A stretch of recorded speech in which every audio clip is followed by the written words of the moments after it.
All right. Hello. Hey. It has been. This time it has been a while. It's been like. It's been 2 weeks. Yeah, it's been about 2 weeks. We were gonna do this very shortly after Thanksgiving, but then I apologize. Things came up, and then the week went by, and I watched a lot of stuff in that time. So instead of this being a smaller one, it's going to be a full one because we got 3 things. JoJo's part 4 and maybe part 5 if you want to talk about part 5. And then Tales from Earthsea and Earwig and the Witch. Earwig. Did you watch anything else? Earwig. Yeah, because her wig looks like ears.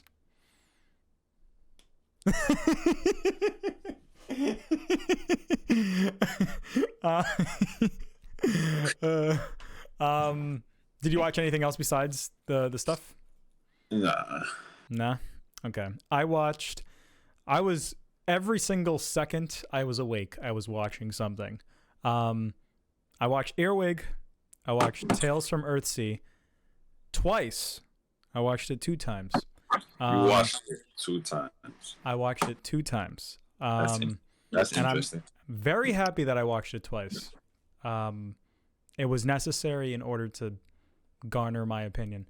And then, so I watched Earwig, Tales twice. I wrote everything down because I watched a lot. Bear with me. That's not the right list.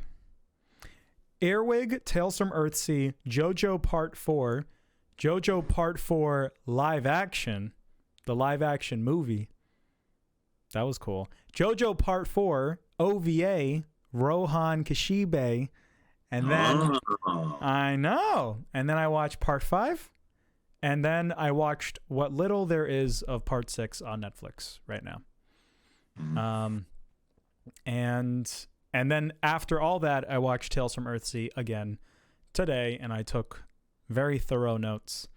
And I'm ready to talk about all of them. I have a lot to say about everything. So this is going to be, this call is like, this is going to be hard mode for me. I have to make sure I say everything the way I want to say it, and I say everything. Sometimes I listen back and I'm like, fuck, I forgot to say something. So hopefully I don't do that this time. But yeah. So let's get started. Earwig. You want to do Earwig first? Oh yeah, definitely. I want to do Earwig first. What did you want to do? Tales from Earthsea first? Was that if you had to choose which one to talk about first, you would pick Tales? No. I pick Earwig. Yeah, I'm most definitely picking Earwig because it's a bad movie, and we do the bad ones first because they're funny and they're good appetizers into the full course meals that are the later endeavors.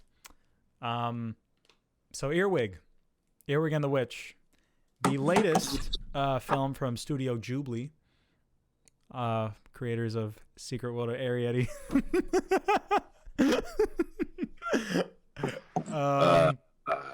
Yeah, it's their 3D one, Goro Miyazaki. It's bad. It's bad in a different way. Hold on. Let me close my window. It's bad in a different way than Poppy Hill. This one is just a poorly executed movie on nearly every level. The story sucks, the animation sucks, and I guess those are the 2 main things. To me, it's like, what's the point of the movie, right? When I watched this movie, when I got into this, I was like, the animation doesn't look very good. It looks like a direct to cable, like Cartoon Network movie. But if the story's like half decent, maybe this will be like a 5 out of 10. So I honestly was going into it like hoping like, oh, hopefully this will be like some basic shit and it's not going to be that bad.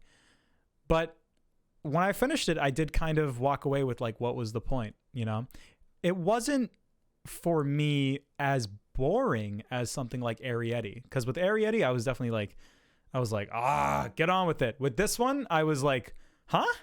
It's over? You didn't even say anything. Like, I was very... Yes, good thing this shit was fucking short. I know.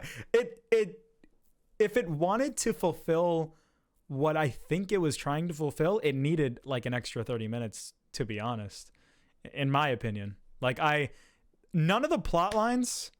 There were like 3 different things that this movie was trying to talk about. It was trying to have like family be like a theme, because you were supposed to like grow onto the blue-haired girl and the mandrake. You were supposed to like slowly start liking them as the movie like went on, because they had all those like pictures in the end credits of like them hanging out as a family. You're supposed to be like, oh, they're having fun together, and it's like, they were all assholes. Like, I don't know. I thought the mission was to like get out of there, and then she didn't get out of there. She stayed, and then her mom came. Then there was the plot line with her mom, which what was that? Why did that even need to be in the movie? Like, that didn't go anywhere. That's why I say there should be an extra 30 minutes, because it's like, when that happened, I'm like, okay, the climax. This is where the last 30 minutes start, and then it ended. I was like, oh. Okay, well, thank you, but not gonna lie, bro. This is one of the worst movies I've ever seen in my life. That, especially knowing, I knew that. Yeah, I had a feeling. I watched the movie and I was like, this is gonna be lower than a 3 for Manny. This has to be. This is the worst movie I've seen in my life. This is the worst movie I've ever seen in my life. Of course, it came from fucking Goro. Goro. I don't get it. Like, I actually do get it. I understand what he was trying to do, and I understand this one makes sense to me. He tried to tell like 3 things at the same time, and he didn't tell any of them correctly. He wanted to tell a story about family. He also wanted to tell a story about like being independent despite being like a kid. Earwig and the Witch like is based on a book, and the whole point of the book is that the people that orphan the girl are like the bad guys in the book, and the plot of the book is that the girl like the little girl takes over like the house, and she's like, I'm the boss, like the parents that orphaned me are now like under my control, kind of.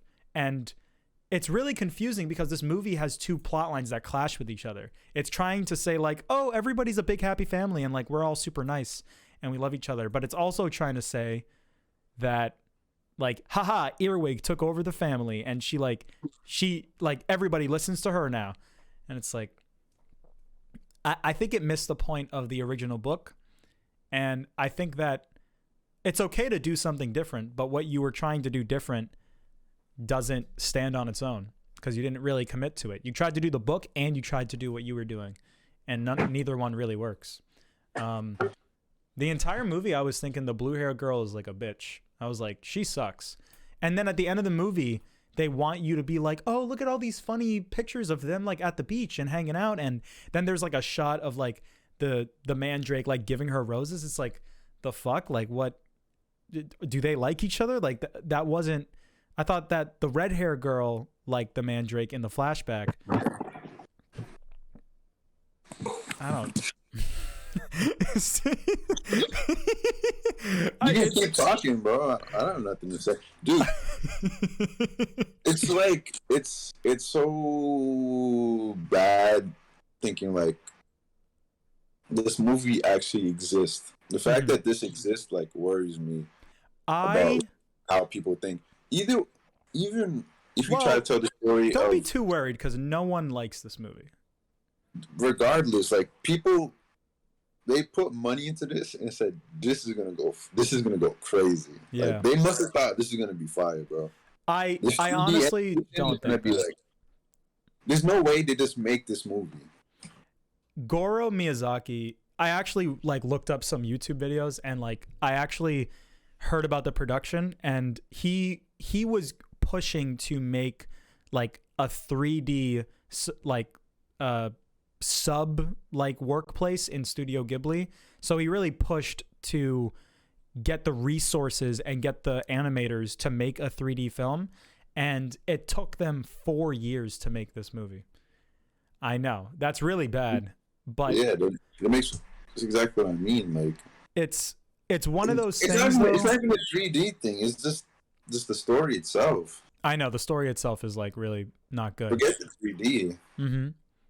Like from the video I watched, the guy made it seem as if like it was more of like like Berserk 2016, like it was one of those things where it's like, we've already come this far, like we can't back out now. We have a deadline to meet, and we already invested so much money. We have to finish it at least because we have to. It's like it's part of the business. I think that's the case with this one. I think they just kind of had to finish it. I genuinely think that there were supposed to be like 30 more minutes, and they just didn't. They were just like, we gotta end it there. we can't work on this movie any longer. So I was angry as fuck in the last episode, and I was very aggressive towards Goro. In regards to this movie, this does feel like a sincere attempt at making a movie, and I felt like he tried. He did fail epically, but I feel bad for him because he's an idiot, but he tried, and I think his intentions were, at least with this one, it seemed sincere because he. I know it's bad. It's still terrible. I'm not feeling bad for this guy. I mean, Poppy Hill. Yeah. Poppy Hill and Poppy Hill. Even though that movie's bad to us, mm-hmm. a lot of people like it. I feel like there's no way you come out this movie like enjoying it, right? You won't. I know that's the normal consensus I'm seeing online, right? Yeah. But even with those other movies made, even with Earthsea and that one, Poppy Hill is like just the content of the movie. There's just so much more going on. Yes. Whereas this movie, you just watch this girl clean that wish room and like, and it ends, and then the mom comes. It's like they think like you're gonna be like, oh my god, the mom came back. Like, yeah, the movie has nothing to do with the mom. The story has nothing to do with it. Like they did. And then, it was in the flashback. Where she leave? She want like the witch society that they're a part of that they never really show. Was being too, was ruling her life too much, and she wanted to defect from like their rule. So she is technically on the run. In the beginning of the movie, when the car's like trying to eat her, that's like the witch place, like trying to go after her. Why after? Because she left like the society, and like once you join, you can't get out. It's like that kind of thing. So that needs to be explored more. Yeah. Mm-hmm. I think that the movie literally is not about her, though. It's not about her mom. It has like nothing to do with her mom. Yeah, I know, but like still, like I'm saying this as a criticism. I'm like I'm on your side. Even the mom, and like they showed all the when you go to the Mandrake's room, he's like, yeah, we used to be in this band. Yeah, we used to rock out. Yeah. Okay. Yeah, it's like why? Then her mom just comes back and she I guess she adopts her friend, like Earwig's friend. How does she even know that that's her friend? He must have mentioned it, but like he just shows up. He's like, why? How are they together? The Mandrake and the blue hair woman? No, the fucking Earwig's friend. Yeah. At the foster home and the mom. They did this together. Like, how did they get together? Wait, I'm sorry, I'm confused. Earwig's the foster home friend, the blonde guy. Yeah. He goes up to the door with Earwig's mom. He went to go visit Earwig, and her mom just happened to visit at the same time. It was like by chance. They didn't. Did they mention that? 'Cause there's no way. I think it was implied because her mom. It was like Christmas, I think, and then she was coming to like visit for the holidays, and he was coming to visit for the holidays as well. And he looks at her like, "Who are you?" And she's like, and she like pats him on the head, and then they both go to the door. I think that's what the implication was. That's how I digested the scene, at least. The movie still sucks though. I'm not denying that.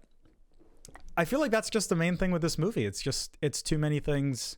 It's trying to be too many things. Like once I read like what the book was about, I was like, and I literally I understand what they were going for. I get what he was trying to do. He did it badly, but at least I get it, you know? With Arrietty, I don't even understand like how you can make a movie like that boring.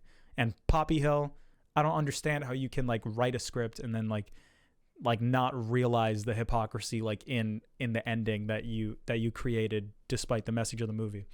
Like I don't know. I don't. This is a terrible movie. It has bad animation. I feel like we're not going in as much detail, but like I can't be bothered to go in as much detail because who cares? Like who gives a fuck? Like what is there to say that people don't already know? Nothing happened. Literally nothing happened. Things were happening, but it didn't go anywhere. Nothing went anywhere. Nothing happened.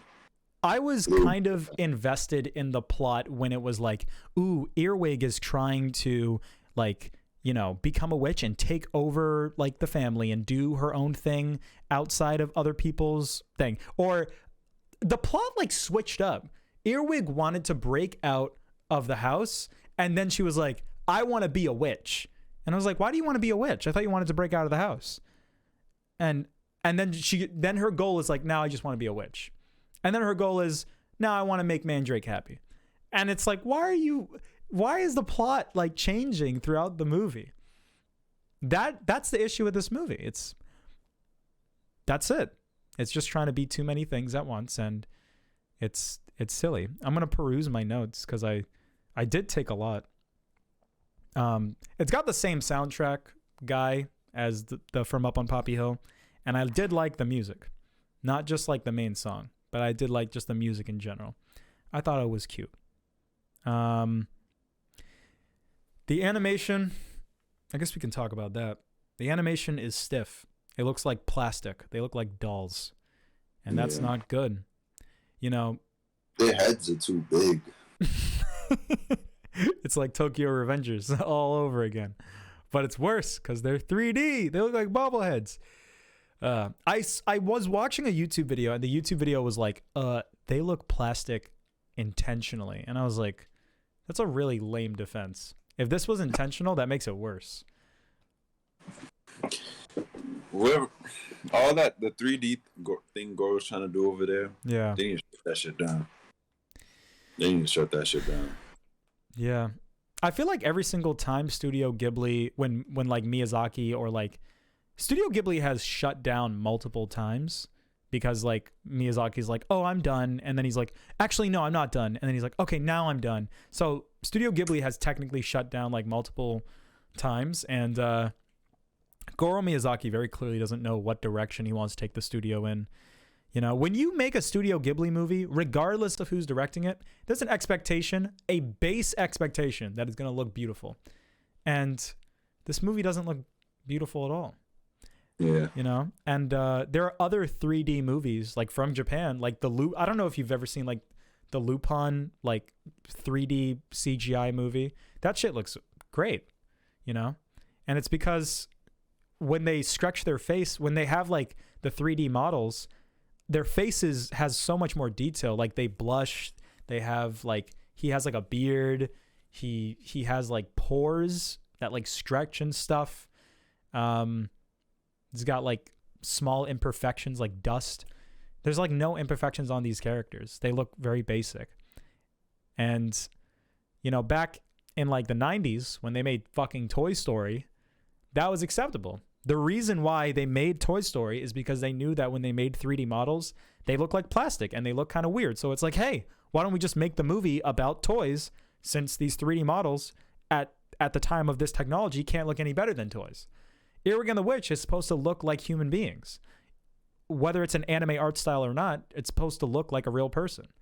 And it doesn't. It looks like a toy. It looks like I'm looking at Woody. But like, but they're all like humans. Yeah. There's so much detail in like a Ghibli movie, and there's like no detail in this movie. It's really weird. And it's shot like a Ghibli movie. There are like times where the camera is like static and it's like, look outside, you know, in like any Ghibli movie. And it's like, oh, look at that giant building and look at all these tiny little details and this chimney and that people walking. In this movie, they have scenes like that, but it's so unremarkable because it's in 3D and it looks like an Xbox 360 game. It looks really, looks really funny. Yeah, it's, I guess I'll just have to look at my notes. I'm sorry. I find it interesting how fucking the cover, the film is them. Oh my God. Thank you for bringing that up. What the fuck was that? Why would you do that? Why would you bait me like that? From Up on Poppy Hill did the exact same thing. Why is the cover not in the movie? Like, the cover is in the movie in Poppy Hill. it is? No, not the one where she hugs the sailor. The one where we were. It is? Yeah, that's her dad. Her dad. That's her dad. There's a scene where she hugs her dad. Yes. But not. It's not her real dad because her real dad never shows up in the movie. It's when she's like, she just put up the flag. She starts dreaming. She goes downstairs like, Mom, Dad. Oh, interesting. Well, okay. I'm sorry. The whole reason I was saying that last time was because I missed it and I didn't think it was like actually in the movie. Well, regardless, this one isn't in the movie, and it was very misleading. I thought there was going to be some band shit. I thought they were going to play music all together, and they don't.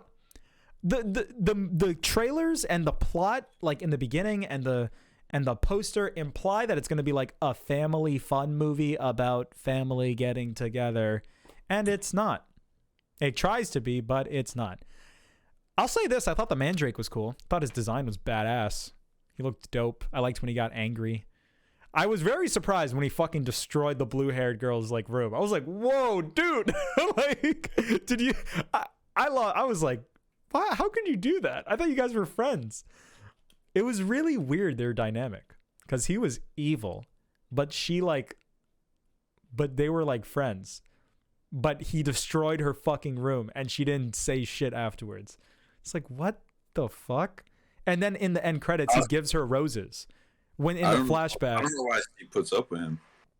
I don't know why either. They're not even like together. They're not even together. Yeah. And in the flashback, they imply that the red hair girl and him had a thing. So it's really fucking confusing. It's not even like an abusive like relationship. It's not like, I don't know. It literally doesn't make sense. She literally just lives in fear of this guy. Yeah. It's really weird. And that's why I don't like the ending of the movie, where it shows that credit reel of all the happy times that they have together as a family. It's like, you all fucking hate each other and you're all bad people. You know, I was thinking of Yubaba. Like, Yubaba is like the bad guy, but Yubaba is like kind of, I don't know, she has charm to her. You can see like, Spirited Away. I felt like, you know, they would show her with her baby. Then there's like the ending where like, you know, Chihira's like, bye, Yubaba. And she's like, yeah. Like you like Yubaba. I don't like the blue hair girl. I understand what he was trying to make a Yubaba kind of character where she's like a bitch, but you kind of like her because she's kind of sweet sometimes. That character, this wasn't that character. The Mandrake was kind of that character, but you know, that wasn't enough to save the movie. Yeah, this the cover art's a joke. It is a joke. The movie's a joke. And it's so different than every other cover as well. Yeah, it implies like this is the new wave of Ghibli, and then it's just not. It's just like your normal Ghibli joint. And then there's like one like band thing. The thing is with Ghibli covers. Yeah, I'm listening. They're very simple, and you don't really derive any information about the movie from their covers. This one you do, just for it to not mean shit in the movie. Yeah. Mm-hmm. I'm just looking at all the covers, like fucking, like Howls is them, like Whisper the Heart, like Porco. Yeah. Nazca's just looking out into the sunset. It's like you don't get no information, and I like that. Yeah. But this one is just such a bait. It's like, I know. I feel It feels so wrong. It feels so disgusting, man. Disingenuous. That's terrible. I agree. It is kind of a bait. And if you don't, I'm not saying that the poster always needs to be in the movie, but I want the poster to have some significance with the plot. And the poster implies this is about a happy family that likes music. And they're not a happy family. The mom doesn't even interact with any of them in like the movie. The movie ends when she meets them. Why is the movie about her mom? Her mom's not in the book. That's like a whole original element, you know? So it's like that the whole like that the music bit that is original like Goro Miyazaki content. And it's so obvious that like it's shoehorned in to like this otherwise, you know, okay story. I can imagine being the author of this book. Yeah. And getting fucked by Goro. Yeah, I know.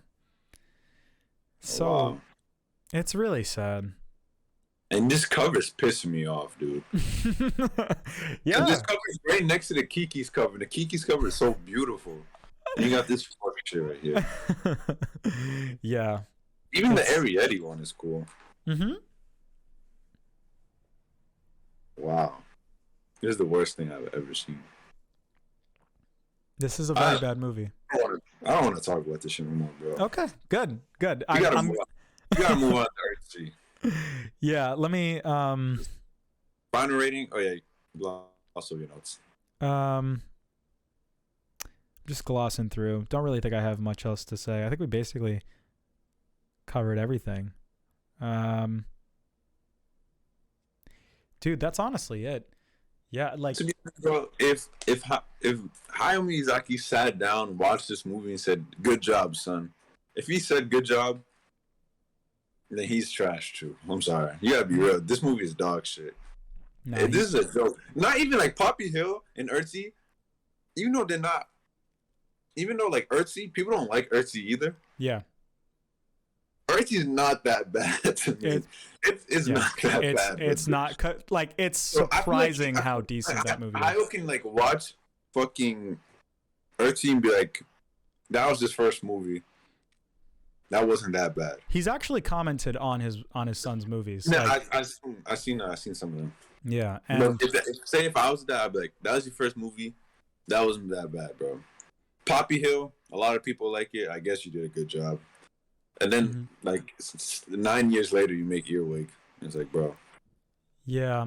Well, Miyazaki, we actually do know what he thinks about these movies. He when he was making Tales from Earthsea, he was like getting mad at his son, and he was like, I know about that, bro. Yeah. The thing with Earwig, the only comment I can find is says, "Yeah, his use of 3D animation is really nice."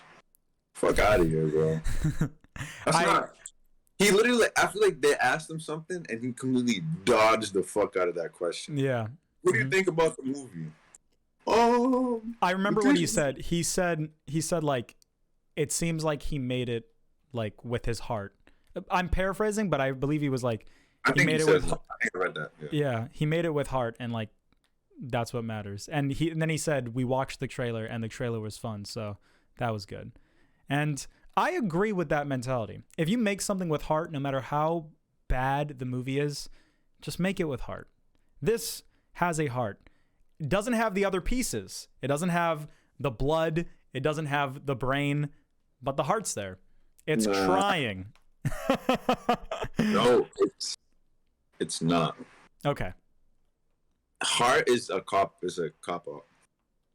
That's fair. You can literally say that about anything in life. And be like, oh, I put my heart. Yeah, I put my heart into this homework. That's true. That's actually very true. I put my heart into this fucking essay. Oh, I failed. I put my heart into it, teacher. I'm sorry. Like, no. This movie is trash. And it's not even all I his will fault, not give him any points for everyone in that studio should feel responsible and should be held accountable for this movie. So people don't get to make decisions. It's like, it's the leader and it's the person steering the ship. And Goro was steering the ship. To present this movie to him, the leader. the Yeah. Illuminati leader, not to Right. present this to him. And he was like, "This shit fire, bro." It's like, I think they presented it to him and he's like, we've been working on this for 2 fucking years. We're not backing out now. I think that's what it was like, you know? And I agree with that mentality. Like if I turn in an essay and I say I put my heart into it, I'll say, okay, that's cool. I'm still giving it a F. And that's what I'm doing with Earwig. Earwig is still a 1 out of 10, despite me feeling like he tried. And the reason why I keep saying that is because from Up on Poppy Hill, I feel like he looked that shit up on Google and like made a movie about that. I don't feel like he did that with this movie. I feel like he like he wanted to say something and he just said it poorly. From Up on Poppy Hill, I feel like he literally didn't understand what the point of that movie was. And I guess he didn't understand what the point of this movie was, like, in a way. This one is a much better example of poor execution than From Up on Poppy Hill. And it's a 1 out of 10 because it doesn't have the other pieces of the human. Like, if we had to compare a film to the human anatomy, Earwig has, like, a faint beating heart and, like, it has, like, nothing else. There's, like, no arms, no legs, no brain, no head, no mouth. While From Up on Poppy Hill, it has like muscle and tissue and blood flowing through the body, but it has no soul. Oh. So Poppy Hill is his only movie he did that wasn't an adaptation. Are you sure? I thought I heard that it was based on a book. I don't know. I can't find the book. Well, I guess what I said about him like looking it up, I guess that's not true, given the fact that it was based on a book. I believe it was, but he also changed things about that movie, and I think that it was the ending that he changed. I don't know. Regardless, when you adapt something, whether you're taking it from a book or not, you can do whatever you want with it, especially when you're at Ghibli, and you know you can just kind of fuck with the plot all you want, and it was still bad. Like, regardless of whether the premise was basic or not. It's based on a manga. Okay. And I feel like he should stop adapting movies. Yeah, he probably should. He probably should. He actually, like, he didn't, like, go to school or anything. Like, when he made Tales from Earthsea, he, like Suzuki, the producer at Ghibli, was just like, hey, you want to make a movie? And he's like, yeah, sure. It's like, dude, like, that's, you know how I was saying, like, oh, he's just Miyazaki's son and he gets to do whatever he wants because he's Miyazaki's son.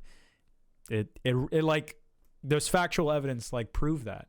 It's like, dude, that's so bad. And Miyazaki, like, was making fun of him. Like, Hayao Miyazaki, like his dad, he was like, are you fucking paying attention? Are you working on your movie, bitch? and I can't really feel bad for him. Like I said last time, Studio Ghibli's not going to last forever. These are finite resources. If you're going to make something good. Make something that, like, you know, shows you tried at least, you know? In my opinion, if you love movies, like, it's very difficult to make a bad movie. Because if you love movies, then you'll know what makes a movie good, right? Yeah, I feel like the most you can do is make, like, a mid-movie. Exactly. And that's what I feel like Tales from Earthsea is. I feel like Tales from Earthsea was a pleasant surprise after... Which one did you watch first? I have to ask you that. Which one did you watch first? I watched Tales first. Really? I watched Earwig first. Because I thought Tales was going to be... Oh, no, I watched Earwig. First. Okay. Yeah. You forgot about Earwig so hard. It's like... It faded from your memory. I watched Earwig first. And Earthsea. Earthsea. Earthsea. It should have been Earthsea, but it's not. Yeah, Earwig. So what's an Earwig for you rating? Let's finish that and move on to Earthsea. It's a 1 for me. It's getting a 0.9. Really? It's the worst thing I watched. Whoa, that's crazy. So you kind of give it a 0. It's like a 0 that's closer to a 1. That's so cool. Yeah. For me, it's a 1. I don't do zeros. It'll one's like the lowest that'll go. It's a terrible movie that's on the same level as From Up on Poppy Hill, but it's bad in a different way, and that's basically the main thing I wanted to say. So let's move on to Yeti is the 7th highest ranked Ghibli movie on Rotten Tomatoes.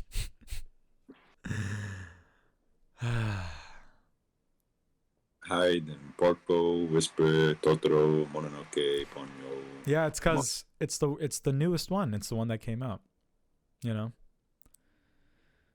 Ocean Waves at 89. Nice. Okay. Ocean Waves is higher than House. Damn. That is interesting. That's actually very interesting. Tales of Earthsea got 43%. I feel like.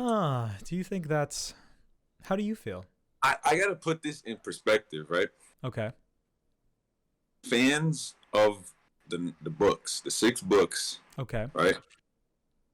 They're obviously not gonna like this movie. Right. And I never heard of Tales from Earthsea. Me neither. Until this movie. Mm-hmm. But apparently, it's a huge book. Right. It's a very huge. Yeah. Book for. Yeah, I think it has multiple books. I think there's more than one. Yeah, there's 6 books, but it's like a huge what's it called? Series. It's a huge series apparently for like book fans. So apparently that means a lot of people know about this book and read the books, right? And I guess that's what led them to watch this movie. And I think that's why it has that rating. Because the lowest is 78. That's My Neighbor Diameters. It goes from 78 to 43. So I feel like all the fans of the original books came through, watched the movie, and said, this is shitty. And, you know. Did you look something up that said the books were popular? Because I never heard. Is that what you're saying? That the books are like a very popular thing? From a YouTube video, there's the dude was saying highly successful, highly renowned. Interesting. Like that, okay. I think the book came out. It came out a long time ago too. And sorry for interrupting, but do you not also think that people know Studio Ghibli when this movie came out, and they were just seeing a Ghibli movie because it's a Ghibli movie? Nah, for sure. Okay. People, of course, people like us are just gonna watch it because it's Ghibli. Yeah. But on top of that, I feel like a ton of fans from the books just came and watched this movie and this movie alone. Right. And bombed it because I don't think it's a 43. I also do not think it's a 43. So I feel like this is me guessing. I feel like that's where it came from. Like bombing. It's nowhere near like. I can understand. It's not bad. I also don't think it's best bad. Movie. It's easily his best movie, and it's his first one. It's like, what happened? What happened between then and? It's so weird. I will say this: if someone tells me they fucking hate this movie, I will understand, because I can see how this is boring to a lot of people. I liked it a lot more than I thought I was going to, but I can see why someone would give this a 4 out of 10. I think if you're a casual, it's going to be hard for you. I think that it might be a little. Yeah, and I there's feel some challenging shit in this movie. There's a lot of things, but one thing I want to say, what was I gonna say? I feel I don't know. I feel like what works have Hayao done that were like series long instead of like one book? You know, if there's any. I don't think he's ever adapted a series. I think the only thing that. I don't think the only thing that Hayao has adapted is like singular books. Like yeah, right. Yeah. I feel like adapting a series into a movie. You're asking for trouble. You're asking for it, especially for on your one movie. Yeah, yeah. A movie that you know there's not gonna be no sequel. Mm-hmm. You're asking to get trouble, especially from the original fans as well. You know. That's tough for him. For his first movie, for him to take a series of Mhm. 6 books, put it into 2 hours. Well, the That's question ballsy. is, it's That's ballsy, but like, is it so far detached from the source material that like you might as well not I think even? it is. Yeah. And in my opinion, if you're going to adapt something, do your own fucking thing. Like, you don't have to abide by the books. You don't have to do it like a 1-to-1 all the time. If you want to do your own thing, do your own thing. That's what Miyazaki did with Howl's Moving Castle, and he kind of struck gold. And that's what Goro did with this one. From my understanding, like when I watch this movie, I'm like, yeah, there's no way the books are like this. But that makes it feel more personal. It makes it feel like it came from Goro and not like, oh, I read a book and I'm just making the book a movie.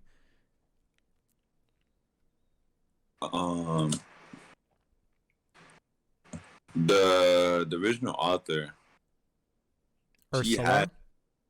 had Ursula. She had comments on the movie. Yeah, what did she say? I remember she said she didn't like it. I think she said like the father's death was not redeemed. I remember reading a comment about that. This YouTuber had all her comments. I can't find it. There's one video. There's 2 videos. There was one from Steve M, YouTuber that I like, and then there's another one from Beyond Ghibli, who's pretty great. I didn't watch that one though. It was too long. I didn't want to watch it. Yeah. Are you looking for it? You can take your time. Yeah. He's like, oh, that shot's great. It looks wonderful. Back into. We can. It's definitely not this video. It might be Beyond Ghibli. Let me just check this video, and then we'll just carry on. There's a video right here. It says Earthsea. No, never mind. Apparently, there's a live action Earthsea movie. Yeah, it's like Ursula. I know one thing she said. She said she said the movie was whitewashed. White? Because whitewashed. Because they're supposed to be black in the movie, like black or tan. Apparently. Okay. Interesting. I feel like the spear. What's Sparrowhawk? I feel like he's dark skin. I think he is, but like everyone else. I mean, they don't act. I can understand that. I guess you're just saying they're supposed to be black. It's very interesting. Look what this guy is saying. He said, "Why? I mean, they were white in the." Go ahead, play. Saga won international acclaim. She won international acclaim and universal recognition off the books. The publisher Parnassus Books. That's what we were talking about earlier. Okay, but I don't know. I guess whitewashing is just putting white characters in black roles, but does them being black, like, does that change anything? They're in like nobility, right? I mean, I don't know. Are there black and white characters in the story, or is everybody black and then you turn everybody white? Is there a point for them being black? Like in Dune, the white people are like royalty, and then the black people like live in the caves. So there's like a point to it. But is there a point to them being black in this one? Does it matter? I don't know, but if you made a story about black people and someone just adapted it to all white people, that's you wouldn't true. comment? I would comment. Yeah, that's very interesting. That's an interesting. And you know, Japan's not making an all black Ghibli movie, so yeah. Yeah, that's really that's interesting. It's funny because I guess never mind.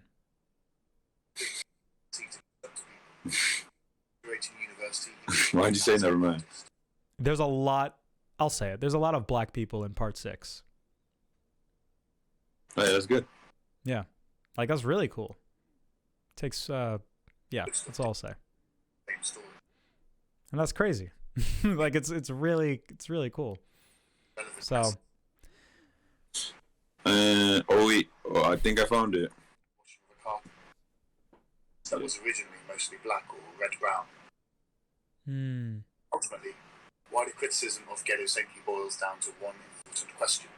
Should Goro Miyazaki have helmed an animated movie with She no said prior something experience else. in the field? Stated that with one movie. Whatever. Oh, that was from Beyond Ghibli. Interesting. Yeah. Yeah, I did watch his video.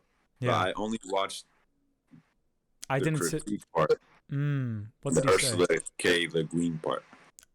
I didn't watch the entire thing or those parts either. So what did he say about the movie? I think he was just saying what other people's Oh, thoughts okay. were. Like he brought up Hayo's thoughts Okay. and Ursula's thoughts. Okay. And was like, this movie was like the reception wasn't good and stuff like that. Yeah. So yeah. All right. But we can actually talk about it now. Okay. So I watched it twice. I watched it like a week ago, and then I watched it today. I watched it English dubbed and subbed. Did you watch it just dubbed? Yeah. Okay. These are very minor things, but the English dub had a lot of like, you could hear like their tongues clicking because there was like a lot of saliva in their mouth. I could hear that in the dub, and it was very weird. I was like, you usually don't hear that when they record audio for a TV show or like a movie. I kind of like that. You kind of like that? It added like more authenticity to it. Yeah, like when the bad guy would speak, he spoke so low. Yeah. It seems to me. Mm-hmm. I heard it sometimes when like the regular characters would talk. I liked it when he said it, when he would do that, but like sometimes a little girl would talk and it's just like, you know, she didn't like drink water before she like did her recording. It was odd to me. And I felt like her voice actor was like very clearly like bad. Yeah. But he had a bad performance. The sub was still good. And Willem Dafoe was the bad guy, which I thought was cool. And in the sub, the bad guy is the female voice of the bad guy is a lot more convincing. So when the female turns into a guy, you're like, oh shit, it's like a reveal in the sub. But I feel like in the dub, I don't know, you tell me, was that like a reveal? Like, oh shit, he's like an old man. He's not even a girl. The bad guy was a girl? No, I'm saying he looked female, like initially. You didn't think that at all? Really? They literally they verbalize that in the movie where it's like, oh, he was an old man the whole time, and it's like, yeah, he was like, just the magic that he used like brought him to this point where his body was so distorted that like he doesn't even. I'm surprised he has like long hair. He has like I don't know. He sounded. He doesn't look like a girl to me. Interesting. Okay. I don't really. I'm not even gonna argue that. Like it just looks like it looks like a girl. And if you look at the sub, like it's clearly like a female voice, or like it's like trying to emulate that. So either way, I like this movie. I didn't dislike it. When I watched it initially, I got like 20 minutes in, right? And I realized this movie is actually like going to challenge me, and it's like it's a movie for tryhards, not casuals. So I put down my phone and I didn't take any notes, and I just like experienced it, and I fucking like loved it by the end of it. I was like, oh my God, this is awesome. Like I genuinely fucking loved it. And then on my second viewing, I kind of felt like there was more to understand and there was more to interpret. So I like wanted to take notes and like be really thorough this time. And I've come to the conclusion that it's not as deep and as cool as I thought it was the first time, but it's still good. So I'm glad I watched it a second time, because if I didn't, that's a good comment. Yeah. You know how we were talking about Spirited Away and how like I watched it the third time and I'm like, is this movie like, do these things like matter? I feel like this movie has a lot of stuff like that. And then it's like, oh, that actually didn't make sense. The movie implies that it's like really cool and like, you know, oh, just watch it again and it'll all make sense and it'll be dope. And then you watch it again and it doesn't make sense. this movie had some things like that. But initially, let me peruse my notes, because there's a lot to talk about in this one. At least I think there is. So movie starts out. I really like how they conveyed the rules of like the world and how the world operated, while simultaneously explaining how the magic worked and telling you the themes of the movie.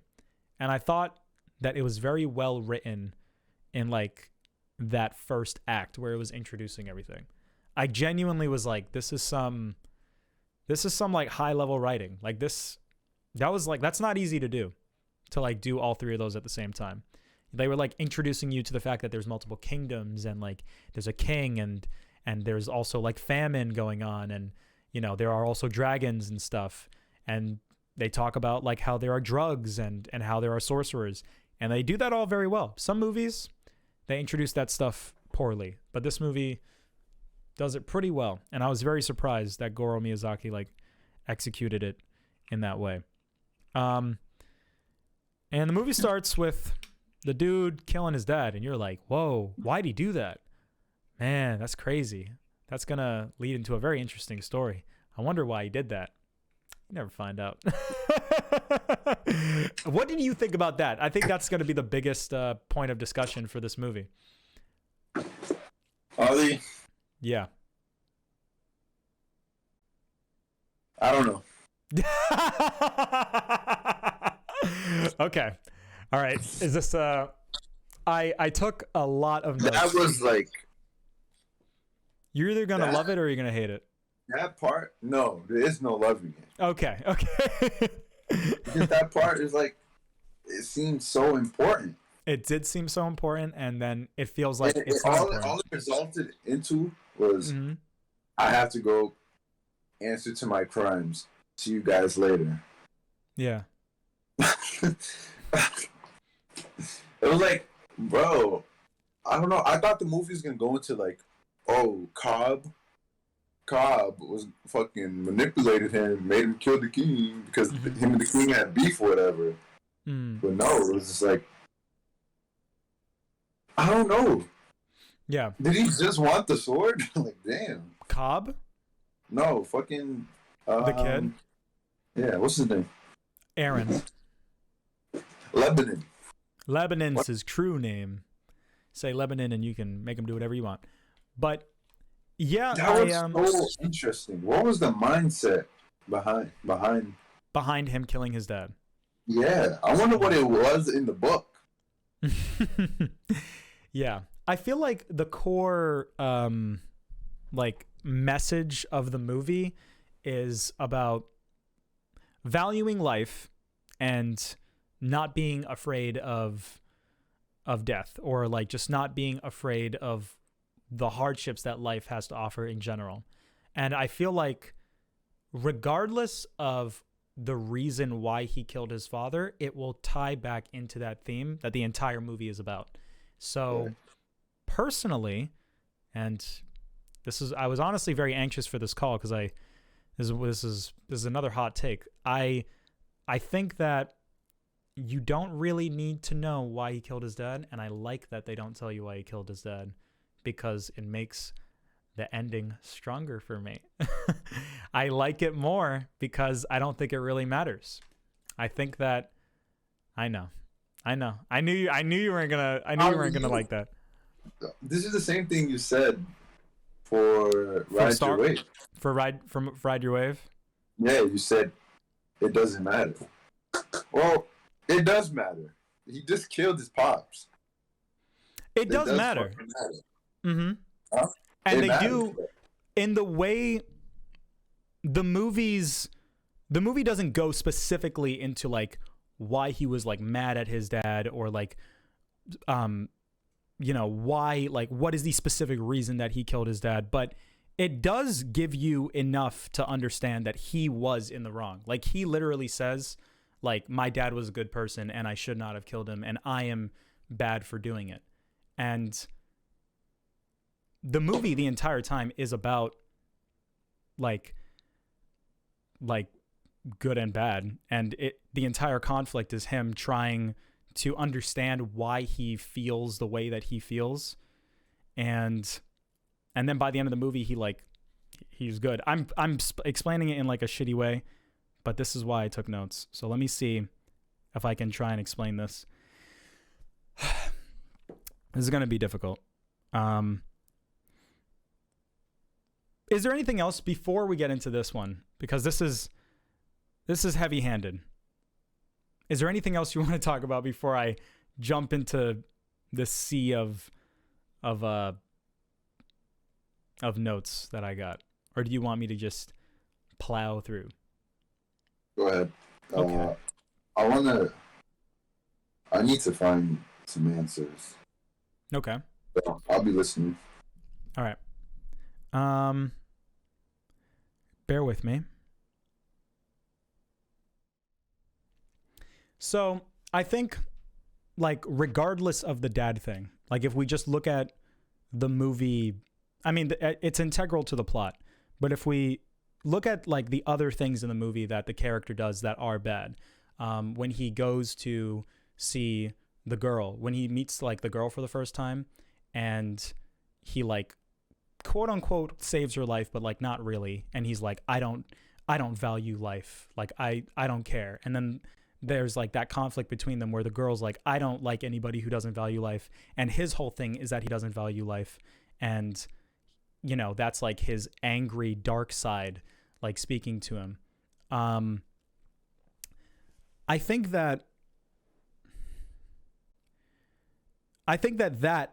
is intrinsically tied to why he killed his dad. I think that is the movie, that is the closest answer you're going to get as to why he killed his dad. And that's like super vague, and it's not enough for some people. But the movie the entire time is asking, what does that mean? Like, what does not valuing your life mean? And what does that mean to this character? And throughout the movie, we learn about the things that are happening in the universe that makes other people not value life. You know, we learn about Cobb. Cobb is a character who is trying to, you know, he's very similar to the character in Princess Mononoke who's like taking the deer god's head, where he's like using magic for his own benefit, and he's like trying to destroy the balance of nature so that humanity can flourish and rise to the top of the food chain even more than it is, like take over the world, right? And he does that because he's looking for immortality. He's looking for a way to escape the hardships of life. He doesn't want to deal with being alive. He doesn't want to have to deal with death or just any of the issues that life brings him from, you know, just anything that would bother anybody, anything that bothers you in your life. He doesn't want to have to deal with that. And I think when you see characters like him and you see other characters like slaves and stuff in this movie, or like people that he sees in the marketplace, like that are on like the drugs and stuff. There's a lot of people that like are trying to kill themselves or trying to distract themselves with something, because everything sucks and they can't deal with it. And this character, like, he is dealing with that same, like, I don't want to deal with what life has to throw at me. And that is such a vague thing that a lot of scenarios can fall under, in terms of like, oh, how could you murder somebody? How could you say that thing to someone? It can all fall under that umbrella of like, you know, the world is evil and everybody's making my life more difficult, so I'm going to make other people's life more difficult. When somebody says something like, when you see something on the news of like, you know, someone like a black guy getting shot or something, or someone at school like has the audacity to say some shit to you or like be completely rude to you, and then you have like negative thoughts toward them, like, oh, I just want to like fucking punch that person in the face. those thoughts are thoughts that,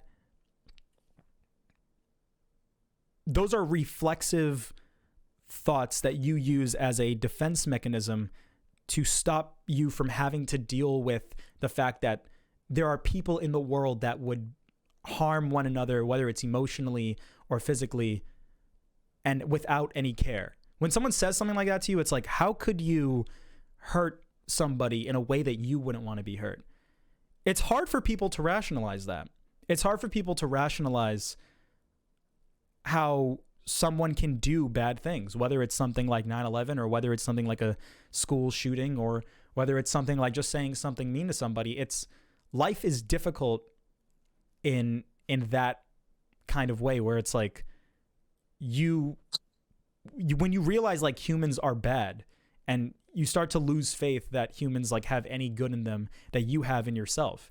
And that's the plot of like Joker and Taxi Driver. Joker is about a dude that rebels against all the people that are mean to him and all the people that he feels like ruin the world. And that's why, Joker is a movie that a lot of people resonate with, because a lot of people feel the way that he feels, and you understand how he feels, and you understand why he turns evil. And Tales from Earthsea, instead of it being the story of how a dude turns into like a bad guy that you empathize with, it's a story about how a bad guy, regardless of why he became a bad guy, turned into a good guy, and why at the end of the day, like that's not like the right path to take in the grand scheme of life.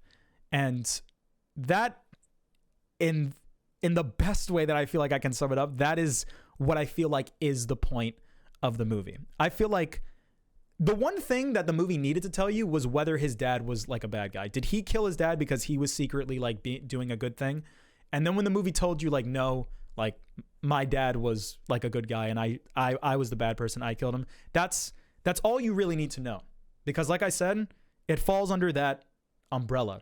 It falls under this super vague thing, generalization of what makes human beings murder each other.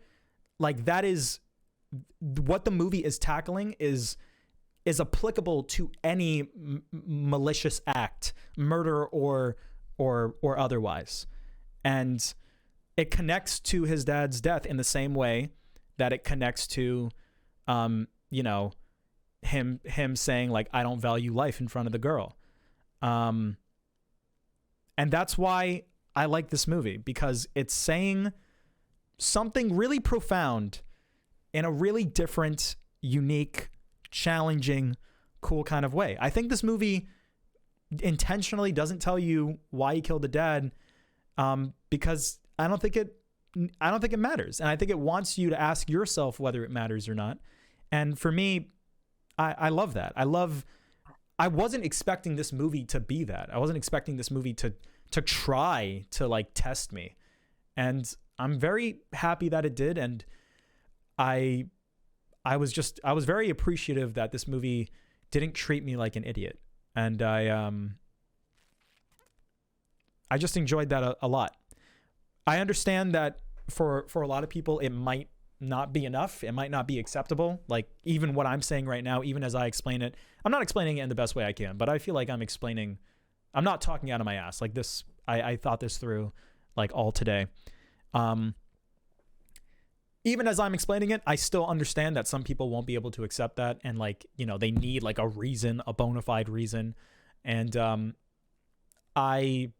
that's basically why I felt like it doesn't matter. And I feel like the entire movie, without going into more detail about like scene by scene, but I feel like the entire movie bleeds into the message of like what the value of life is. There are two like key moments that I think really encapsulate like the core message of this movie. When they're in the farm and the dad is like, not the dad, Sparrowhawk is telling him like how he's a wizard, and he talks about the equilibrium of nature and the balance, and he talks about how everything is working with each other to you know, the sky, the plants, the animals, they're all working with each other to, you know, create like this circle of life. And when we come into the mix and we like use our possessive, like greedy needs to kind of break that balance, it causes a disturbance in the world. And by causing a disturbance in the world that we are technically a part of, we are also causing a disturbance in our souls. Because while we are conscious, like we deep down know that the things that we do are bad, you know? And that's why the character has this overwhelming guilt throughout the entire movie. That's why there's this like imagery of like a shadow version of him chasing him the entire time. And I thought that was really thoughtful. I thought that monologue was like one of the key explanations towards what this movie is trying to say. This movie's it's very similar to like Vinland Saga and Beastars in regards to anger and like hate and malice and being greedy. I think like that's like the main thing of this movie. One thing about, if I were to compare it to Princess Mononoke, Princess Mononoke has like the gun people. Those people do not those people don't get like a solidified resolution as to like why, like whether they're going to stop being like possessive, greedy humans that like want to grow. Like that's never going to stop. The conflict in Princess Mononoke, like at the end of the movie, the battle ended, but the wars will continue. Hardship is going to happen, right? In this movie, the hardship of the universe is literally tied to the magical elements. So when there's an imbalance, the dragons like start attacking each other. When there's an imbalance, like the crops like start to go away and the food starts to go away and like people start to get sick randomly. And it's like, fuck. I have to remember where I was going with this. I don't want to lose my train of thought. I was talking about Vinland Saga. I was talking about Beastars. And then I talked about... Fuck. I think I was getting to like what the message of life is in this movie and what the value of it is. Brr. Yeah. I'm all over the place. But I don't know. Have you looked up anything that you want to say, or do you want me to just keep going? I'm doing my best. I'm not going to go on for too much longer. I found this. Someone asked Goro Miyazaki a question. I don't know what the question was, but he answered.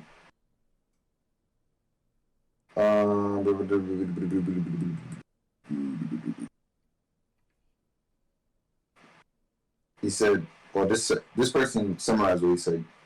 Goro Miyazaki had denied that Aaron's murder of his father was a reflection of his own feelings.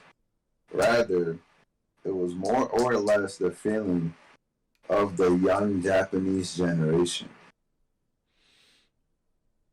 Yeah. Okay. That's pretty cool. That like kind of ties into what I was saying. Okay. Anything else?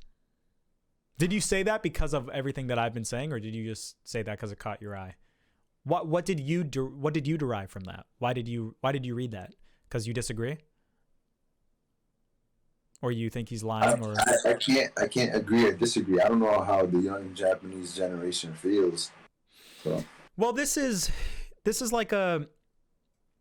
I compare it to Joker. I compare this main character to like... I think Thorfinn is a good comparison. Thorfinn, it's very clearly much more directly like vengeance.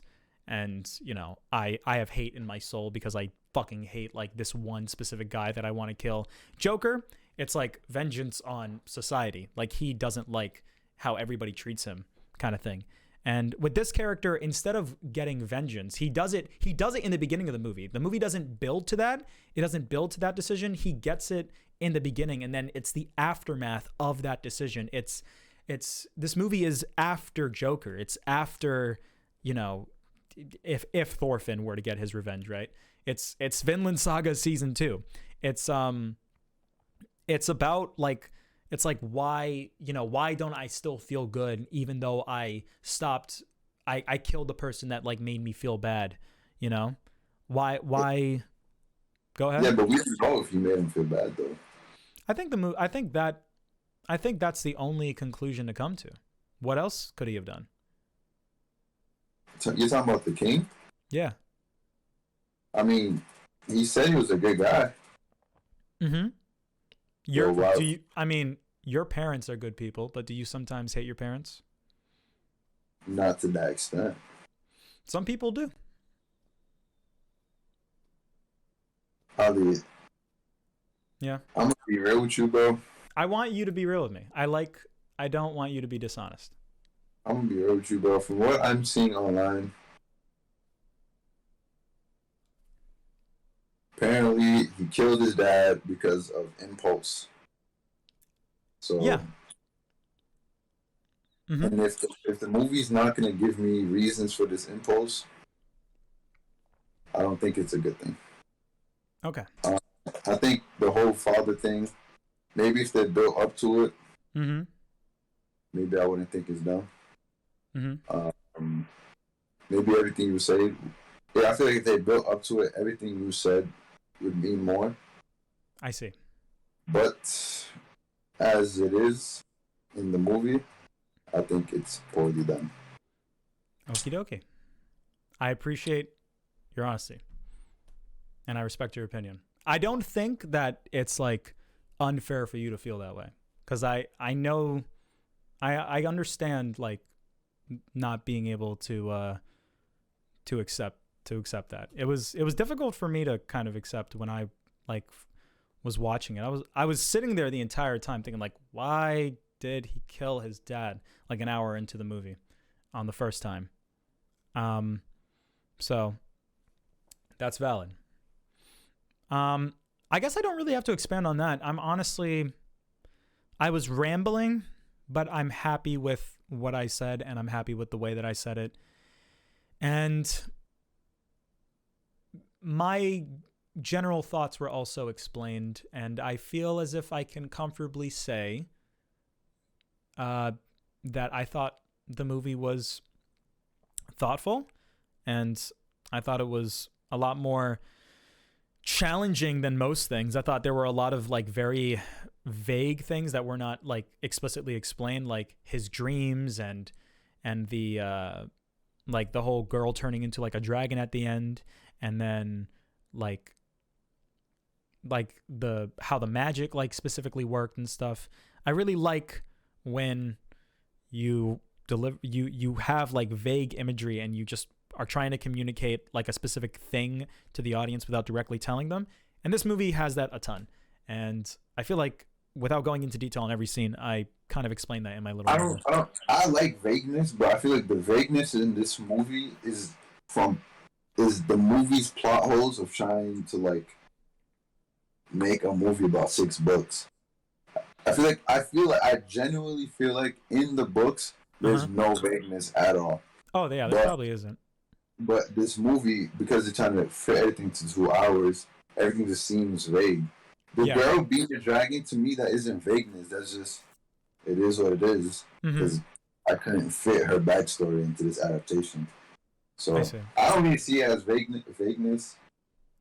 But I don't think there's any vagueness. I guess him killing his dad was vague, but maybe vague is the.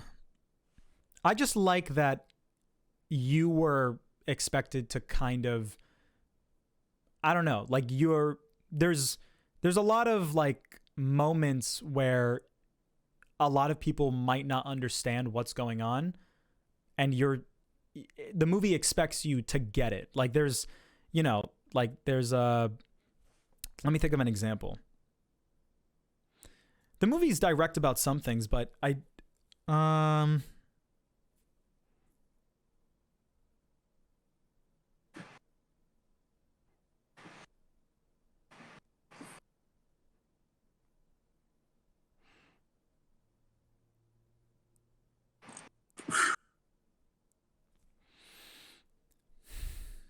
feel like,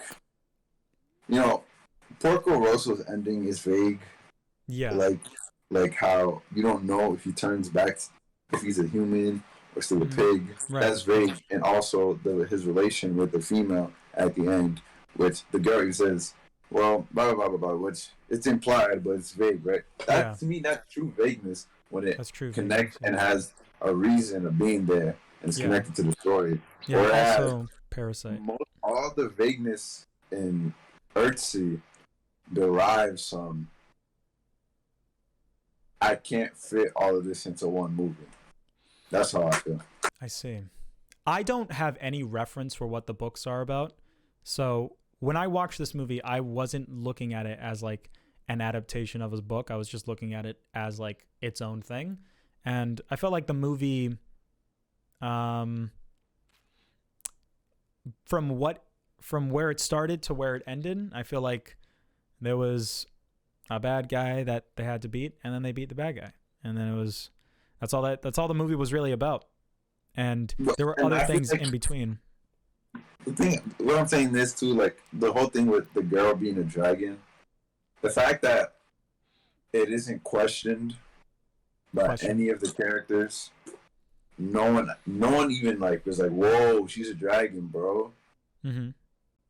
I guess Sparrowhawk knew, because he was like, yeah, you're the he cuts off. I guess he knew, but even from the main character, he, like, no one bats an eye, and he's like, right. And it's like, you can say that's vague, but to me it's just like, that's just like weird. you go like, bro, if you read the book, you would have got it, bro. That's how I feel like. Yeah, that's fair. It literally makes no sense. If this movie was just a movie and no books, that would make no sense. Yeah. So I feel like it's like, bro, if you read the book, bro, that's true. I think that's a very valid point, and I think your vagueness point is correct. I think that I was wrong about the vague thing. I think you're right. I think that Porco Rosso, and like, I'm also thinking of like Parasite, where it's like, yeah, we're not going to tell you like whether this is real or not, or like, you know, you kind of have to figure it out for yourself.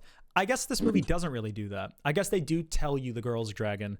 I guess they do like tell you that his shadow version of himself is really his light version of himself, and that's what was happening the whole time. I guess it's vague in the beginning, but like once you finish the movie, it's not vague anymore. I guess you are right about that.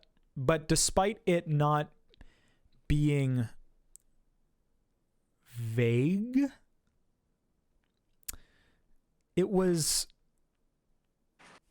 I don't know if vague is the I feel like that's a weird word to use for like what we're talking about. I feel like you could have said it in a more boring way. I feel like for like a fantasy story, you could have easily made her dragon reveal lamer. I feel like the way it was conveyed, I thought it was cooler than what I was expecting. I feel like if this was in like a Miyazaki movie, it wouldn't have like her be a dragon, then cut to the boy, and then cut back, and she's like normal girl. I don't feel like they would ever do something like that in a Miyazaki movie. And I think I just say vague because on the first viewing, I didn't really understand like anything to its fullest extent. So some of it was vague to me, and seeing some of that stuff was like just cool because I was like, oh my God, the movie's like revealing things that I don't fully understand, but like I know there's meaning to it. And then on the second viewing, it's like, oh, they actually like foreshadowed that like way earlier, and I wasn't just. So, I think you muted. Are you okay? I couldn't hear you. The whole dragon thing. That's valid. I dislike the movie more now. Mm-hmm. because the dragon. Yeah. I think that the message of the movie is that like the balance has been restored and he is a friend with a dragon. And the dragons are the other side of like they're Earthsea and dragons are wind and fire or whatever. And it's supposed to represent that. And I was really connecting with that message. So you are right. That is weird that she's a dragon and he doesn't react. But I think that he I don't know. He likes her so much that he doesn't really care whether she's a dragon or not. And that's like the message of the movie's going under. I see exactly what you mean. But I think it's still weird. It's bad. Okay. I don't know. I do understand what you're saying. I do get it. I was just saying like how I felt about it.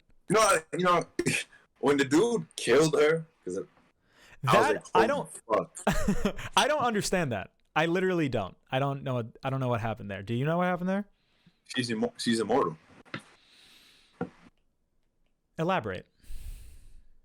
Why is she immortal? Because she's a dragon? I don't know. Yeah. How do you know that? Did you look that up? No, but fucking when she got up, I wasn't surprised. Because when Sparrowhawk was like, "You're the," and he cuts off. I was like, I thought that was like the foreshadowing of her being immortal. But I don't know. But now you don't. That's what I thought at the time. But now you don't know if he meant, "Oh, you're immortal," or "You're a dragon," or you're both. Mm-hmm. Is the movie smart or is it dumb? I don't know. That's what. So what was your initial feelings when she died? When she died? I'm gonna be dead ass. Like on the first viewing, there were so many things that I wasn't understanding that I literally forgot that happened. And on the second viewing, I'm like, oh yeah, she did die. And then she comes back. I'm like, oh shit. And I'm taking thorough notes and like I'm understanding everything that movie's throwing at me. And then that happened. I'm like, question mark. I didn't know. That's so crazy, man. I know, but the whole message of the movie is that you can't be immortal. That's like the whole point of the movie is that in order to live, you need to die. And that's why the bad guy dies at the end. So the bad guy says, I'm watching it right now. Fuck shit.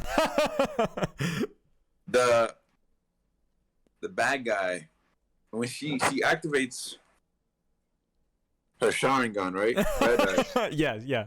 Her the bad guy is like eternal life, and he was like, give me life. So I guess he's telling the viewer she's immortal. Okay. And I guess she has the power to make niggas immortal. Well, he died.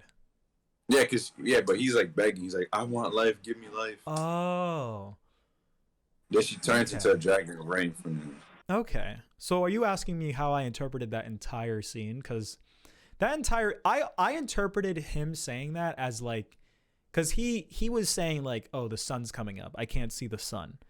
And there's an implication that because he can't see the sun, like it'll affect his body and like the powers that he has on his body, like don't allow him to like be exposed to the sun. So I thought that it was the sun that he was seeing. And then like the girl was just happened to be standing in front of it and he wasn't really paying attention to the girl. He was more so paying attention to the fact that like it's the first time he's seen the sun in mad long and the sun is what burned him up. Like not even the girl. I think the sun burned him up, but he was so like distraught that girl was a dragon. He was like, oh shit. Yeah, and the fact that he just killed her. Yeah. And he was like, yo, he's like, give me life. So she probably has the ability to give eternal life, and he was like begging for it. Even though the sun is about to kill him, he's like, this is my last chance to get eternal. Right. There is also the speech that she gives to Aaron or Lebanon when she meets him in the room. She tells him like I wrote this quote down because I thought it was really cool. Life can't be hoarded, it can only be given. Like Aaron, after she said that to him, Aaron said that to Cobb, and Cobb, he's trying to hoard life. He's taking the life of other things and he's using it for his like magical essence or whatever to be immortal right? And she was saying that life has to be given, and her example was that Tamar, the mom girl. Her name? Oh, Tenor. Yeah, Tanar. She was saying that Tanar gave her life, and I think she meant that in like a figurative way, like Tanar. You think she meant that literally? I don't think Tanar is her mom though. I just said mom for lack of a better term. Nah, I think literally because like she gave her life as like a good life. Yeah. And like she has the ability to give life. Because she's a dragon. And the dude, I'm saying that because the dude is walking towards her in the sunlight, about to die, begging for life. Yeah. So I'm assuming she has this ability. Yes. And so I think she meant that figuratively. I think a lot of the stuff in this movie is half figurative, half literal. Like, so I wouldn't be surprised if that. And I like when they do that. I like when things are figurative and literal at the same. I think that's cool as fuck. And that's the whole movie. And I didn't even interpret it that way, but you're making the movie better for me right now. Like I didn't even think about it that way. That's goated. That's cool. Yeah. I was going to ask you about that. I had that written down. I was like, what the fuck was that? Yeah. You seem to be getting everything.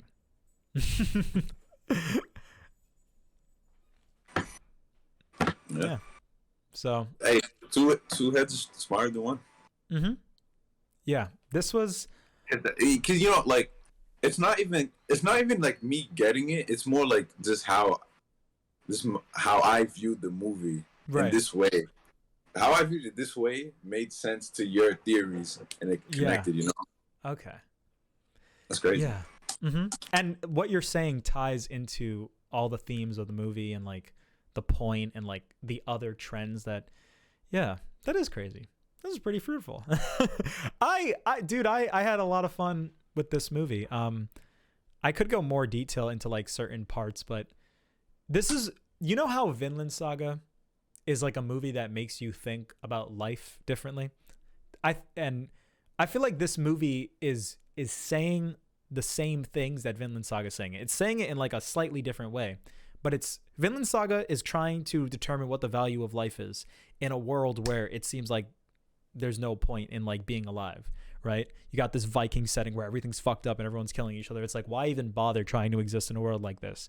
You have, Devilman, my fucking favorite show of all time. So like I really resonate with those messages in Vinland Saga, in Devilman.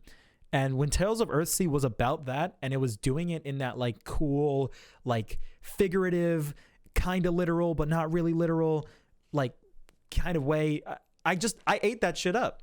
It was awesome to me. And I love how simple like the design of the world is. Like this doesn't have cool character design like Princess Mononoke or Spirited Away, but it is the only Ghibli movie that looks like that has like kingdoms and like kings and castles. There are Ghibli movies that have like kings and stuff, but they don't dress like the ones in this one do, and they don't have castles. They don't have castles in like large villages like that. Studio Ghibli worked on a video game called Ni no Kuni. I don't know if you've ever heard of it, but the art style of that game looks very similar to this movie, and that was also something that kind of won me over. It doesn't look better than like Princess Mononoke. It looks basic to a fault. Like at the end of the day, it doesn't. I don't think, while it's charming to me, I would prefer if it looked unique and cool like Mononoke, but I digress. I still liked that element to it. Yeah, the designs are bland, but the backgrounds are nice, like the city. Yeah, backgrounds are beautiful. The architecture in the city was really cool. It looked like a Babylonian city. They always had like the sea and a lot of shots. Thought that was cool. Earthsea. Yeah. I wanted to ask you, do you still think the title is stupid given the context of the movie? I don't think it's stupid. Okay. And even if I did, it's not Ghibli's title. Right. It's Ursula's, right? So Okay. Do you think it's stupid for Ursula? I don't think it's stupid. Okay. I thought it was kind of cool, like from Really? what? Because the reason why it's called Earthsea is because the humans took the earth and the sea, and the dragons took, and I think that's kind of cool. When you first said Earthsea, I was like, oh, is it really called Earthsea? That's pretty cool. But why didn't they call it Earthsea? The thing is, huh? Why not? They should have called. They should have called it. Yeah, that would have been cool. But the thing is, because this is not Ghibli's title, this is Ursula's title. Right. I can't say it's bad or good. So. Okay, I understand. That's fair. I thought it was pretty dope. I kind of like Tales from Earthsea.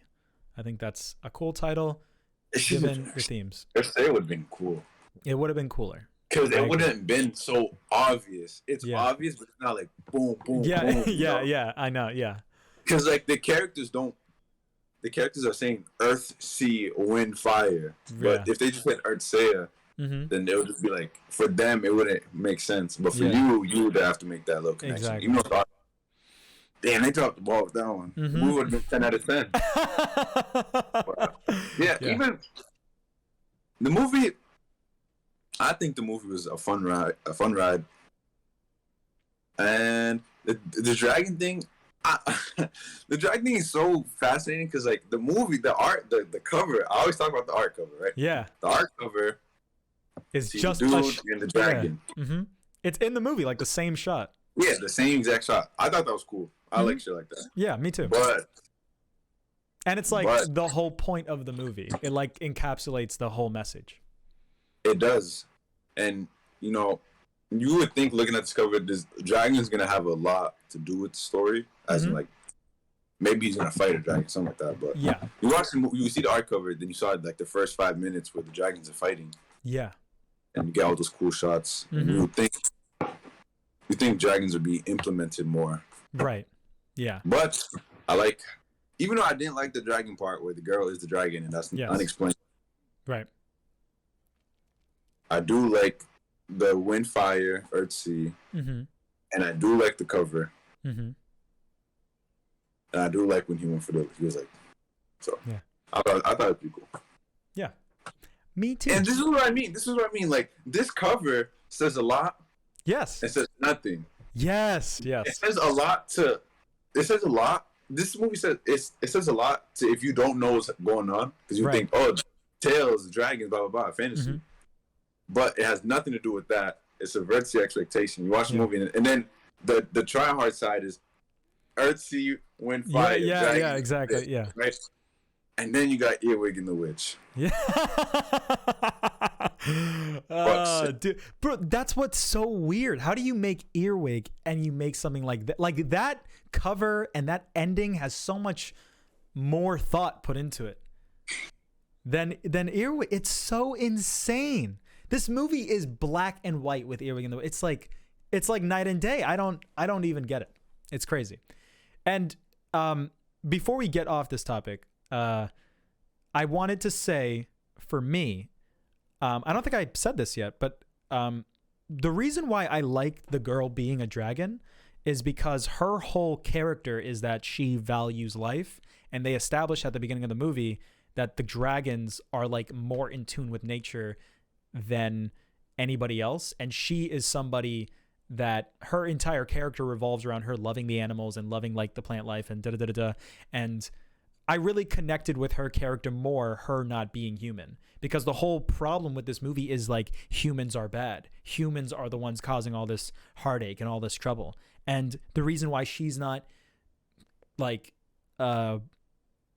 coveted, or no, that's not the right word. Why did I even think about that? She's not consumed by like the evil tendencies that Aaron has or Cobb has or any of the other people in like the city, is because she's a fucking dragon and she's not susceptible to those kind of things. But you know, she still feels bad because she feels like she lives in a world where people aren't capable of love. And I love the song. This is like a song in a movie that's better dubbed than it is subbed, at least for me. I thought the song was fantastic. Like when he cried, I was almost about to cry. I was like, I love that scene. It's fantastic. I see exactly what you mean, and I do like that. But like I said, there just has to be some background. Maybe if the movie was just 10 minutes longer, literally 5 minutes longer. Yeah, just like not even. Like I'm not saying it doesn't make sense. It makes total sense. It makes sense with the theme. How she acts. Yes. Yeah. How the character acts and blah blah blah. And it even says her parents tried to burn her alive when she was a kid, and she lived because she's immortal. You wanna know what would have been fucking godlike if the beginning attack on her, what you see with the dragons, was her. I don't know if that is the case because they didn't explicitly show her getting like hit with fire or something. Yeah. So, but that would have been cool reincorporation.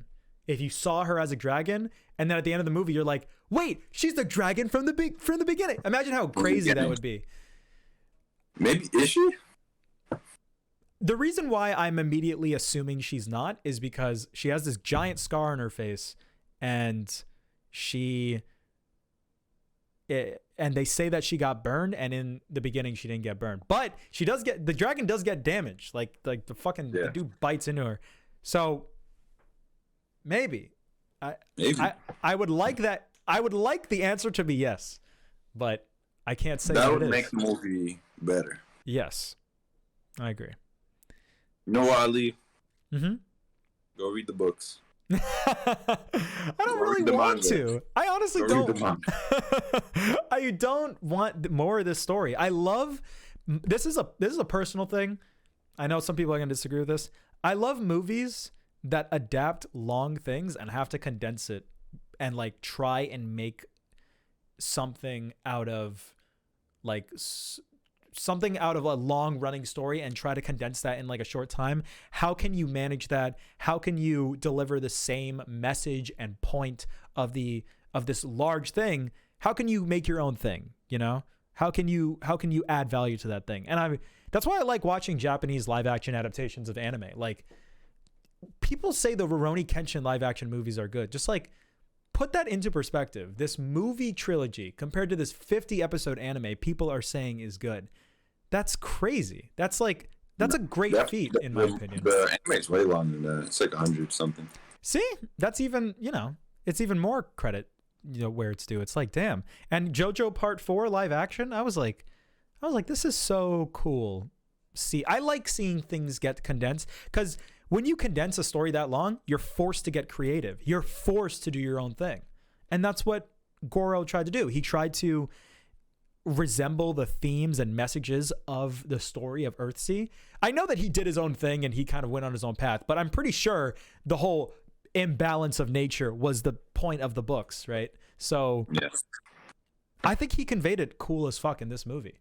And you can't get that experience from the books. Like when you read the 6,000 page books, you're not going to get that. You're not going to get like that, what the way the movie does it.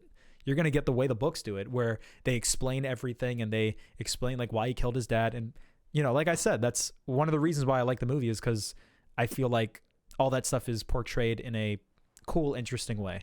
Not just the dad, but like everything else, like the shadow and stuff. And in the books, it's just, I like when things are literal and figurative. And this movie has a ton of shit like that. And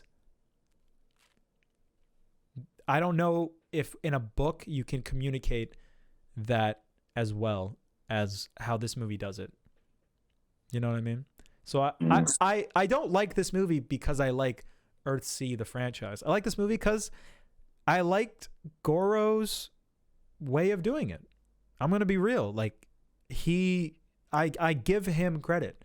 I can tell that this is his thing, or whoever wrote the screenplay. I don't know, but it's not one of those things where you are forced to give credit to the books. Like I can give credit to the man himself, and props to him.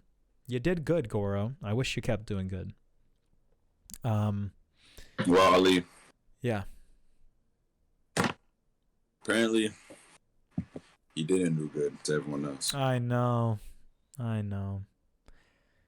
Yeah, but you thought it was okay, right? You thought it was like so you weren't, were you bored watching it, or did you like enjoy it? I didn't get bored. Good. That's cool. Me neither. I enjoyed it. Thought it was cool. I give the movie a 6. I am going to give this movie a 7 out of 10. And I'll stick with that. I gave it an 8 after the first time I watched it. But after my second time, I was like, this ain't that good. I'll give it a 7. Before we move on, the reason why I gave it a 7 is because on my second watch, I was really frustrated because I love how the magical elements tie into the themes of this movie. The dude's using evil magic because he is utilizing the imbalance of the earth to his advantage, and he wants to like be immortal, while the archmage uses all this like cool magic where it's like in tune with nature and like it doesn't like affect anybody badly, and it's always, it's godlike, but it's calm and it's like serene. I think that's really cool how like they have like different spells because of their different personalities and their different philosophies. And the girl being a dragon, blah blah blah blah blah. It all ties into a theme. There's like a point to like the dumb magic-y like random bullshit. When the kid has a shadow and he has like a shadow chasing him, they don't explain like why that's happening to him. And that's something that I feel like, I need an explanation for that. They explain thematically why it's happening. They explain like what it means like for the story. And I like that they do that, and that's what I connect with. But I need like, for that one, the way you need the girl to be a dragon, I need you to tell me why Shadow Boy exists. Because, I be depressed sometimes, and my light side is not part of my body. Where's my Shadow Boy chasing me? Like, why does that happen to everybody in this universe? Why is it only happening to this character? I understand there's magic in this universe, but why is it happening to this character? And why is it actually happening? It's not like in his own head. It's like he talks to like other people that like see him. So it's like, why? And in the books, there's probably an explanation. Yeah.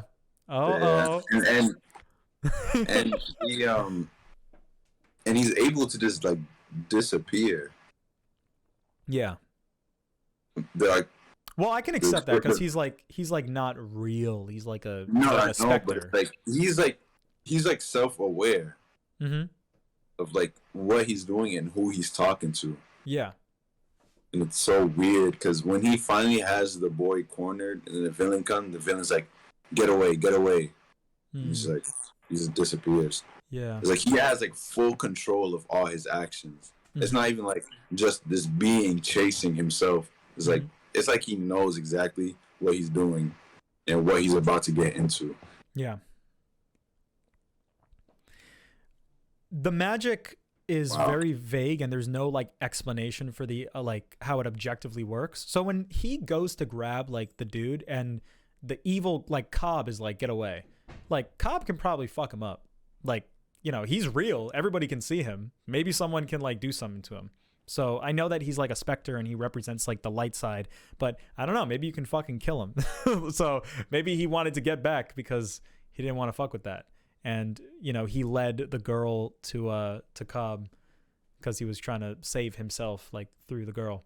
So I can accept that, but my point still stands for what I was talking about. Like that's so convenient. Like, oh, when you're depressed, just wait for your shadow version to come. It's like, dude, that's not fair. Like, if everybody had a shadow version, life wouldn't be that difficult. Why does this character get a shadow version? I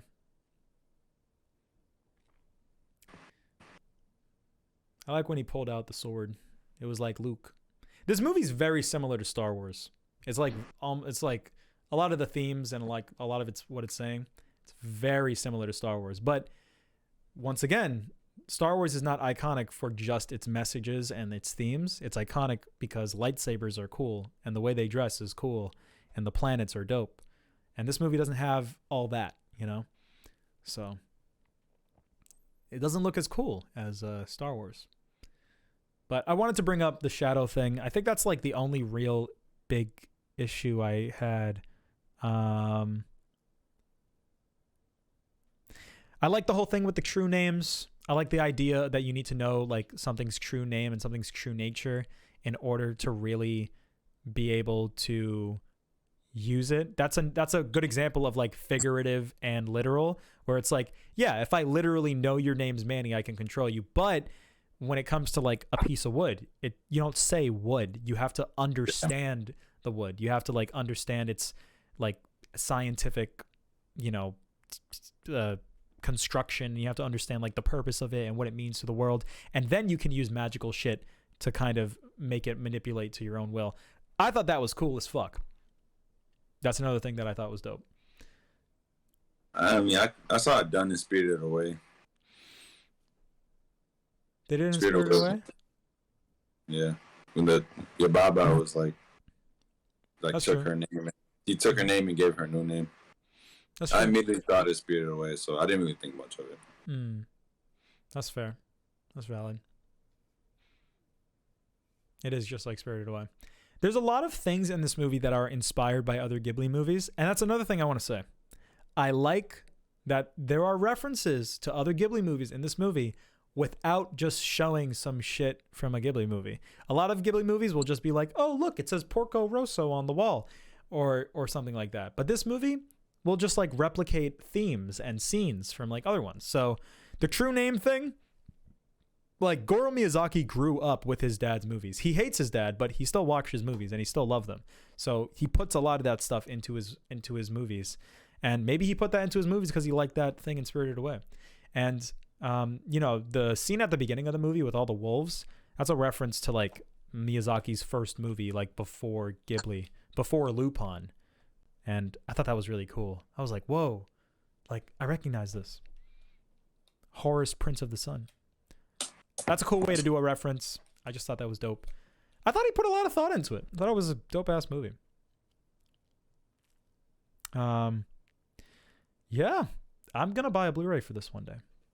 I enjoyed it. 7 out of 10. You said 6. All right. Yeah.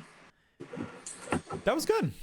Thank you for letting me ramble for 20 minutes. I know that I didn't explain it the best that I could, but I appreciate you letting me talk, and I appreciate you being honest about your opinion.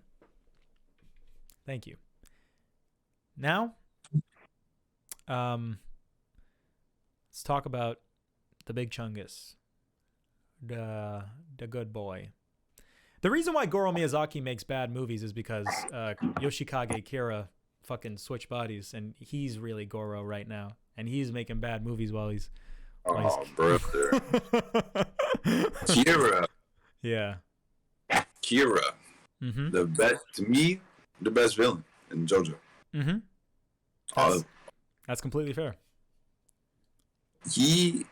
Anytime he was on screen, it was like, what is this guy gonna do? Because he's so quick-witted, he's so tactical, and he thinks on the fly, so he's so unpredictable. And a lot of things he says is so like, he has a lot of quotes, and I remember one of them was like, I don't care if I win, I don't care if I lose, I just want to survive so he can continue on with his serial killing. Mm-hmm. Part 4 is the best JoJo to me. Okay. This is your time to shine. Please go off. Part 4 is literally, like, to me, I gave it a 10 out of 10. Mm-hmm. And I gave no other part 10 out of 10, but I don't know. This part, in every way, is, like, better to me than all other parts, 1 through 5. Mm-hmm. I think Josuke, yeah, Higashika, mm-hmm. which at first I didn't know, but I know now. Fucking Higashika, Chikata, I think. Yeah. I forgot her last name, but that means Joe, so it's Jojo. Literally. Yes, yeah. When I was watching the show, I didn't know that, and I was like, I "Why think- is this dude's last name fucked up?" I think now, they say it in the show. That's how they I do. know it. They do it. They do it in the first episode. Yeah. So, I think Josuke is also the best JoJo.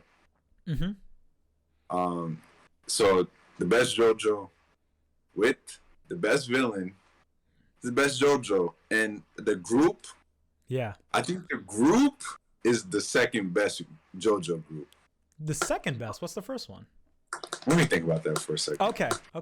Take your time. Give me literally 10 seconds.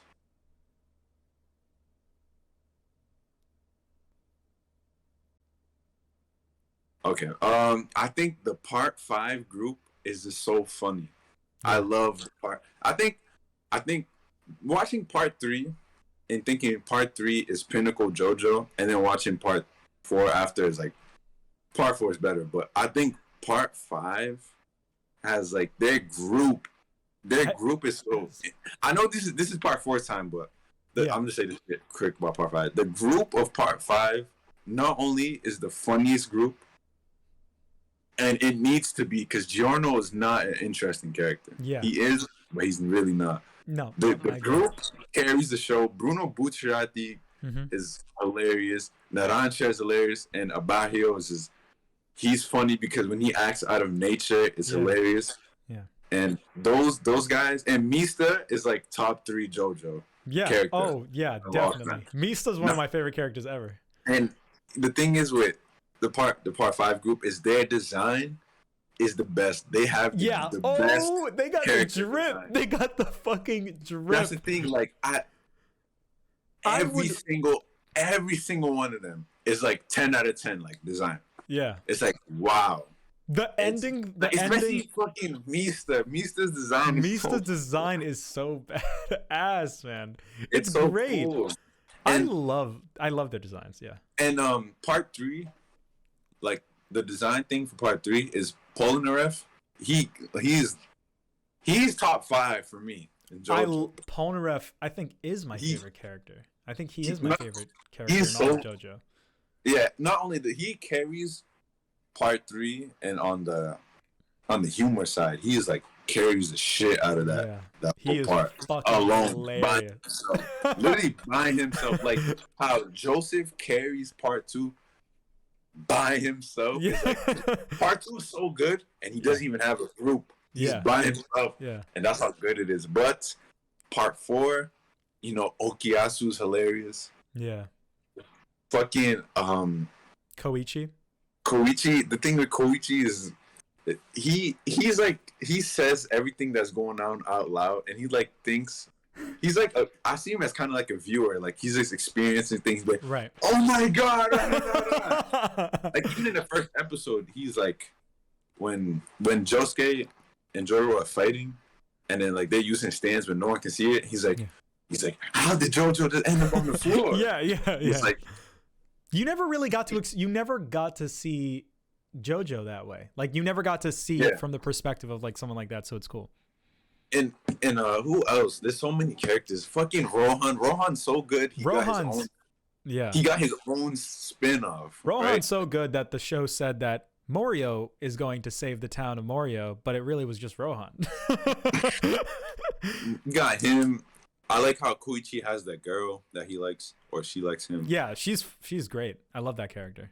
And bro, Okiyatsu and Josuke, they go off each other so good. Their friendship is the best in JoJo, and they are both equally as funny. Yeah. And that just makes the show hilarious. And the thing is with that, the episode, JoJo's episodic nature allows it to be funny, because this is why Josuke is the best, right? Because he's a teenager that acts like a teenager, whereas Jotaro is cold, stark, and always badass. That's cool. That's fine. Yeah.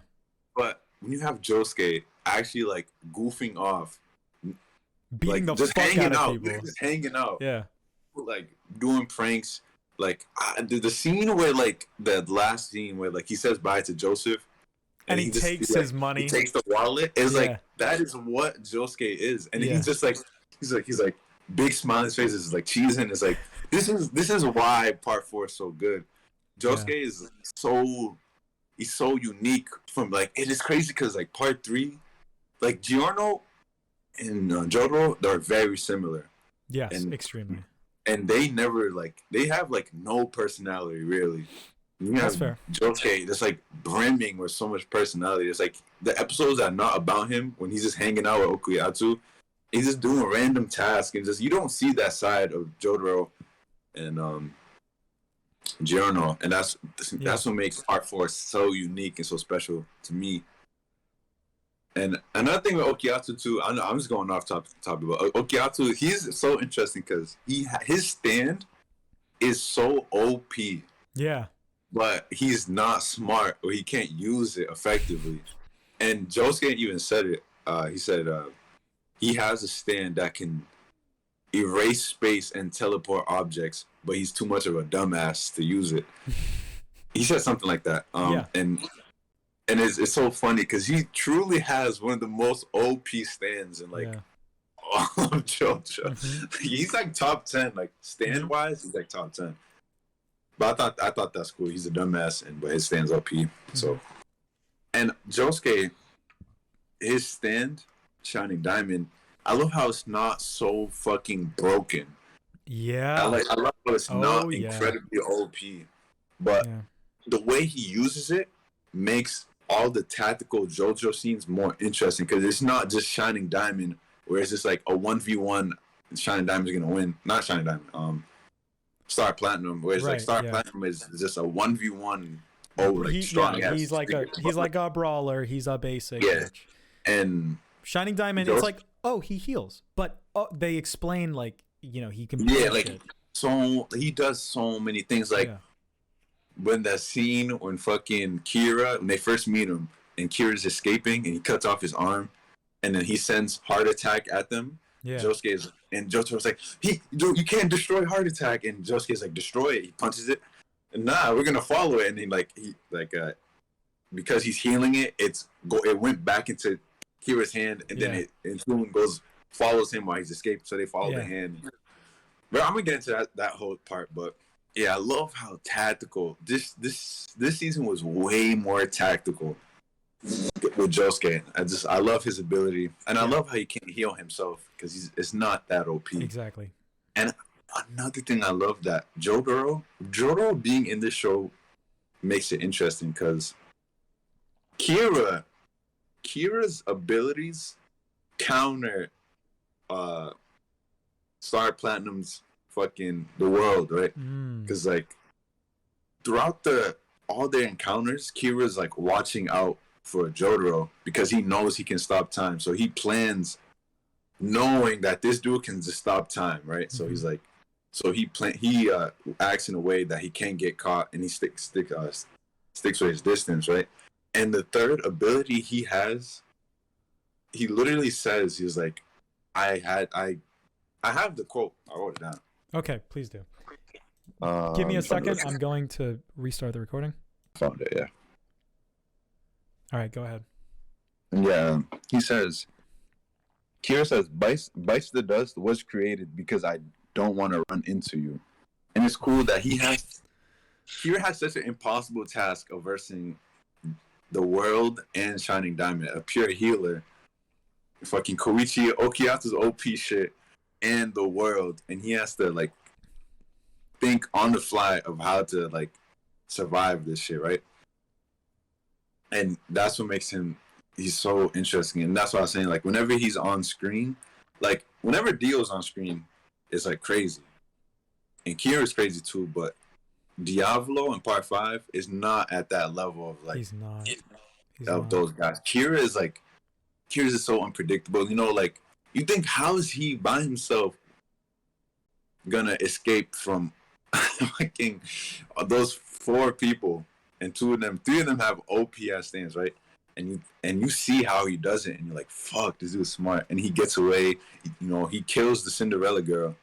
changes his face, and Yeah. the whole crew is like, "Fuck." Yeah. That And was then, you know, awesome. Jojo has that face where his hat's covering his eyes, Yeah. and his face is dark, and he's just like mad as shit. Koichi runs into the public. He's like, "Come out here, you coward!" Yeah. And everyone's just like, "Fuck, bro." The He way really they got presented that was so good, because usually they have like, oh, like dun, dun, dun, dun, dun, whenever they beat a stand user, but they had the deceased tag without playing like any like music, and it was just over the shot of like the city, and it was like Yeah. they lost, and that was so powerful to me. I thought that was great. And the way Kira and his son, his fake son, Hayato, whenever when he gets introduced, the show takes off. Like the show like becomes like incredible. Mm-hmm. You know, when they're taking a bath and it's so awkward, he's like, Hayato's so smart because he catches him using the cameras. Yeah. And then Kira gets to his point where he's like, he's so fucked, and he kills Hayato, but then like his dad comes, or the dude with the arrow. Yeah. And he's like, dad's like freaking out. Joe, we gotta leave Morio. We gotta get out of here. And he's just like, what do I do? He's biting his fingers off and shit. And then he's like, I didn't know at the time. I think I found out in part 5, but the arrow flew into him without any of them like touching the arrow, because like, one, the arrow moves to people who are suitable to survive. It's like because one, like, you have a high chance of dying, Right. or you stand, right? So like the arrow automatically moves to someone who's suitable. So I feel like in that scene right there, Yeah. he was such in need, his will, because your stand is like a manifestation of your will, and like your will determines whether the arrow chooses you. So the arrow was like, you really want this, so I'm giving you this power because you desire this and you deserve this because you're capable. And then he gets the fucking arrow. Then time goes back, and as a viewer, you don't know what the hell's going on. Yeah. But he just fired Bites the Dust. Such an OP ass. The way they executed that is fucking godlike, because it's I think I might be wrong, but I believe it's in the beginning of an episode, and it shows like Shinobu. What's the wife's name? I don't remember the wife's name, but it shows the wife, and she goes upstairs and she doesn't know that Hayato's dead. And you as a viewer think Hayato's in the closet and Kira's trying to hide it, and like she doesn't know Hayato's dead. But she goes upstairs, she opens the door, and then it shows Hayato, and then he turns around and you're like, what the fuck is happening?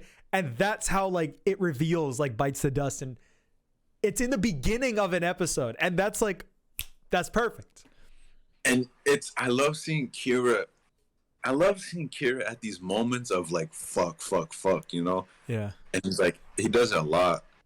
And that scene when he's just biting his fingers, and the arrow old guy is like, we gotta get out of town. And he's like, I can't leave Morio. And I love it. I love the way he acts. And you know, he gets Bites the Dust. And it's like, and then I think the first time he uses it is against Rohan. Yeah. Or he uses it on Hayato, and he's like, He uses it on himself first. Yeah. Yeah. And then he uses it on Hayato, and Hayato can't say Kira's name. Yeah. And then that's how the whole crew dies. Yeah. And you're like watching it like, this dude won. He killed all of them. He killed Josuke. He killed the god Jotaro. And it's like, he fucking did it. Yeah.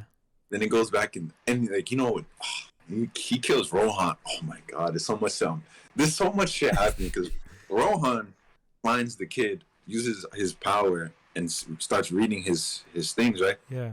And then like suddenly like it starts writing itself into the future, and it's like that guy's pants are gonna unzip, and he looks like unzipped, and it's like it's gonna start raining. It starts raining, and then it's like the next he flips the page, it's like Rohan Kishibe is going to die. Yeah. And he's like, and then you see Bites the Dust like open the page and stuff. He's like, disappears. Yeah. I'm like, oh my. Yo, yeah. Bites the Dust comes, and then he like blows his back out. No homo, like blows his holes in his back. Yeah. And Kishibe sees Jojo and Koichi down the road. And he's like, I gotta tell him. Then Bites the Dust appears in his eyes. He's like, now I'm gonna show you the true power of Bites the Dust. He's like, and he blows up, Yeah. and you're like, oh, it's so crazy because as a viewer, you're like, how are they gonna beat this? Yeah. How are they gonna find out? Because Hayato is fucked. Yeah. How are they gonna do this? Because they can't use Rohan, and it's the most tactical shit. Yeah. And again, I love how it's not just, oh, Jotaro's just gonna fucking stop time and kill him. I love how it's just not. This is Josuke's story, and I love how when he shows up, everything starts changing. Yeah. Oh god, it's all good. And I know I keep jumping around, but whenever like you first see Kira up until the end, like the show just takes off. Like literally every story after that is just so good. Even the episodic ones, like the alien one. The alien one's like the best episodic one.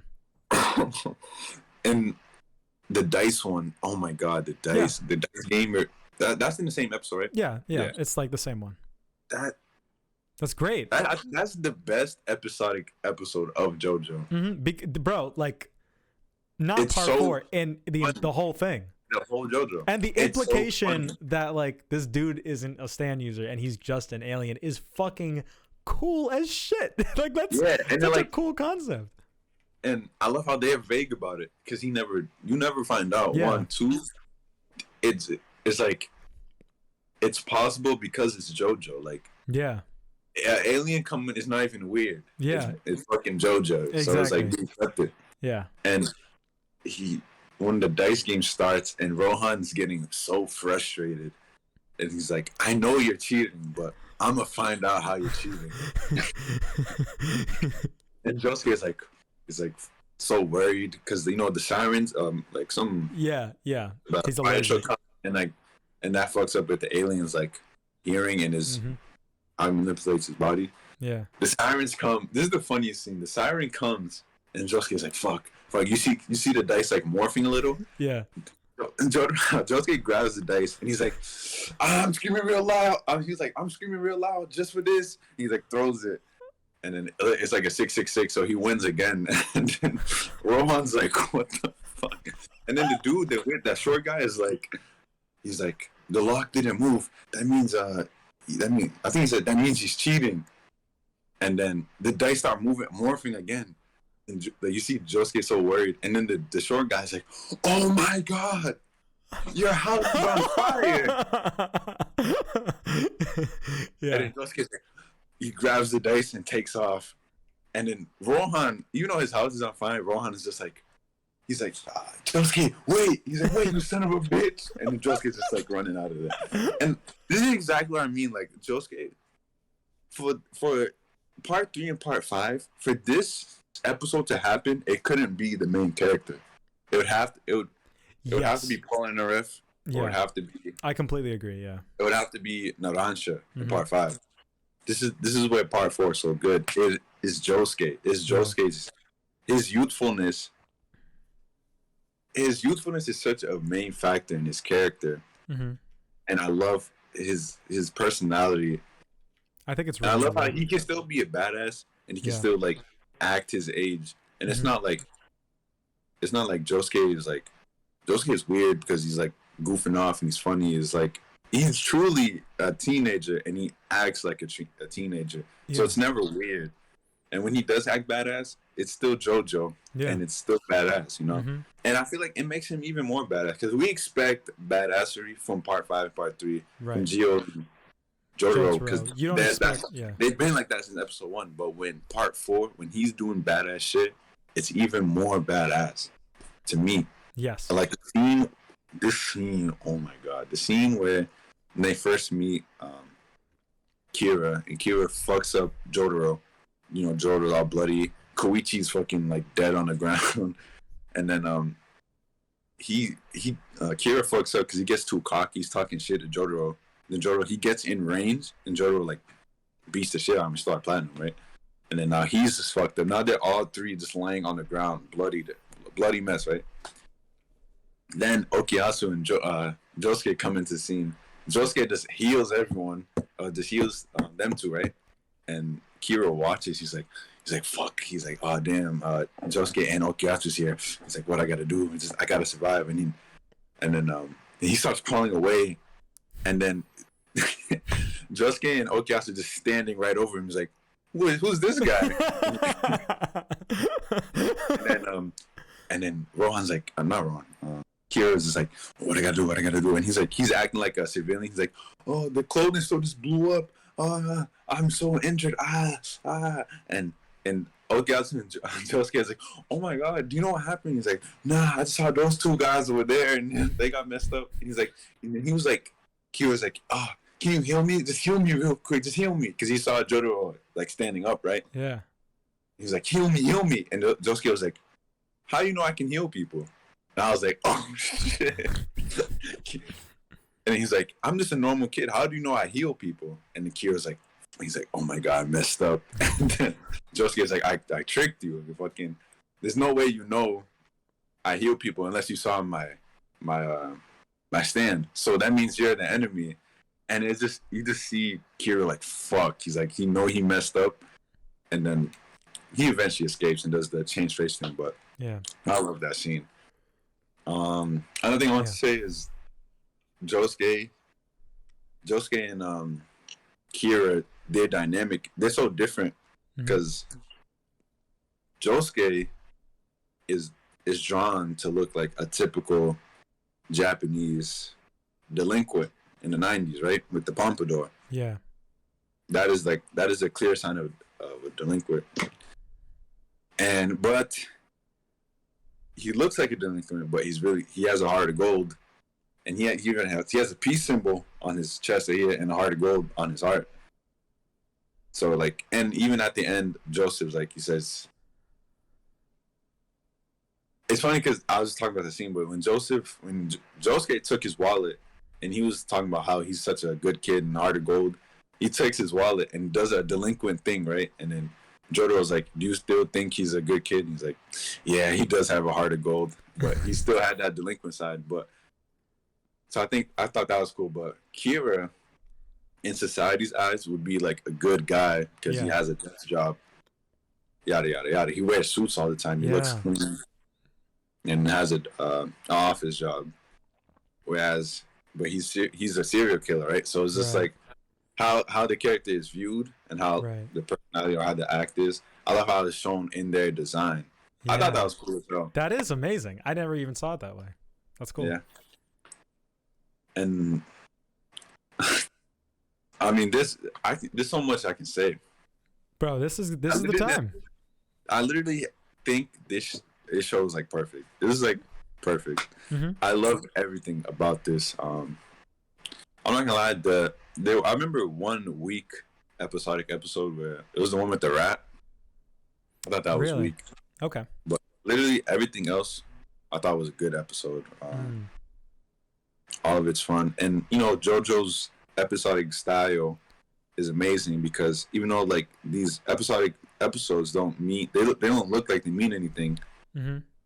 They're building blocks for character development and how character acts in certain situations. You see certain sides of people, and usually by the end they return somehow. Like Cinderella, when Kira killed her, and what else? A lot of people come back. The chef comes back. Does he? The kid, he's in the end. Yeah, when they're saying, we didn't even talk about the ghost girl, Raimi. Oh yeah, she's awesome. I thought she was so interesting. She was very interesting. That's another thing with JoJo. Like, we never seen this type of thing in JoJo, and it makes it even more interesting with the Rohan Kishibe spinoff because it's more shit like this instead of stands, right? She's just a ghost, and it's crazy, but it's not crazy. Yeah, it's crazy because it's new to JoJo, never seen before, but it's not crazy because it's JoJo. Yeah, but we accept it just like the alien, and I thought she was so cool because it's like, Kira killed me and my dog, and it's like, and she like drives the character to even go for Kira harder, and when they get Kira, I didn't even talk about when Kira dies, and like it's amazing. He bites the dust, but he uses it. Bites the dust, but he uses it like right when Jotaro uses the world, but you see the animation for Bites the Dust, but because it was at the last second, he goes to like the ghost hell space instead. Yeah. It's such a great reveal and fake out. It's perfect. It got me. It was so good. I thought he got away. And the thing is too, I love how he's just standing there talking like, yes, I went back in time. He's checking him. He's like, yes, I went back in time. And he's like, where am I? And then you see it. Yeah. It's so good. And you see how Remy pull up. I know. And she was like, and it's crazy because he didn't even recognize her. Because he killed 48 bitches. Mm-hmm. She was like, yeah, I think she said it's like, I was the first one you killed. You don't remember me. Blah, blah, blah, blah. And then I like how the dog even gets his revenge because he's the reason why he goes in. Like, he turns around and looks because the dog comes in and bites his arm off. Good job, Arnold. My nigga Arnold gets his revenge. Yeah. And then he gets sucked in. I love how even at the last moment, he still called Bites the Dust. He tried to do he called the stand. His stand got grabbed too. Yeah. And then like, you feel so good. You feel so good because she waited 15 years, and now you see her turn into a golden wind. She goes up, and I love how everyone's there. Yeah. Even all those side characters, everyone's there. It took me a long time to realize it, but they're actually they're in the intro. Like, it shows in the intro when it goes up, it shows them. Yeah. I don't know like when you watch JoJo. Well, you obviously watched it on like Crunchyroll or something, but on the Blu-rays they change the animation, like they make it like better, and in the animation it is like they're all translucent and they all are white because they're all dead and they're like ghosts. And I was looking at TV versus Blu-ray, and then the TV version, they look like they were just like they had their colors and they like were there in the opening. At least I thought that was a cool touch. I thought that was really nice. That's cool. I'm gonna get to the openings in a second because it has the best. This has the best openings as well. That's fair. Yeah, that's completely fair. Not as in. I'll get to OPs in a little, but yeah. Kira's death. I like how like Hayato was mad that he died because like he truly wanted him to get punished, but at the same time, Rohan was like, there's no way we can prove any of this or anything he's done. So he was like, this had to happen. Yeah. I thought that was cool. I like how Hayato was like truly like angry that he didn't get punished. Mm-hmm. But he did because he got sucked into that fucking yeah. But I guess Hayato will never get that pleasure, no. Mm-hmm. When he died, it was that we were just talking about that little when he clicked it. Yeah, the animation is fantastic. Yeah, dude, and I like how Remy was like, he's like, you don't know yet, do you? And he's like, she put her hand through him, like, you died, and they show you what really happened. Yeah, Jotaro fucking. It's because of Koichi too. It's because Josuke is so fucked up because he was just fighting him like one-on-one earlier. So Josuke is fucked up, and then Josuke is like, he's like, don't let him press the button. Everyone starts running, and then Jotaro's like, oh, I'm not gonna make it in time. And then he's about to click the button, and then Koichi, he's like, 3 freeze, and then his hands on the ground. And then he gets in range and he uses the world. And I love how he's like, the world, and it's like it has the originals, the yeah. And I love how Josuke was like, not Josuke, Jotaro was like, he looked at Koichi immediately. He was like, Koichi, I'm happy I came to town. I'm happy I met you. And he's like, he said like something else. He's like, yeah, he's like, I don't know. He said like, I trust you. That's why he sends Koichi to Italy. Yeah, to Italy. And he said, I love how he said that. Because Koichi literally saved the day, and he literally stopped his tracks, gave Koichi his flowers, and then proceeded to, fuck him up. And I love how throughout the whole series, Jotaro is giving Koichi so much respect. Even when their first encounter with Kira, Jotaro, when he go outside, he's like, Koichi, you saved my life. And he's like, I'm grateful for you, and blah, blah, blah. I trust you. I love how they're so cool with each other. Yeah. It's like Josuke and Okuyatsu, they're like best friends, and then it's Jotaro and Koichi. And I love both their relationships. I love how Koichi's like so short and Jotaro's like 7 foot tall. Yeah. But yeah, that Act 3 freeze, and he's like he's like SHIT. That's hilarious. Yeah, he says it every time. Let's kill I them. love, yeah, and then he gets ran over because time stopped, and he suddenly, in their view, he suddenly just bounced forward or backwards. Yeah. I loved it. I know some people probably wanted the Josuke to just like beat the shit out of him and just kill him with his own hands, but this was amazing. Kira was literally, it's so good. Like, he's one of my favorite villains ever. He's so interesting. Yeah. And he is what really makes Part 4 special. Like, Josuke himself is so good, but Kira is really like what drives it home for me. Plus, like the setting of Morio, it's so different from Part 3, Egypt and the world and shit. I love how this is just a tight knit serial killer story. Yeah, where it's like find the killer, but as real, we know who the killer is. Now we just have to see how events unfold and how Kira escapes all these situations, and it's so fascinating to see from this standpoint. Yeah. Dude, and I love how Kira gets so much screen time. Yeah. He gets so much screen time. There's like a whole episode for him. He has like a whole battle with the cat. Whole episodes with just him. Yeah. He kills that kid. Yeah. And he kills Cinderella. And the kid, I never gave a shit about the kid, but when the kid died, it was sad. It was sad.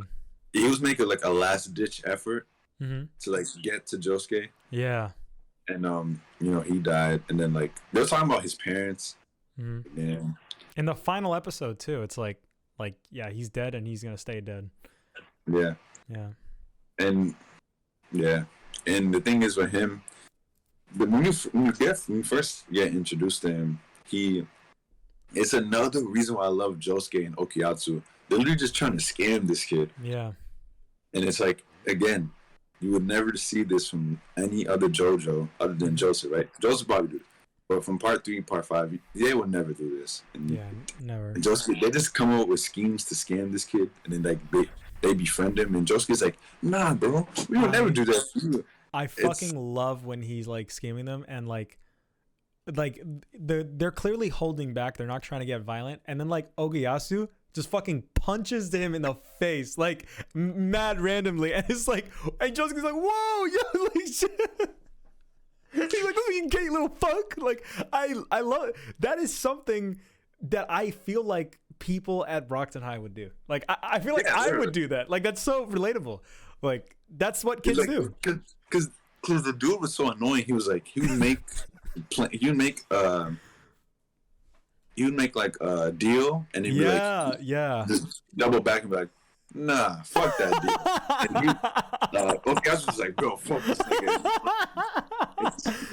That's what I mean. Like the episodic episodes are so funny. Yeah. The episode where Rohan versus the kid and Rock, paper, scissors. Yeah, but it's like John Ken.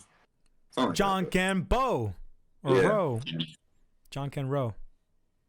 That episode's funny because Rohan would cheat. He got mad at Josuke cheating with the dice, and then he cheats.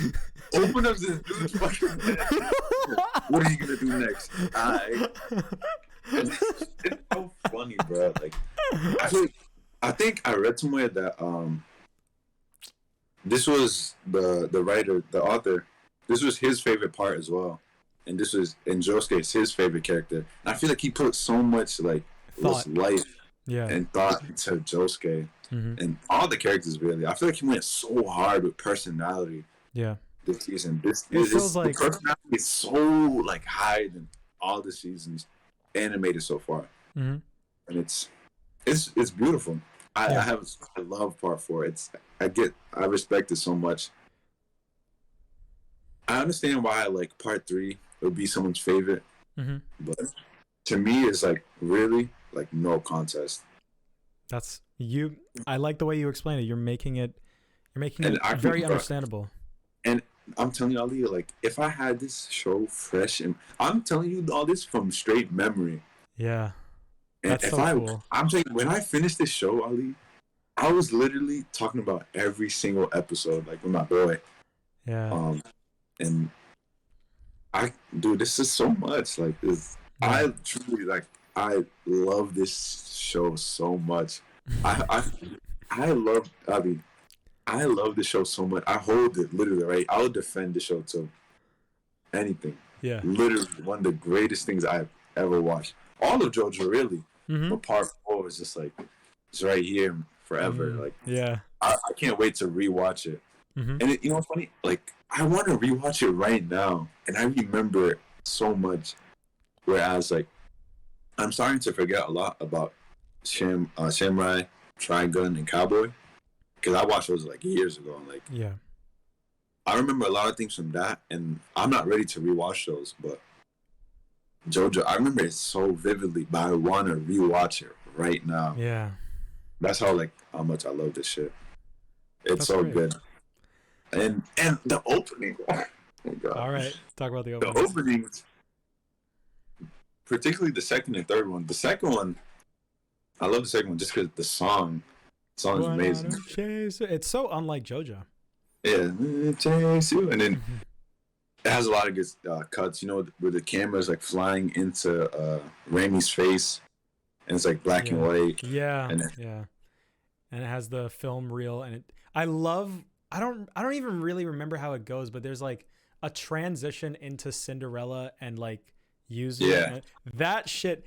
Without knowing even with the context, it's cool. But without the context, you're like, who the fuck is that? Like, they made that look so cool. As someone who didn't see part 4 and just watched the opening, I watched that shit and I'm like, this show's probably fire as fuck. Dude, and then it's like chase you, and then it has Josuke like this. And then like the camera zooms in to Kira, but you only see his eye. Yeah. Like who's that? And then like the last episode they used that opening. Like the first episode you see Kira, and then it moves on to the third one. But that EP, I love that shit. Fucking the third one. Yeah. Third one. Yeah. The third one. 1999. Bees are some. Like that shit is in my heart. That's in my soul. It's literally but when they do the rewind version, I was like, You didn't know at all that they were gonna do that? You never seen that? Okay. When I saw it, Ali, I was like, "This is the best JoJo." Yeah. You know, part three did it already. Yeah. So I knew something was coming, but I loved the way they did it. Yeah. It was just Rohan. Not Rohan, but Kira went back in time. Yeah. Huh? Yeah. It's like bites the dust. Like now it's literally going back. Yeah. So they put so much like thought and effort into creating this opening where it can work both ways. Right. Each scene literally works both ways, and I love it. And I love how the song is too. It's like it's like break down. Yeah. And then it like and the fingers are up. Yeah. And the song is so good. Yeah. I love the openings. And same thing with part 5 and part 3. The openings are incredible, and like when they do like the part 3 when they fight Dio, and then Dio's like the world don't stops the opening, the marks around. He's like, and he goes behind the thing. And I will say in the context of part 4, I think it works better in part 4 than it does for part 5 or part 3. I think because that's like when he used it. I don't remember exactly. I just remember it having a lot of impact when he used Bites the Dust. It was timed, and the opening played like right when you realize like everything is fucked, and the opening's like, everything is fucked. Like, and he goes, I love when he gets like the waves. He has that in the opening. I thought that was, they didn't need to do that, but they did. I just love the effort. Like if I made an anime it would have to have some type of opening like this, because Yeah. you know, people openings stick with people. You know, like, Yeah. we remember the best openings of our favorite shows and stuff, Yeah, stuff like that. of course. So I love how they put so much effort into theirs, because they know the impact it has. It makes the show better. Yeah. They know some shows will make an opening and like it won't click on every episode. You have to, when you make an opening, you have to think people are going to watch this before every episode. Is this going to fit with this episode? And sometimes they don't play it. Sometimes they don't play the opening. Sometimes they do. Just like in ReZero. Like I think ReZero, the ReZero season 2 part 2. Mm-hmm. I think that season's opening appeared one time. Holy shit. That's crazy. That's and awesome. I love how ReZero, you know, I love ReZero. The ReZero episodes are like 25 minutes long. They're not even like 18, you know. Mm-hmm. And it's full with dialogue. But Jojo, I can literally listen to these openings whenever. It's just like the Samurai Champloo ending. Yeah. Like, bro, I will never forget that shit, bro. Me neither. Like, so I'm happy that they put so much effort. Mm-hmm. Just listen to this. This make me want to rewatch the whole show. Well, yeah. We should watch it and talk about it. One day. Because you know, when we get done with Ghibli, I gotta watch. There's a couple things I gotta watch. I gotta watch Jojo, and I gotta watch.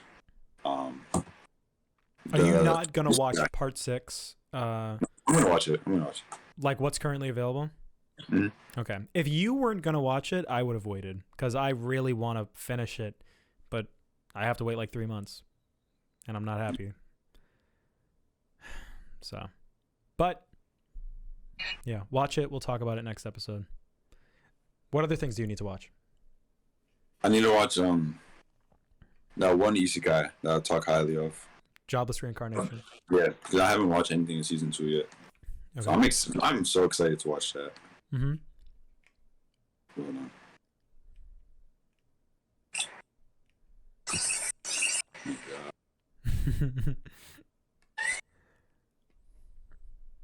And we still got you got anything to say about part 4? Did you say everything? I just kind of wanted to give you the center stage. I knew that you were gonna have more to say than I did. I'm gonna be honest, it did not click with me as much as the passion that you show for part 4 is the passion and like love in my heart for part 3. When I was rewatching part 3, I was really anxious. I was like, was it just nostalgia? Did I just like it because I was in high school?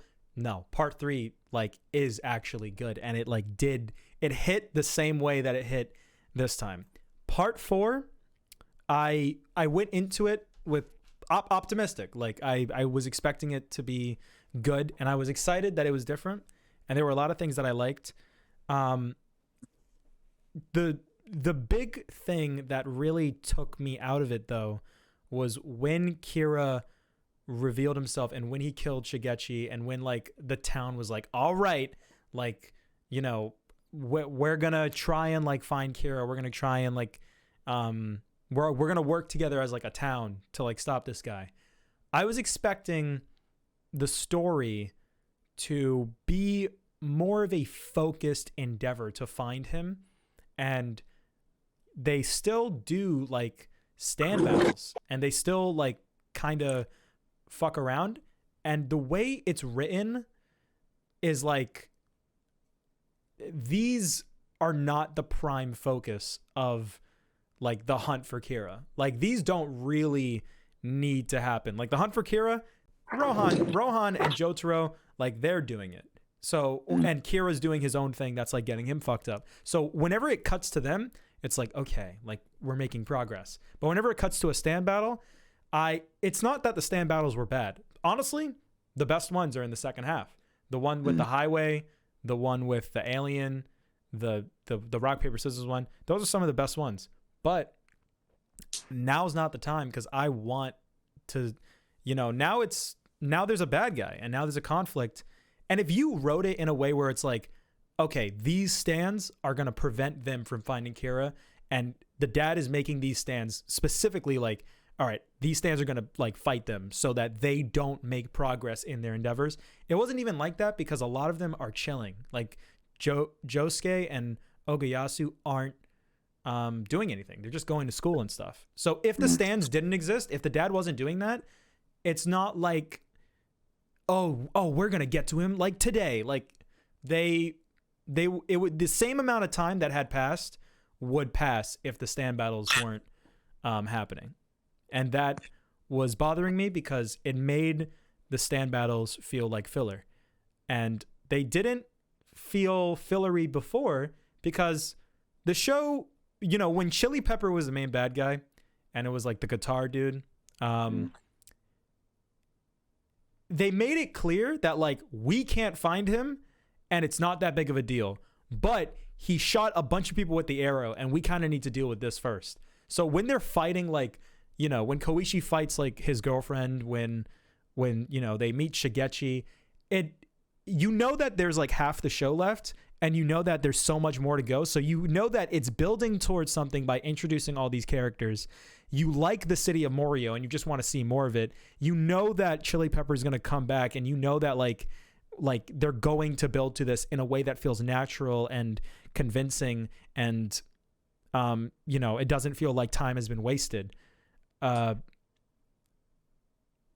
in the second half, they don't justify the stand fights as much, and a lot of the time in the second half is taken up by stand fights.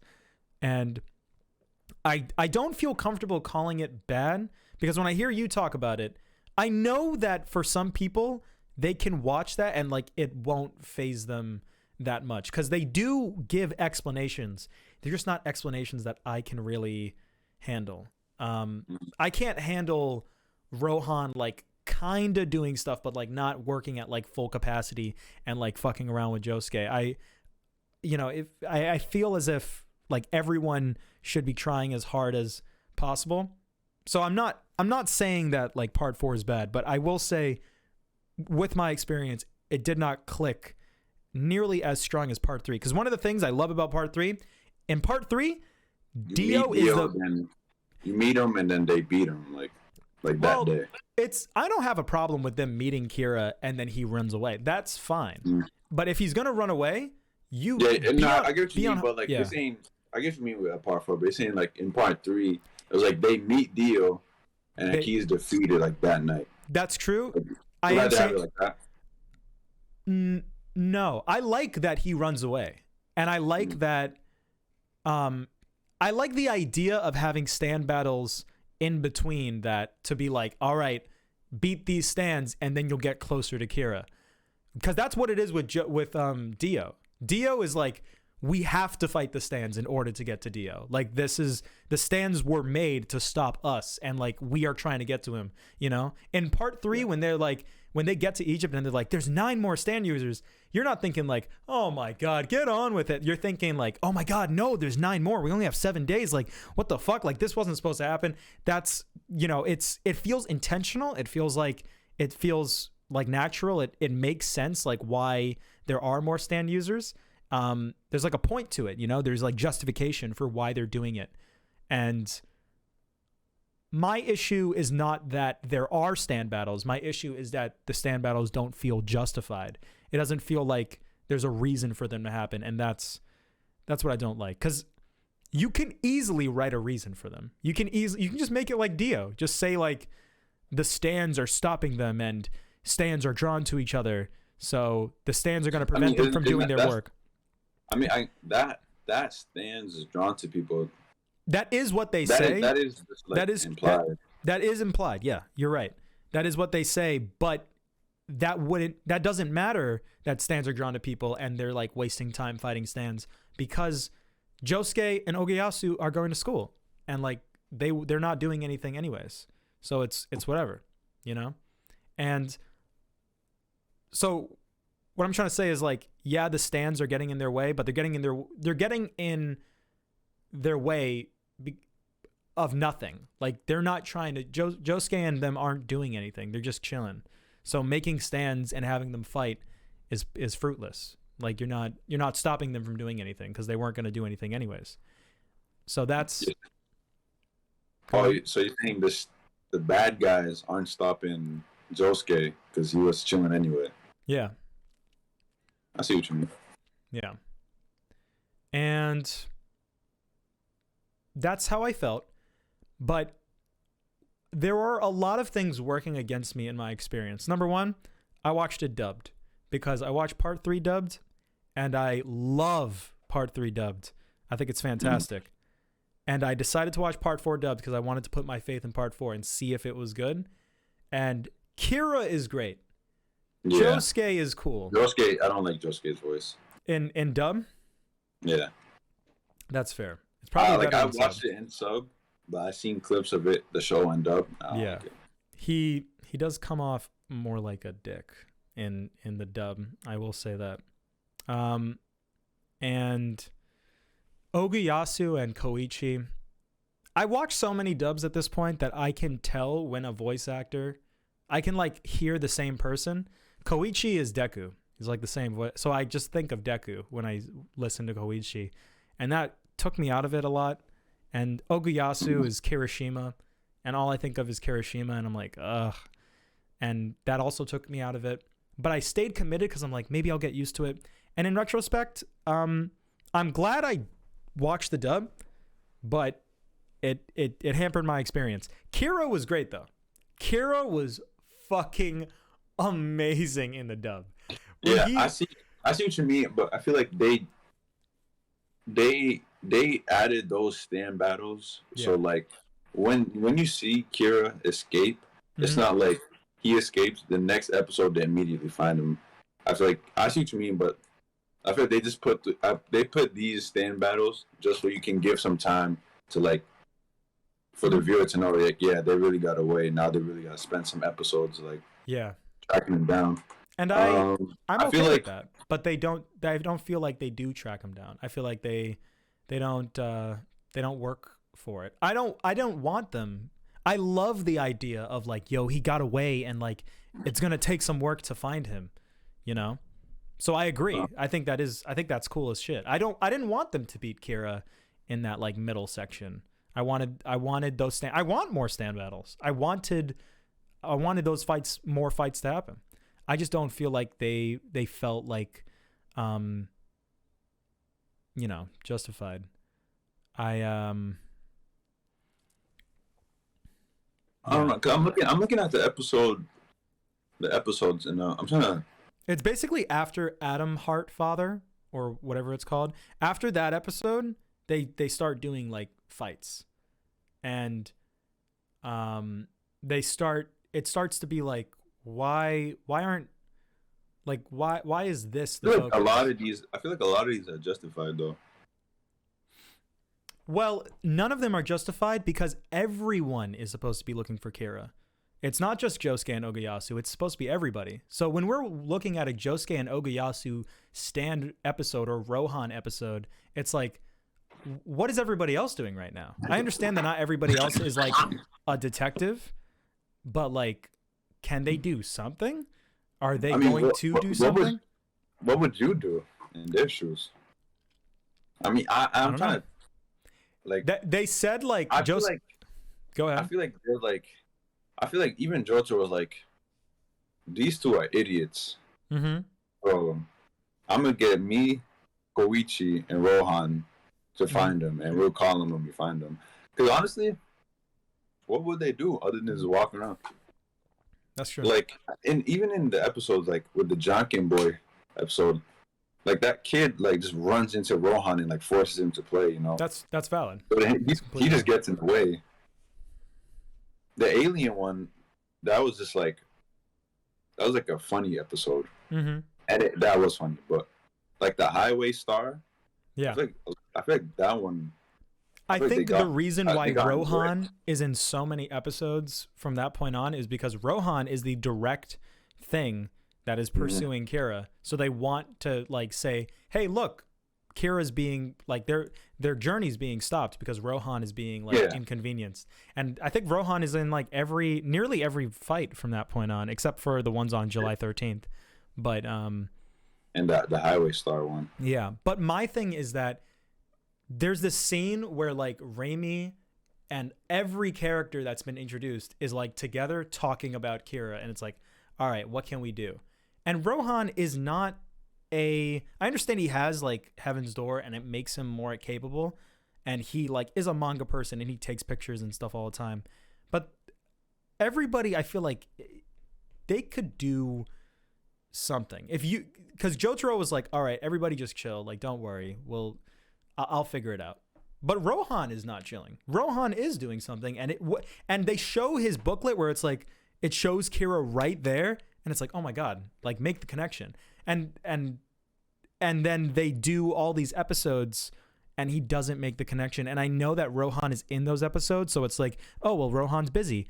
But it's like, but there's always an implication with these episodes that like some time has passed in between. Like you don't think like, oh, that this takes place on Monday and this episode's on Tuesday. There's an implication that like they're chilling in between them. So I'm constantly thinking like, did you figure it out yet? Like, did you know? And then he sees the picture with the kid. Like, I don't know when he sees that one. But I understand what you're saying though. I don't know. I feel like, once again, this is why I said like I understand that someone can watch that and not be bothered by it, because there is a mild justification of like, yeah, what do you expect the kids to do? But why would you even ask them to help in the first place if they aren't going to do anything? I mean, I guess they just ask for help because they are stand users. But the way I see it is Kira is a master at this. So, like, without someone like Jotaro or Rohan on the hunt, they're not going to find him. Because, he's an escape artist. He already escaped them, like, twice by that point. And he's been doing this for 15 years. So he's probably escaped everyone in this. Right. So I believe, literally, Jotaro and Okiatsu, they just can't do anything. Yeah. So they leave it to Rohan, which Rohan has the capability of finding. That's why he's so utilized in the second half. But that's I don't know. I feel like that's valid. That's completely valid. I don't think it ever got in my way. And this even ties into Josuke's character. Like, he's not that guy. Yeah. And I feel like it would be out of character for him to just like dedicate all this time to dedicate. Yeah. And like I think it would be out of character. This is like, if it was Gio would dedicate all this time. Jotaro, of course he would. Right. I think even if Joseph was in this season, right? He has the Hermit Purple, that could be useful. But I feel like he'd be like, "Hey, call me when y'all find him." But I don't know. I see what you mean, but to me, it doesn't bother me. Yeah. Why didn't they use Hermit Purple? So I agree with what you're saying, though, like your general point. Yeah. But why didn't they use Hermit Purple? That was the whole reason why he came for Chili Pepper, and then he didn't use it. Either way, what exactly does Hermit Purple do? Doesn't he just have to think about someone and then it takes a picture of where they're at? You can look up the specific ability. That's what I'm doing. I don't know, because I feel like if he already changed like his appearance, I don't know if it would work. Maybe it's tied to the appearance. That makes sense. I really want to know what it does. I kind of forgot. Is it demanding type of information?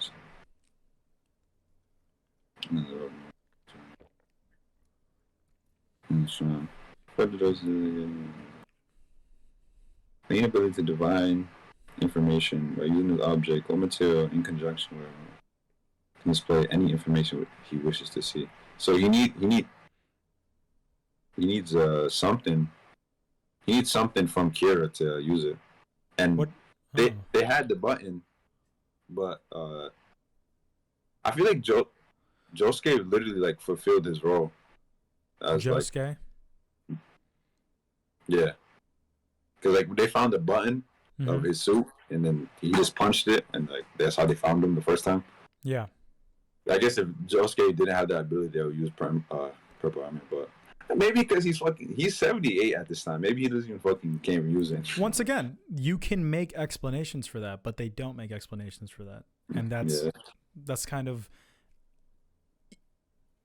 I understand if people can come to that conclusion themselves and they can accept it themselves. I don't think that's a. I'm not going to act like I was thinking that the whole time, though. I didn't even think about that until you said it. I feel like there's no way they can use Hermit Purple. Okay. Because once he changed ability the first time, they lost all trace. And then he did it again, then they really lost all trace. So they had nothing in conjunction with Kira to use Hermit Purple. Okay. What do they have from Dio? How did they do it with Dio? Just because it was his dad's body and he was able to do it because it was... maybe. Maybe. You should know. I know. It's my favorite. Yeah, I watched it twice. I should. That's fair. That's probably valid. But once again, I knew that it clicked with you, and I know that your perspective is one that you've held for a while, and one that is valid. And what you're saying makes a lot of sense. I want to rewatch Part 4 sometime in the near future, subbed. And I also want to read the manga, because the manga, it's structured a little differently. And maybe the way they structured it in the manga will abide by my liking a little bit more. The whole July 15th thing, that's not in the manga. Though all those episodes are in the manga, like all those battles, but they aren't structured the way that they are in the show. And I think I would like them if they were just separate and the show was just like honest about the fact that, yeah, random stand fights are happening and like these aren't really building to anything. We're just having fun. I feel like if you just kind of had them separate, you'd be saying that. But by having this countdown timer and saying like, oh, this is building to something, you're implying that like this is all in service of this thing that's going to happen at the end, but they're not. All of these fights that happen during that 4-part like July 15th episode are all in isolation, and they don't weave together in like enough to the point where it matters. And if you're sold on the stand fights happening already, then that's probably not going to be an issue for you. But if you're someone like me and you're just kind of waiting for the ending to come up, it's going to be frustrating. But once again, I feel like I will rewatch it. If you're waiting for the ending to just show up, then mm-hmm. When I was watching JoJo, I didn't want it to end. I don't want any JoJo to end, so I'm never waiting for the ending. So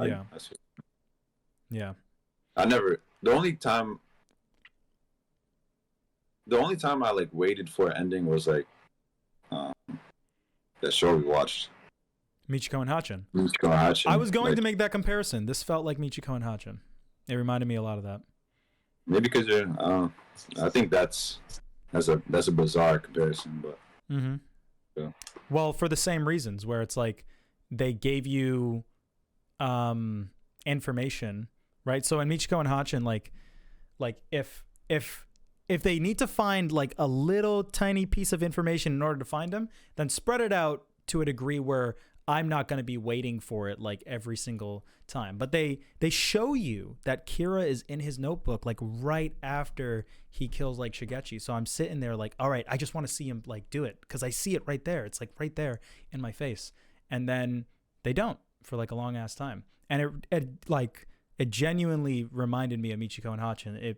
It clicks to that discussion a lot, you know. And I was thinking about what you were saying where like in Cowboy Bebop, it's like you have after like Jupiter Jazz, you have no reason to like want to see the ending. You want to spend as much time with these characters as you possibly can.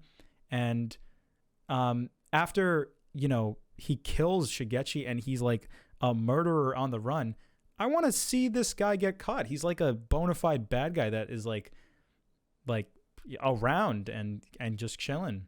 He did get caught though.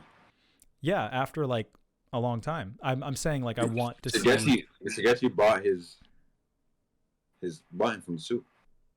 I'm saying like after he killed the Cinderella girl and he like went into hiding and stuff. After that, not just after the shit. I know there was like a whole section after that. I mean, after that section. After that section, you want them to just immediately find him. No, I wanted more stand battles. I just wanted them to justify those battles. I wanted those battles to feel intertwined with Then the plot what were you and the just- conflict. So, what were you just saying though with Shigeshi? When I use a Shigechi thing, but I forgot about like that section afterwards. What I'm saying, the whole point that I've been making this whole time. Nah, I know Is the that- point, but I feel like you were just talking about something way different. No, I just said Shigechi when I meant like after he kills like Cinderella Girl. I just looped them together because they feel so close to me. But you made the comparison to Michiko because you wanted the show to hurry up and end. Mm-hmm. But I you want want- more stand battles? In the same way that I want to still chill with Michiko and Hachin, the show has done a thing that makes me desire the ending more than I desire the chilling with Michiko and Hachin. If I were to write the show and I were to create it, I would make it in a way where I wouldn't want the ending more than I want the chilling with Michiko and Hachin. That's what Cowboy Bebop does.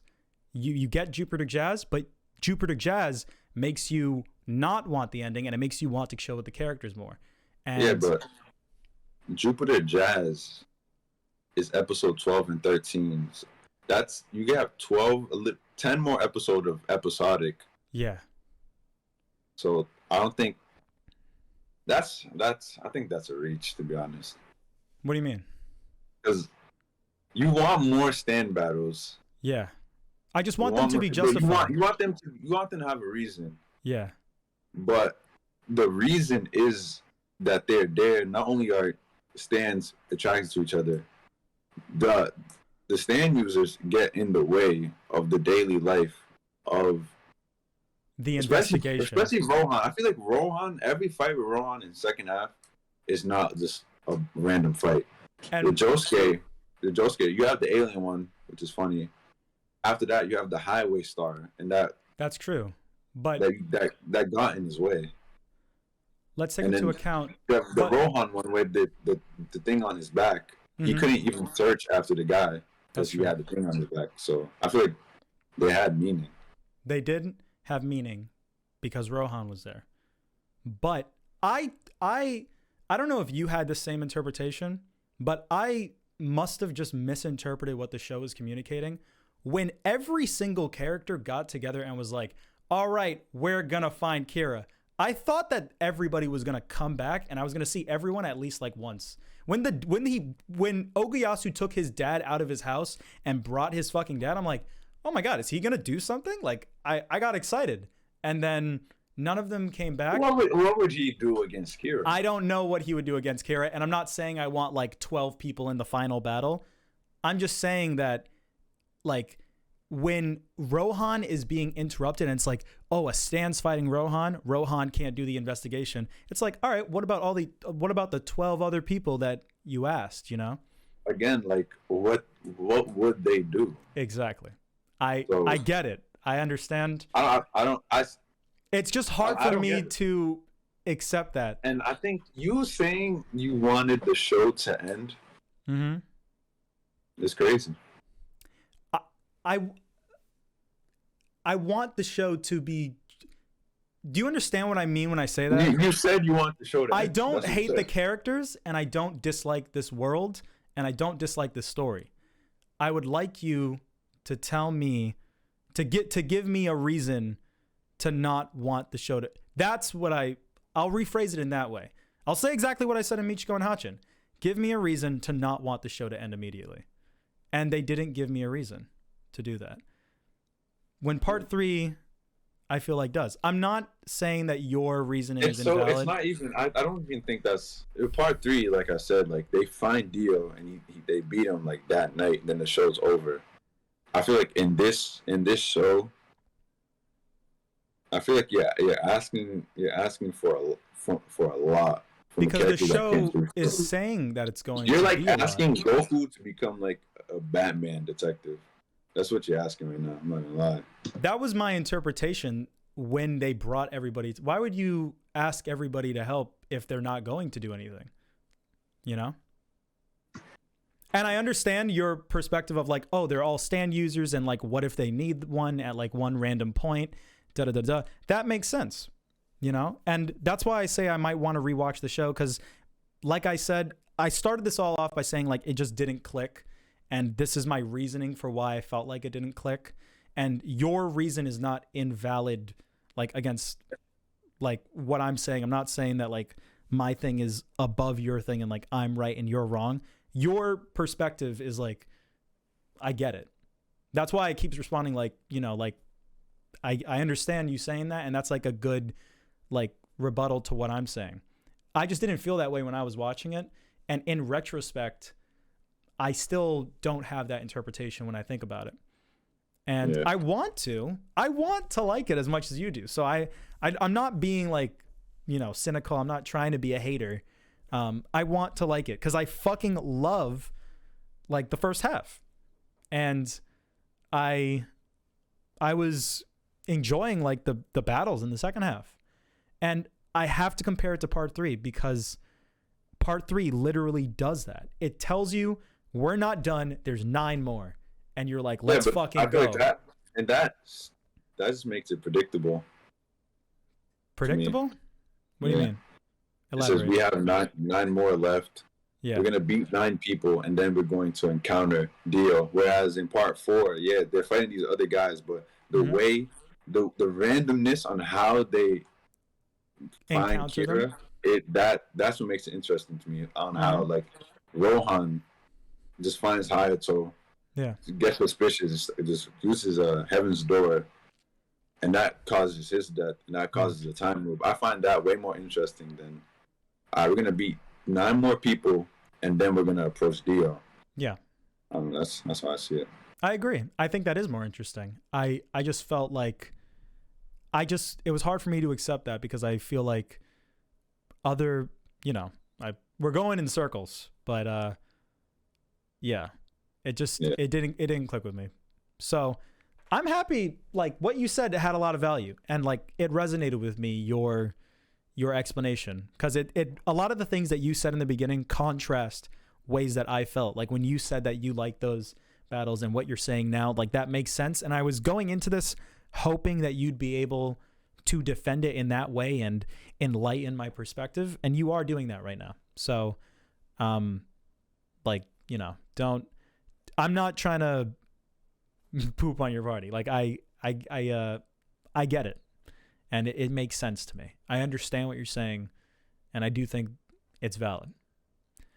And that was like the main thing. What you said about Josuke, to change to another topic, was very interesting to me. I did not really think about it that way.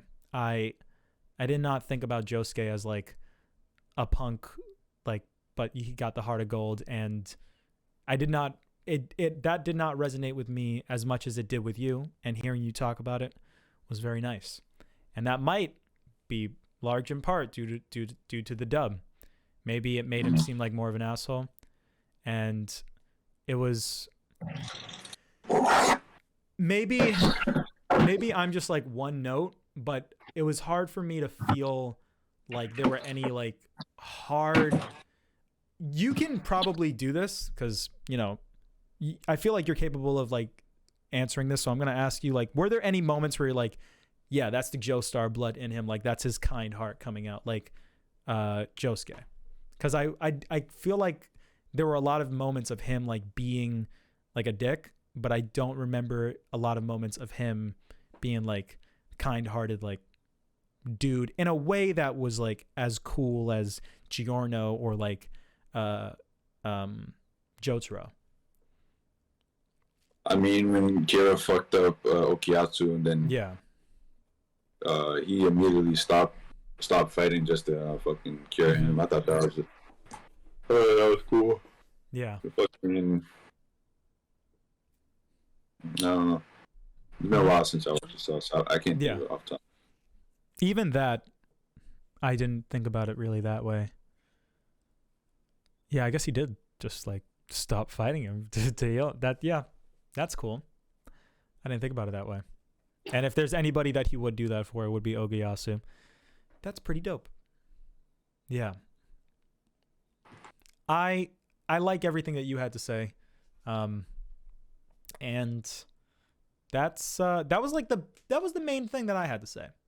And I want you to really understand that I'm not saying part 4 is bad. I'm just saying it didn't click with me, and I want to rewatch it one day, and maybe it'll never click. Hopefully it will. If you're comparing it to Michiko and Hachin, at that point, I don't think you should rewatch it. Well, we'll see. I think that's like I don't think you should rewatch it. I don't think your opinion would change. To be honest. I just want to see the sub, because the dub detracted from my enjoyment a great deal. I was detached in a way with that, and maybe it wouldn't change that much, but we'll see. Who knows? I have the Blu-rays. I can watch it whenever, and if I'm like, I'll do it in like a while from now, like over like 5 years. So yeah, I apologize if I made the discussion not fun by talking about that, but no, you gotta say what you gotta say. Okie dokie. That's kind of it. There was a lot that I liked though, and I want that to be clear. I loved all the stand fights. I love the highway go-go. I love that character. I love the Michael Jackson like paper and a gun in a paper, the meme. Let's kill the hoe. None of that shit works good in the dub though. It's not nearly as funny. It's just really awkward. Yeah. You know? And that's another thing. A lot of the humor flies over your head because a lot of the jokes are like, oh, he said an English thing in Japanese, you know? But when he says like S-H-I-T in English, it doesn't feel like it's a joke. It feels like the show's like playing it straight. And and there's a lot of moments like that. And then there's moments that are supposed to like lean into the absurdity, but like the voice actors are supposed to be like taking it super seriously, but also know that it's like kind of stupid at the same time, right? And so it's supposed to be like kind of a joke, but you don't deliver it as a joke. You deliver it like it's serious, but you deliver it hyper exaggerated to like let people know like this is supposed to be kind of funny.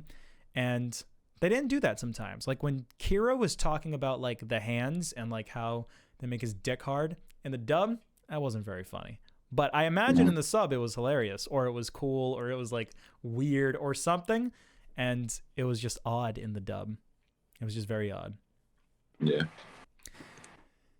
Yeah.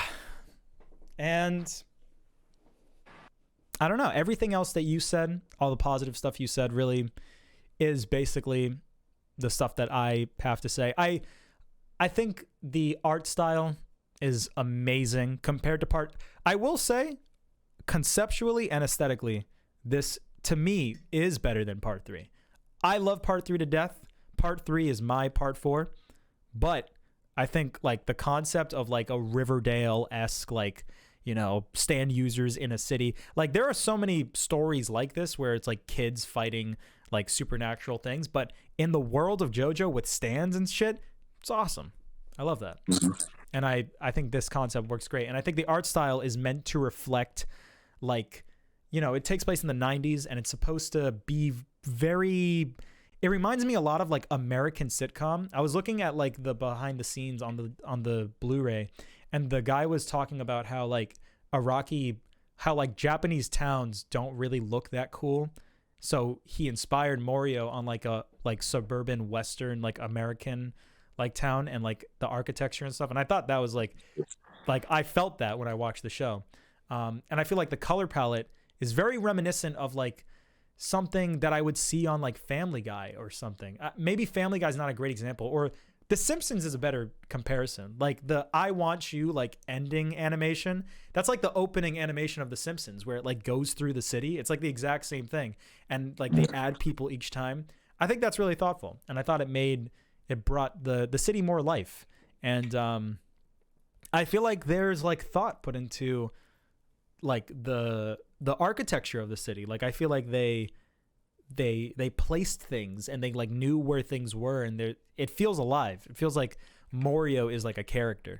And that worked extremely well for me.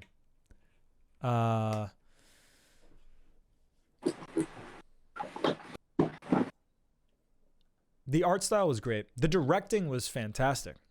I thought that they took like a lot of things that were not in part 3 and they just like went their own route that I thought was cool as shit. Like there's so many like transitions shots. Like sometimes it's hard to explain. Like the camera moves in ways that it like has never moved before in JoJo. It doesn't operate like a normal camera. It like has transitions. If someone closes a door, it doesn't or if someone opens a door, it'll open a door into not the hallway, but into like the next scene. And shit like that is cool. They never do stuff like that in JoJo.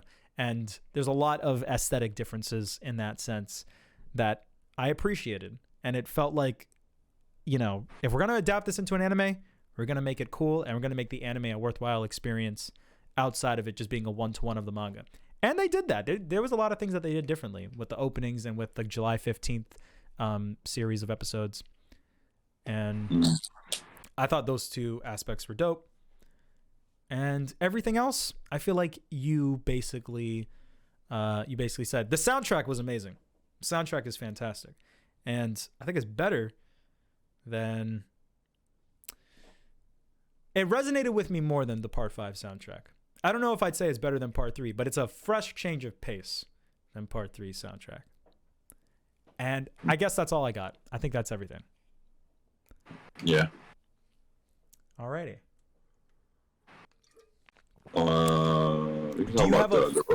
Do you have a favorite episode? I wanted to ask that. It's probably the alien one.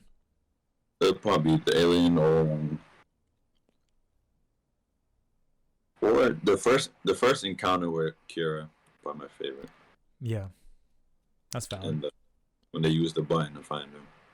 Mm-hmm. Yeah. Okie dokie. I think the alien might be my favorite. That was the one that I liked the most. All right. Hey, we can talk about the spin-off. Oh yeah. Yeah, Rohan, they're doing a live action one, which is very interesting. I don't know why. I don't know how that will translate into live action. I want to see him use Heaven's Door in live action. That would be funny. Hold on. Yeah. The episode with the best episode. Go ahead. The workout guy. That's the best one. The Hermes. Yes. The Hermes guy. Mm-hmm. That episode was fire. Have you seen anything by Junji Ito? Have you watched the Junji Ito collection? Okay. It was because JoJo, a lot of horror elements. It reminds me a lot of Junji Ito. And that episode feels straight out of a Junji Ito comic. And it's cool as shit. It's dope as fuck. That's the best one. Yeah. That episode's really good. He had fucking the back muscles. Yeah. There's an implication that he's like he's developing a stand out of sheer will, like based on how they present it. And I thought that was cool as fuck. Like that's what OVAs are about. You do shit that like they wouldn't do in the show. And Rohan is hilarious. Like I didn't know. I didn't know that he was so powerful.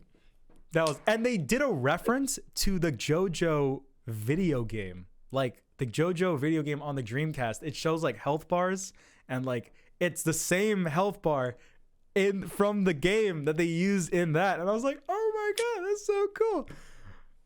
They didn't need to do that, but they did. There's a bunch of funny shit in the episode. Like he just like robbing his girlfriend of money and shit. Yeah, that was great. That was good. Honey, what did you do on the wall? Like, oops, did I do that? Yeah, that was fantastic. It was the perfect amount of funny and scary, like at the same time. Yeah, he like increasingly got scary. Mm-hmm. Then he like, and then like he did something where it was like him or Rohan were gonna die on the thing. Yeah, he threw the weight like backwards so that the glass would break, and Rohan was like, no, if I slip, I'm gonna die. Yeah. And then Rohan was like, he didn't even look down, so you don't know if he died or not, so it's like even scarier. Yeah, he definitely did not die. Hopefully he gets referenced somewhere. I know. That'll be cool. Apparently, be there so are cool. a lot more stories because the way they numbered them, it's like they picked Yeah, stories from like the manga. yeah, I noticed that. Mm, yeah. Hopefully that dude comes back, man. Rohan? Nah, fucking that guy, That guy? the Hopefully in Hermes some guy. fashion. I know. He was hilarious. That would be so goated if you were in a manga and if you were in an OV, like a spin-off manga, and you came into the main series because you were that goated. That's S tier. What did you think of the other episodes? I liked the confessional one. I thought that one was funny and like crazy and cool. The first one?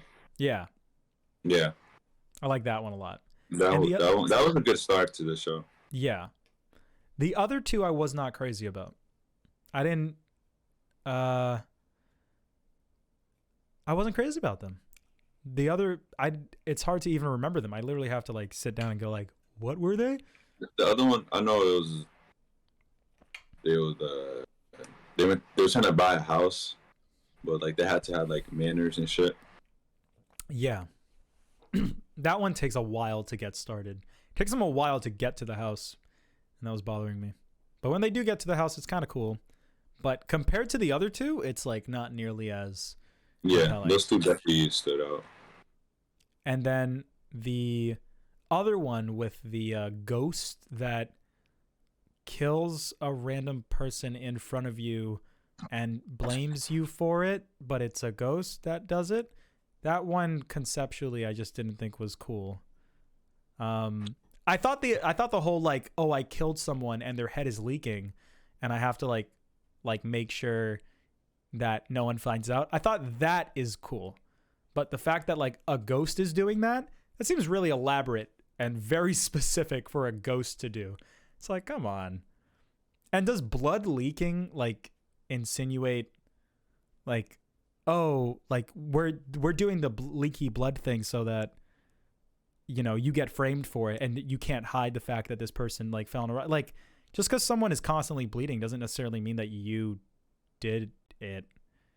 It's a very specific thing that feels very weird for a ghost to do. I And don't that- even like really remember that episode. Exactly. I don't really even remember it either. I have to like think about it every time I think about it. But yeah, the last one was definitely the best one. Yeah, I'm glad I watched it. that one was very good. Mm-hmm. Smurf. Yeah. It's always nice to see Rohan again. It's very, after watching part 4, I'm like, yeah, I understand why this guy's like the favorite, because he's in it the most, and he's like, he is the best character I will say that he is the best character out of all the other people in part 4, like the side characters at least. He is the best one. So it was nice seeing him again, because I do love Rohan. Heaven's Door. Yeah. Yeah, he is. But to me, he has a slight edge on Okiatsu. Mm-hmm. Yeah. Yeah. Rohan. Yeah, he's definitely the best one. Fuck. Yeah. Let me just do this real quick. Playing 2K. No, I was signing into my PlayStation, but now I'm done. Yeah, That's all I got to say about that one. I don't have too much. yeah. Hopefully, we get more episodes. Yeah, I hopefully. noticed the episode count was like all over the place, so Mm. it'd be cool to get some new ones. Yeah, that would be dope. There's a bunch of JoJo spin-offs, so I wonder if they would do any on any other characters. No other JoJo has the format of part 4 where it's like, yeah, they're all still alive and they're all just chilling and they're doing their own thing, you know? Like Rohan, he's probably not going to come back in the main story like ever. So he's more susceptible to spin-offs because like this is the only way that we're going to see him again. But yeah, hopefully. All right. The JoJo live action was cool. I don't really have anything to say about it, but I actually surprisingly liked it. I didn't watch it. Yeah. All right. Let's talk about. Dun, dun, dun, dun, dun, dun, dun, dun. Do you have a song from part 4? I should ask you that. Is there like a song that like you listen to that's not the openings? like in the soundtrack, or that's something that you don't do? Okay. Nah, I that's listen. not, I don't really do that unless Okay. it's like Cowboy Bebop. That's fair. I did that all the time for part 4. The main theme of part 4, like Josuke's theme, is so good. It's so great. Okay, I love Koichi's theme as well. Koichi's theme is great. Giorno's theme is crazy. Yeah. Is it Giorno's theme though, or is it just the theme of the show? That's something I want to get into, because I don't feel like we can get into that. Do you want to start talking about part 5 right now? What would you just saying? Well, one thing that I loved about part 4 and part 3 is that characters have their own theme.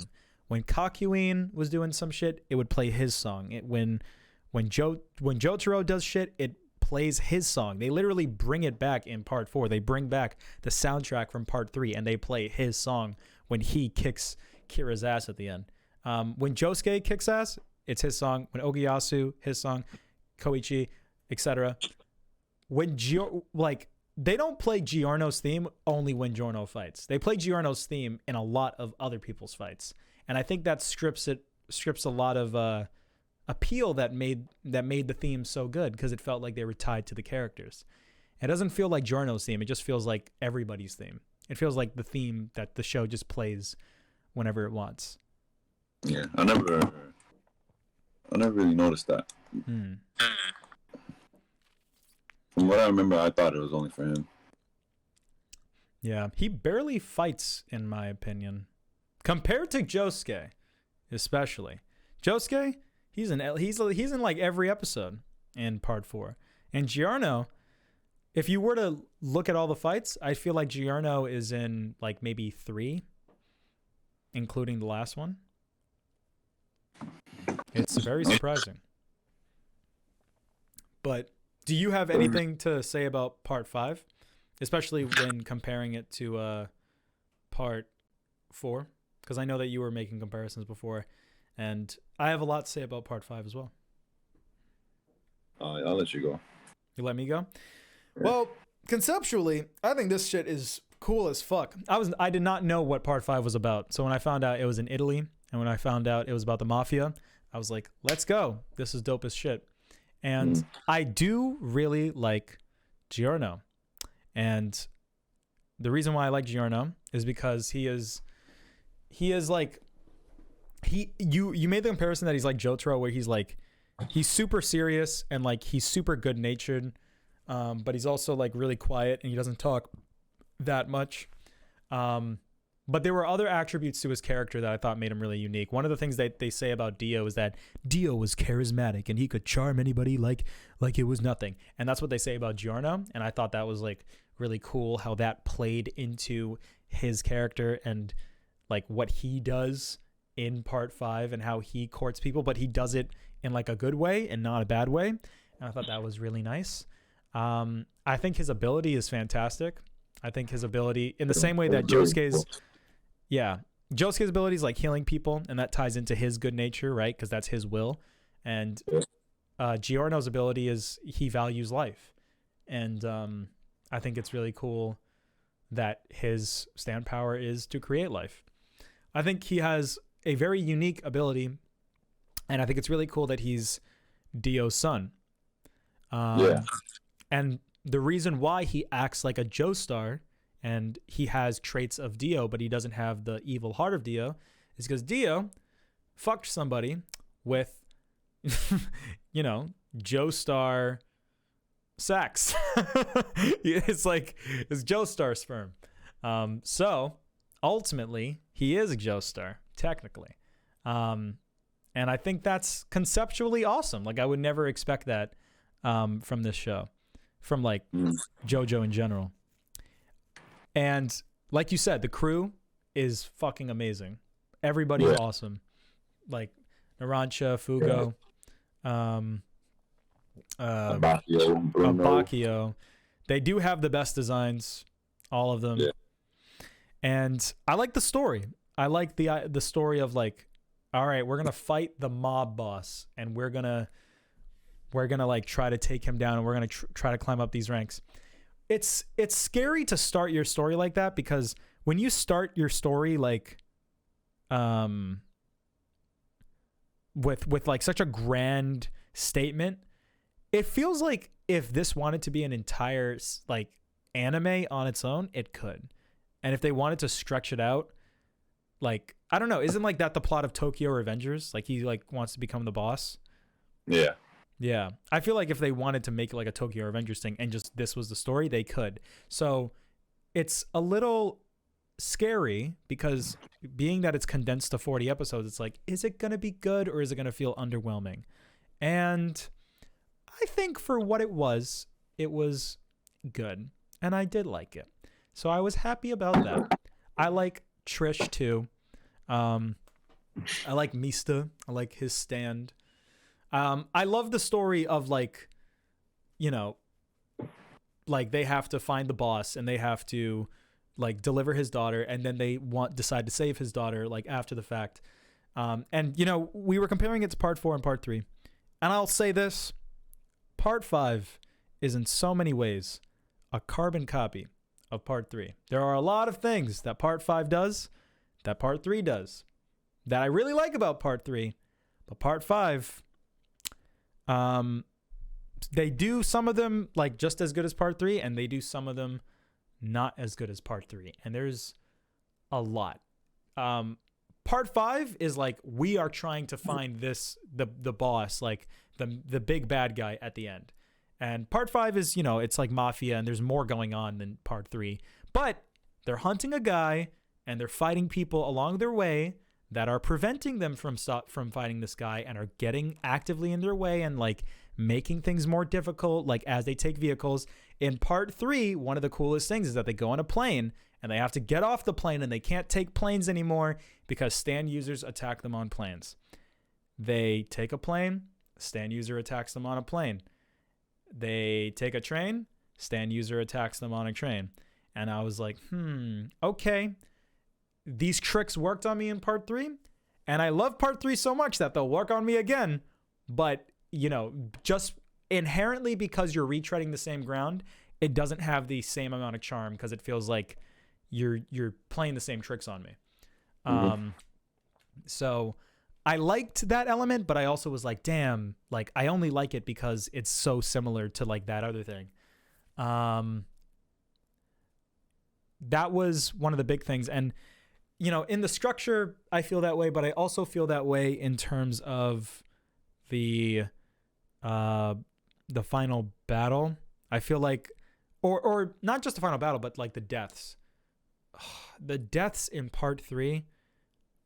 When I watched that the first time, I was sold on everything. When Avdol gets shot by Whole Horse, I was like, he's dead. He's dead. He's not coming back. He's fucking dead. And then he comes back, and I'm like, oh my God, what the fuck? And then when Kakyoin, like when Avdol dies by Vanilla Ice and Iggy like gets his shit fucked up, and even when people don't die, when Kakyoin gets his like eyes like fucking sliced, Kakyoin gets his eyes sliced, and like that, he's like incapacitated for like a grip. Like that's so crazy to me that happened to him, and like that's like such a harsh consequence, you know? And one of the crazy parts about part 3 is that characters like died on the journey. Like you wouldn't expect that. You'd expect like everybody to be alive for the final battle, but people got hurt. And even if they didn't die, even if it was like a fake out, it was convincing and you believed it because it was executed well. And based on the deaths that you've seen before, you know the show is not afraid to kill people, but the show's never taken that big of a leap to where it killed one of the main side dudes mad early. And it's daring and it's like different, but it's also believable. You don't think the show is fucking with you because the show has not fucked with you before. And, you know, if Avdol were to die, is it that big of a deal? Not really. He is disposable. He could die now and the series could keep going. So you believe it. In part 5, when Mista like has a fake out death where the dude like shoots him like point blank, and and they do the thing where it's like, oh, his soul is like leaving his body, and like it shows like the dust.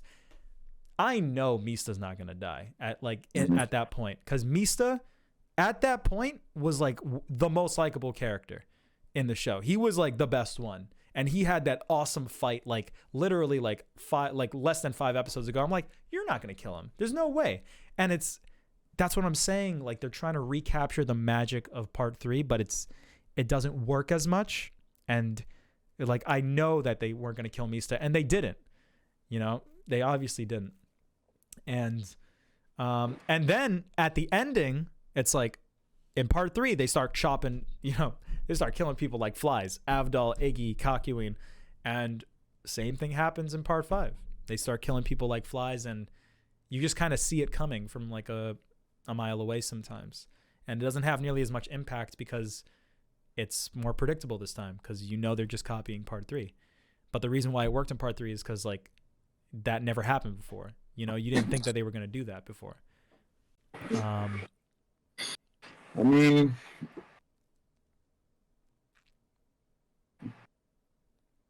it happens in every JoJo. By the time they get to the final fight, someone dies. So I wouldn't hold it against. I don't hold it against it in part 5. Yeah, I do agree with you what you're saying about Mista though. Mm-hmm. That's fair. I don't hold them dying like 5. I don't really hold it against them. Yeah, I'm not saying that like I want all of them to survive, but hold on. You're right about the like not holding it against it thing, but I wanted to say something very specific about Abakio's death, but Abakio's death didn't. I didn't like the way he died because they don't explain why he's. In a horror movie when like you're like, don't go in there. I was literally sitting there like when Budarachi and Narancia, it's like they walk away. It's like, don't walk away. Like, I know what you're doing. Like, don't do that, please. And the reason why they walk away, to me, in that moment, I was not convinced that like they had a good reason to walk away. I felt like they know that like they're. I mean, I guess at the time they didn't know there was a threat, but like they know that they shouldn't be like alone at all, right? They were literally saying it in that scene, like, we need to stick together, like, don't go up there, Narancia. And Narancia's like, why not? We got to go up there.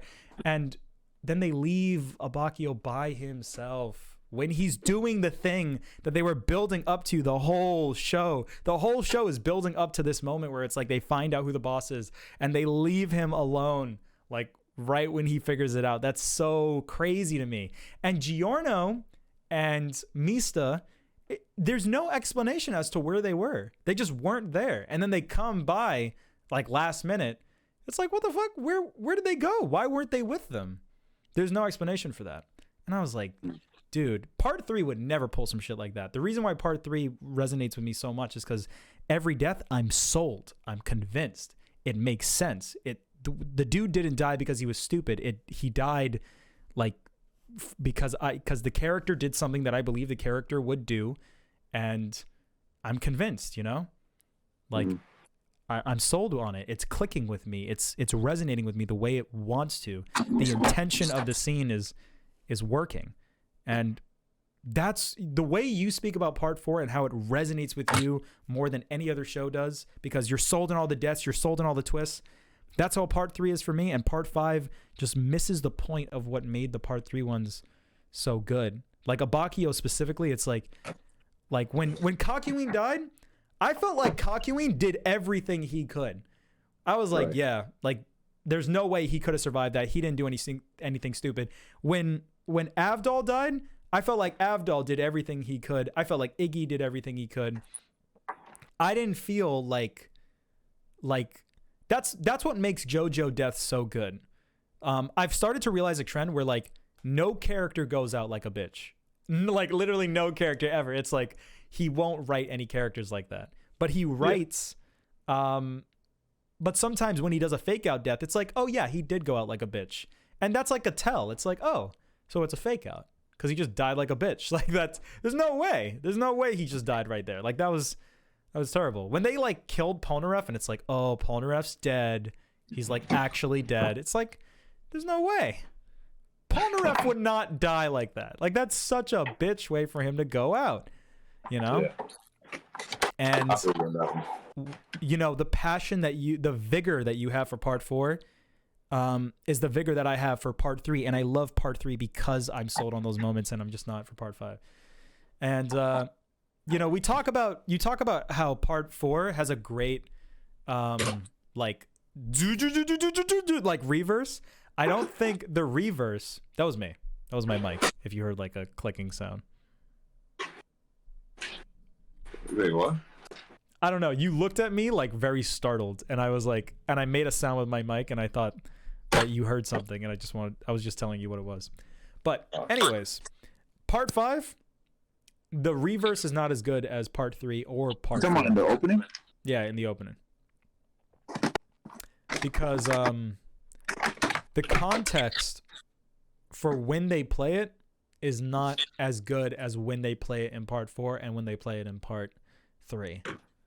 Like they played it when they played it in part 4, they played it right when he used Bites the Dust and right when everything got fucked up. So when he does Bites the Dust in the opening, it coincides with the fact that he just did it in the whatchamacallit. In the show. Yeah. And I don't even remember. I didn't take notes on this specifically, but I remember they did the reverse one when they met at the Coliseum, but he didn't kill anybody yet. And he didn't like do anything like super crazy. So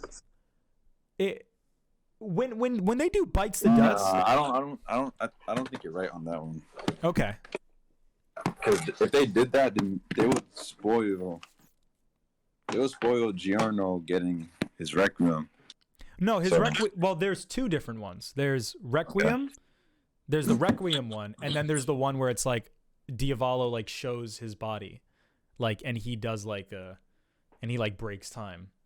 So when Diavolo reveals himself, the reveal in the show is not like strong enough to where like, oh, they're showing it in the opening now. It's not crazy enough to where the opening has a lot of impact. And the way it coincides, like the timing of it, where it's like, oh, he got revealed in the show, now they're gonna play it in the opening. His reveal in the show happened in the last episode, and he was in it for like half of it, and he like already kills Polnareff by that point. So it's like the reveal is long gone. Like that, the euphoria of that reveal is, and what he looks like his character design is, you know, the feeling has like washed away. While in Bites the Dust, when they play the opening, it's like right when they reveal what Bites the Dust is and what he does, and it ties in really well. But Requiem is good. When they reveal Requiem in the show, they reveal Requiem in the opening. And it is good in that sense. But that's like after the fact. And I don't know. Maybe that's why they did the Diavolo opening like kind of half-assed or like kind of in a weird way, because they knew it was building towards the Requiem opening and they wanted to service that more than the Diavolo reverse. But the Requiem thing didn't impact me as much because I was sour from the Diavolo thing. And then when Requiem popped up, I was like, okay, that's cute. And what did you think about Requiem? Did you like Requiem? You talking about The Stand, like the.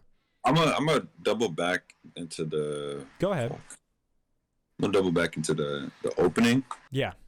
Me personally, I think the part 5 where you see the change in the opening. Mm-hmm. I think this one is cooler than part 3's. I don't know. I like how he's like talking. I'm looking at it right now. You can barely hear him, and that also pisses me off. He's talking, and I can't even hear his voice. In part 3, the audio cuts out, and it's like you hear Dio's footsteps, and he's like says Zawardo, and he like overpowers the song. I think it's cool that he's talking, and I think it's not cool that I can't hear him. Like the music is like louder than his voice. But in the last version, like that one is the Requiem. That one's so cool. Speaking Spanish in this one. Though, I actually forgot what the Requiem one was like, where he's like doing where he's in his time stop, but Requiem like activates his thing while he's in his time stop. So he does like the look back. Yeah. That was pretty fantastic. Giorno does the Dio pose too. Does he? I didn't even notice. Show me.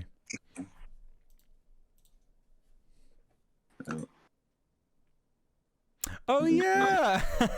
That's beautiful. Yeah. Hell no. I think this one's epic, I'm gonna lie. Yeah, that one's good. And I guess the Diavolo, if I was gonna rank them, it would be, I'll put the part 4, this one, and the part 3. The part 3 one is crazy. They're all crazy, but I do like this one. This one is Diavolo doing his thing, and then he gets countered. Yeah, this one's epic. This one's almost as good as part 4. Really? No, because it's like, it's so cool. It is. And cool. he does the deal thing. That's interesting. I feel like Bites the Dust. I think one thing that kind of plays into my perspective on like Diavolo, I think Bites the Dust is cooler than Emperor Crimson. Oh yeah. I think it's a cooler power. I think it's not only is it. I don't think it's a cooler power. I think the way part 4 is structured makes it cooler. Yeah. Now, like, you don't know what he has, and then he gets when he gets stabbed again. You don't know what he has. Now you're scared. I feel like if he only had Bites the Dust versus King Crimson, I think King Crimson alone is cooler, but I think the way it is used in part 3 is better. I mean part 4. I think that Bites the Dust, when I think about like how it applies to like the battles, or like, I know that Bites the Dust is not like a fighting thing, but like, you know, the final confrontation, it's structured perfectly, but conceptually when you like make up the idea for Bites the Dust, that, and you tell the audience like, hey, this is how it works, right? That's the reveal. You tell the audience like Bites the Dust is this power and this is like how it works, and like how the fuck are they going to circumvent it? You don't know. Here's the opening where he uses it and he does that, and like everything's fucked.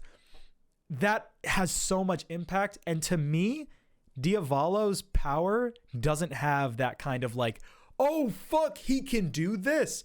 In the fight with Budarachi, where like he like obliterates time or whatever, Budarachi like hits him in that like mode, like when he's doing like his thing. And I feel like his power is just, I can see the future and I know what attack you're going to do, and you can't prevent me from knowing. But if you know what attack he's going to do, then you're good. You know, it's like if you can predict what he's going to do to what you're going to do, then you're fine. And they do that a lot in part 5. Like they do that to circumvent his ability all the time. And I'm just saying, for the main bad guy compared to Dio and Bites the Dust, how it's applied in this show, like you said, I really like what you said. Like the way it's used in part 4 is really cool. I think the way it's used in this, it's as cool as they can make it, but I don't think it's as cool as Dio. I think the idea of like, oh, I can obliterate time and I can spectate what's going on in the world and I can dictate like my fate in all of this. I think that sounds cool, but in execution, it's just like, okay, well, if I know what attack you're gonna do, I'll be fine. And that happens a lot. And it makes the fights like not as tense and like scary as bites the dust or the world. Because with the world, it's like, this nigga can stop time and he can punch me like while time is stopped. What the fuck am I gonna do? You know? I see what you mean, but I think I like Dio more than Diavolo, but I like King Crimson more.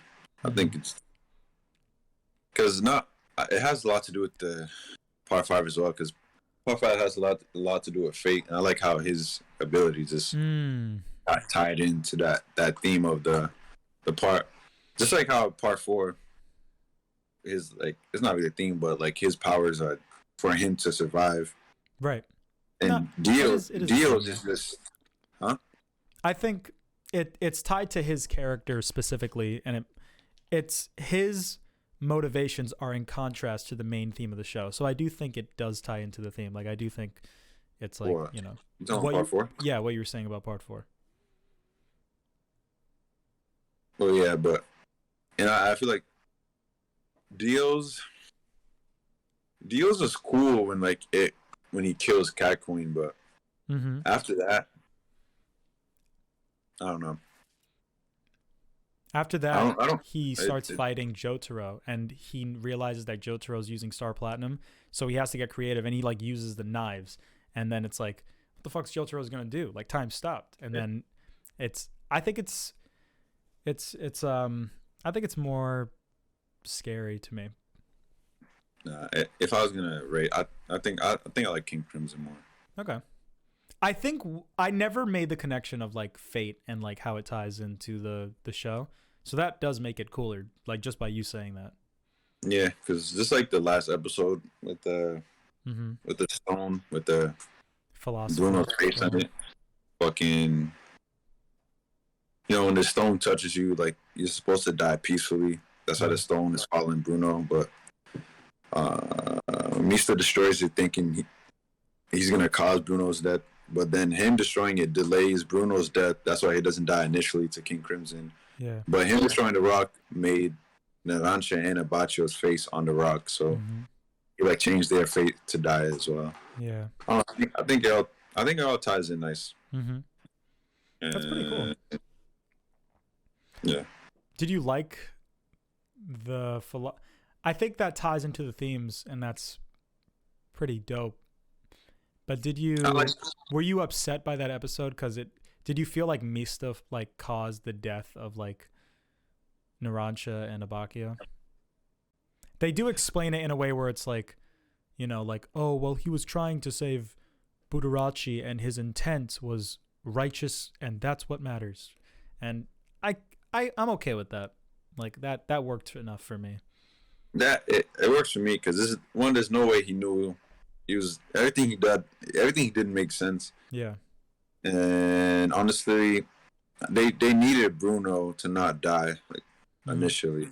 Yeah. So I guess he saved everyone. He just had to sacrifice a little more. I liked it because it was like Mista fighting against fate. And he didn't give up on his friend. Yeah. So I really liked that episode. I thought it was one of the best. And I like how it's the last episode and not like at the beginning, you know? Yeah. It makes sense why it's the last episode. Do you feel like it kind of weirdly breaks up the pacing? How like there's a whole episode, like a whole fight, like at the end, like after they beat the main bad guy? Do you find that to be a little weird, or did that just blend in perfectly with you? It was cool to me. I don't know. I like that episode. I like the connection. If it was just a random fight, yeah, but I like the connection it had, and it reveals why Bruno didn't die, like initially. Yeah, that's what you're thinking the whole time. Like, why didn't this dude just fucking perish? But that tells you why. So I thought it was pretty good. That's fair. I felt like it was like a full episode like after, and I thought that was weird. But I also felt like the purpose of it was understandable, so I accept it because it was kind of cool in the ending. My biggest problem with Golden Wind is the ending. I feel like there are a lot of things that don't get fulfilled. I feel like For starters, how does Diavolo get into that like endless loop of like dying? There's an implication that it's like Requiem's ability, but they never explain it. And Diavolo was like kind of escaping, and then someone stabbed him, and then he after that guy stabbed him, he like from that point on was in this like fictional, it was, I don't know what the fuck happened. He just keeps dying over and over again. And then there might be an explanation. It might be one of those like I'm stupid moments, but it was weird. They like didn't explain it like when it happened. Maybe he said it when he was using Requiem like in the time mode where it's like, you know, I don't know. I think that ties into fate as well. Because the Requiem power Giorno gets, it lets him it lets him control fate itself. So the way I see it is he fucked up Diavolo, and he messed up. He fucked up his fate to keep dying repeatedly. And it's funny because Diavolo has the power to look in the future and try to dodge his fate, but since he's controlling his fate, is just like an inevitable cycle of dying. So that's why I see it. That makes sense. So it's like, and that's cool. It goes again like Gio needed this power to beat Diavolo. So like it's like another thing of like he needed something to change fate. So it's like he fought against fate again. Not again, but it's like him fighting against fate. Yeah. That's pretty cool the way you explained it. The Requiem power, it's fucking OP as shit. I never saw it that way. Like maybe I just missed a line, but I didn't know like that's what it was. I thought his power was like just a reverse of the other guy's power. And I was like, huh? That's kind of lame. But that makes it sound so much cooler, what you just said. Yeah. He can control someone's fate. So he's pretty much the most broken JoJo character. Yeah. And he was literally, he would beat anyone in the show, to be honest. That's very fitting for Dio's offspring. That's cool as shit, man. But it's too bad that, to me, Gio's just not that interesting. I still love Part 5, but I love Part 5 for everything other than Dio. I mean, Gio. Like, the only thing he has going for him is that he's Dio's son. I feel like the character itself is really interesting, but they don't give him a lot to do. I feel like he's barely in the show. There are times where he pops up and I'm like, oh yeah, like I forgot that you were here. I feel like Budarachi is more of the main character than Giorno. Yeah, I like picture putting Josuke in like Part 5 and like how he would be with, you know, these characters. Yeah, and I don't know. I feel like Josuke would like thrive off these characters. Yeah. I don't feel imagine Josuke, Okiyatsu, Polnareff, and fucking Mista. I know. Part 10. Yeah, Polnareff's in a fucking turtle using what's his name? Silver Chariot. Yeah. Yeah. Part 5. Honestly, I wanna rewatch Part 5. So I get the theme. The theme's all about fate, and I think I get every part of it, but there's not much I remember. So honestly, it's a lot of stand battles. Yeah, I want to rewatch Part 2, 4, and 5. Yeah. You have Part 1 and 3. I forget it. Deeper understanding and perspective on JoJo than I do, so I would love if you rewatched Part 2, because one thing I didn't say this about Part 4. I feel like the pacing is slower than Part 3. It feels more like anime pacing. You know, when you watch like Naruto or Dragon Ball and it's like slower than most shows. It felt like that in Part 4. And it wasn't that big of a deal when I was into the show, because like the plots were so good that like, yeah, it's kind of slow and it takes a while to get to it, but I like these stories anyways, so I'll put up with it. I also felt that way.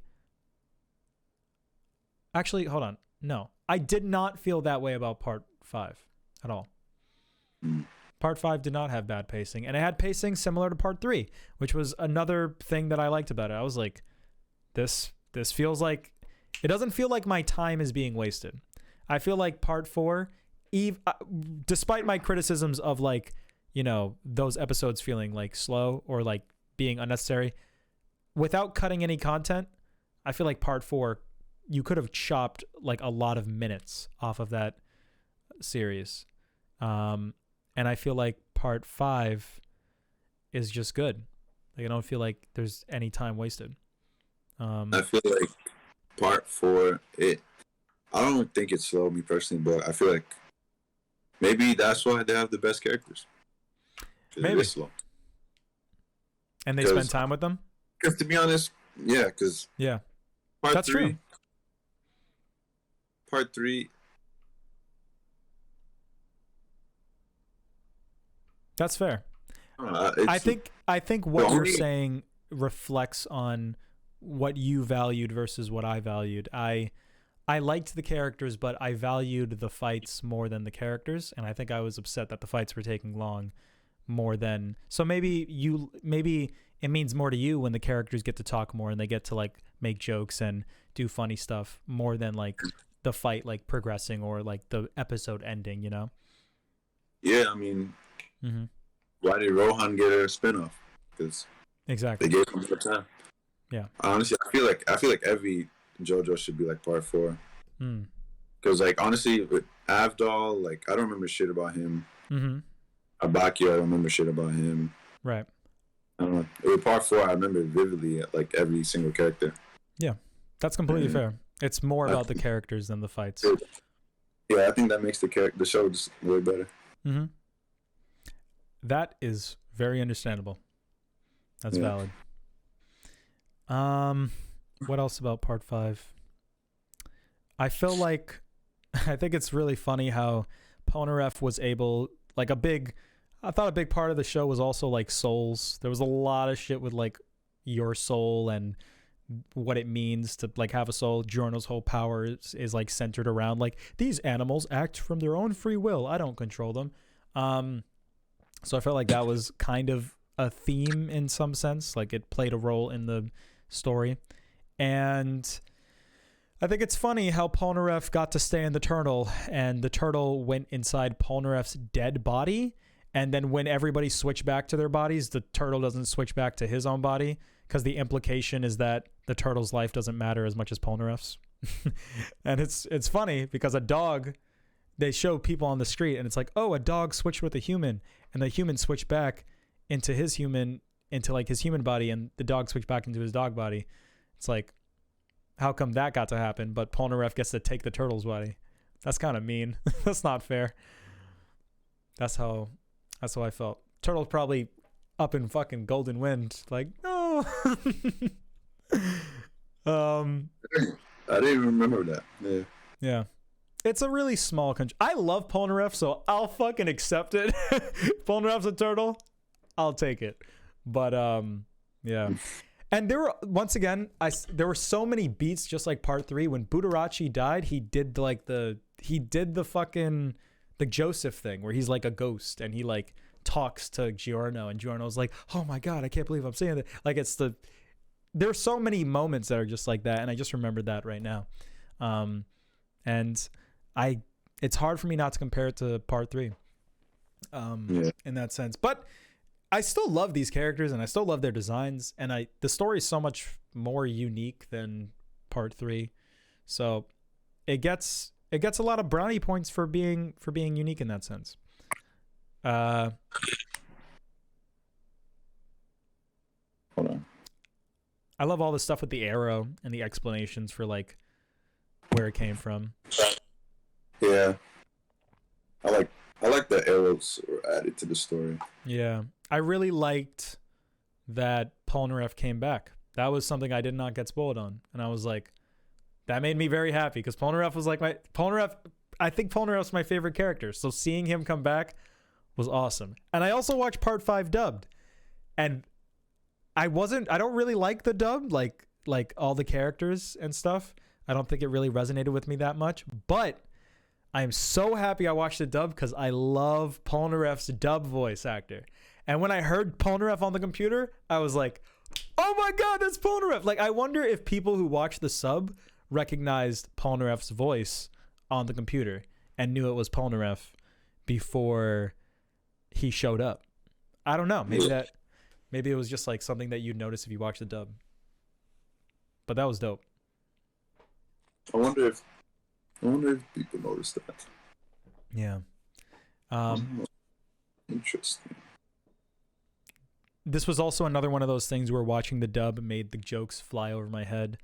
A lot of the jokes that are kind of built on like, this is just weird for the sake of being weird, don't really work in this, like, at all. Like, when you watch the dub, you take the dialogue very seriously because they're speaking in English and like they're delivering it seriously. So when weird shit happens, it's like it's off-putting, honestly. Like when the torture dance popped up, I was like, oh, they're doing this is the thing that I've heard a bunch about. Okay, here it comes. And it's very out of place when you watch the dub. I feel like when you watch the sub, it'll feel like it fits there more. But when I watched the dub, I was like, huh? Why are they dancing? I feel like I would accept it if it was subbed, you know? Yeah. And that's why I keep talking about Part 4. Like, maybe if I watched it subbed, I don't know, maybe I'd think different. I don't know. It detracted from the experience more than you think.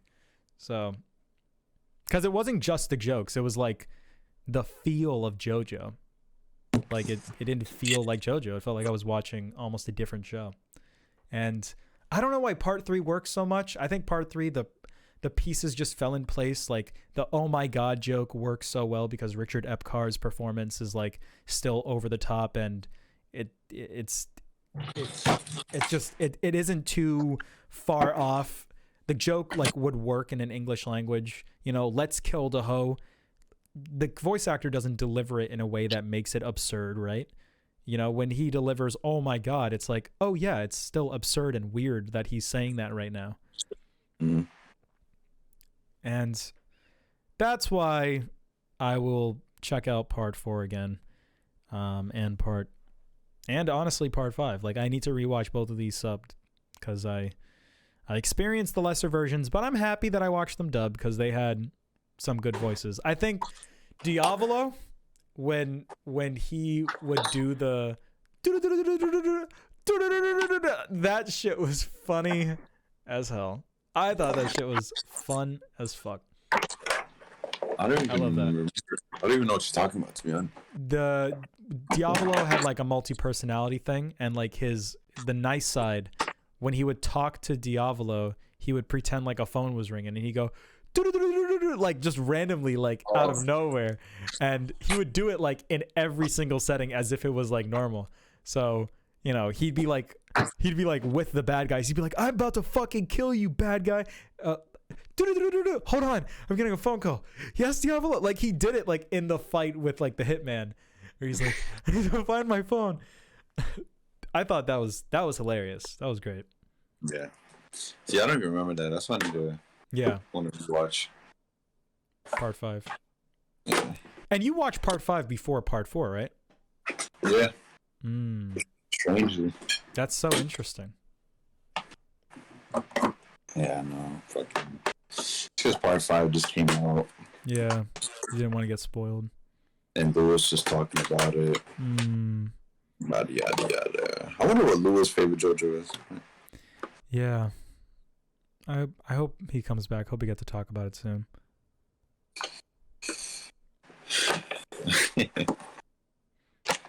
Lewis will never be seen again.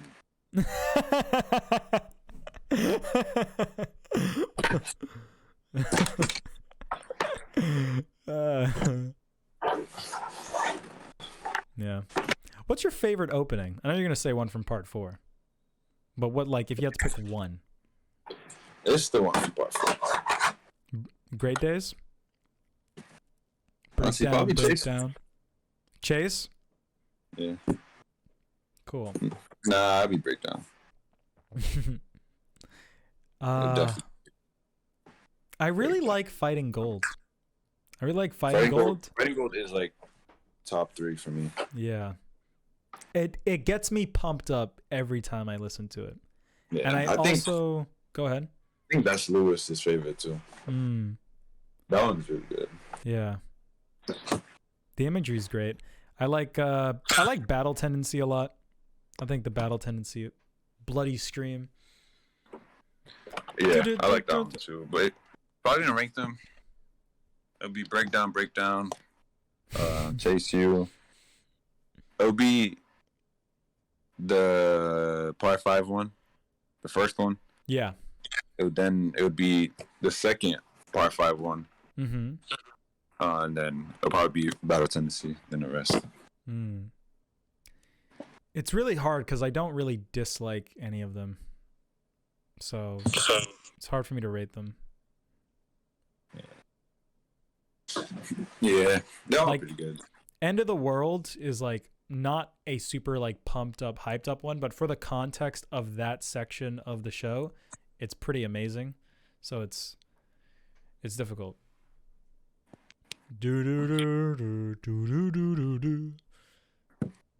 Yeah, I had to kind of like grow and like that one.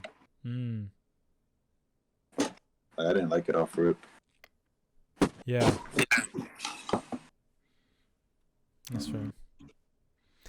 The sound effects. Yeah, anything else on Part 5? Let me peruse my notes. I don't think there's anything else. I think the stand battles in this one were like some of the best in the entire show. I think they were all like very creative and cool.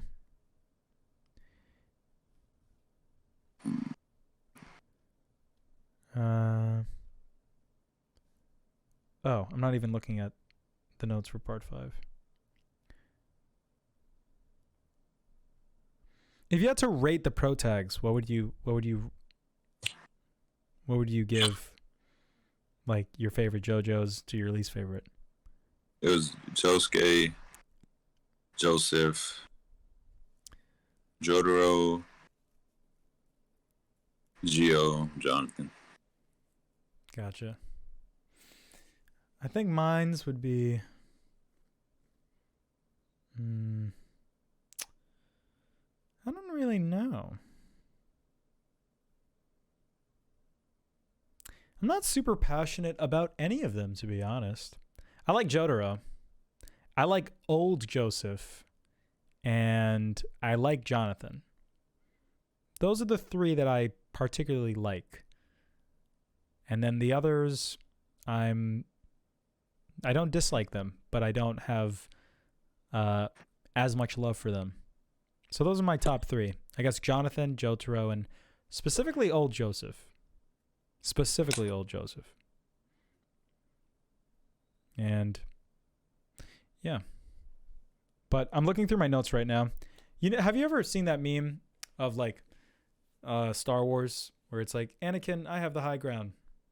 Or Obi-Wan. And Anakin's like, no, you don't. And then he jumps up and then Obi-Wan slices him in half. Okay. Well, Polnareff says, I have the high ground. And I thought that was very funny. And I was like, he said the thing. You just cut out. I didn't hear anything you said. Polnareff said in the show, I have the high ground. And I thought that was very funny. Because I don't know if that was intentional or not. But that's like a known meme. And I was like, oh my God. He said the thing. I'm just looking through my notes right now.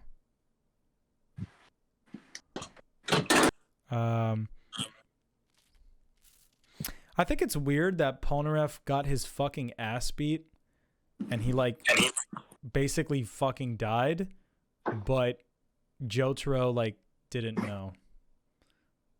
I feel like if him and Jotaro were working together to fix this, I think it's really weird that like he hadn't contacted Jotaro about like any of this stuff. And that That confuses. Like, does Jotaro think Polnareff is dead? You know, like in part 5 before he turns into a turtle. I know that when he turns into a turtle, his priorities have changed and he probably isn't going to hit him up. But like before he turns into a turtle, it's like you probably the first person I would call is Jotaro. So it's very odd that he doesn't know that. And does he know that Giorno is Dio's son? It's like, if you did all this research to find out who the boss was, did you know that Giorno is Dio's son? If he did know, I don't think it really would change anything, but it was something that was like bugging me the whole time. He never acknowledged it, and he never said anything, and it was interesting that Polnareff was working. And I also think, oh my God, I never went into this. I'm so sorry. I got off track. But my biggest gripe with part 5 is that the ending, there were some things that didn't get fulfilled in the ending. We talked about the, Diavolo and the fate like ending, and you explained that well, and you made that sound pretty cool. But I thought they were going to I thought that we were going to see what Fugo was doing. I thought we were going to get an update on Fugo. I thought we were going to see where Trish went. I thought we were going to see Trish go to like the island that Budarachi like said that she could go to. I thought that and that doesn't sound like it's that big of a deal, but like that's like what I'm looking forward to. Like that's what I'm like waiting to see. Even if it's like, I'm not asking for like a whole scene or like a whole episode. I'm just asking for like a shot of like Trish like on like an island, or like Fugo just like working at like a different job or like doing something else, He doesn't even have to meet back with the gang if they don't want that to happen. Just like show me something. Hey man, it's not part 4. That's true. That's very true. Part 4 has that ending where it's like, we save Moria. Part 4, they give you an update what everyone's doing. Exactly. Same with part 3. They do the exact same thing. They do that in every JoJo arc. They tell you what happens to every single character. Part 1, part 2, part 3, part 4, and they don't do that for part 5, and it's so weird. It's so odd to me.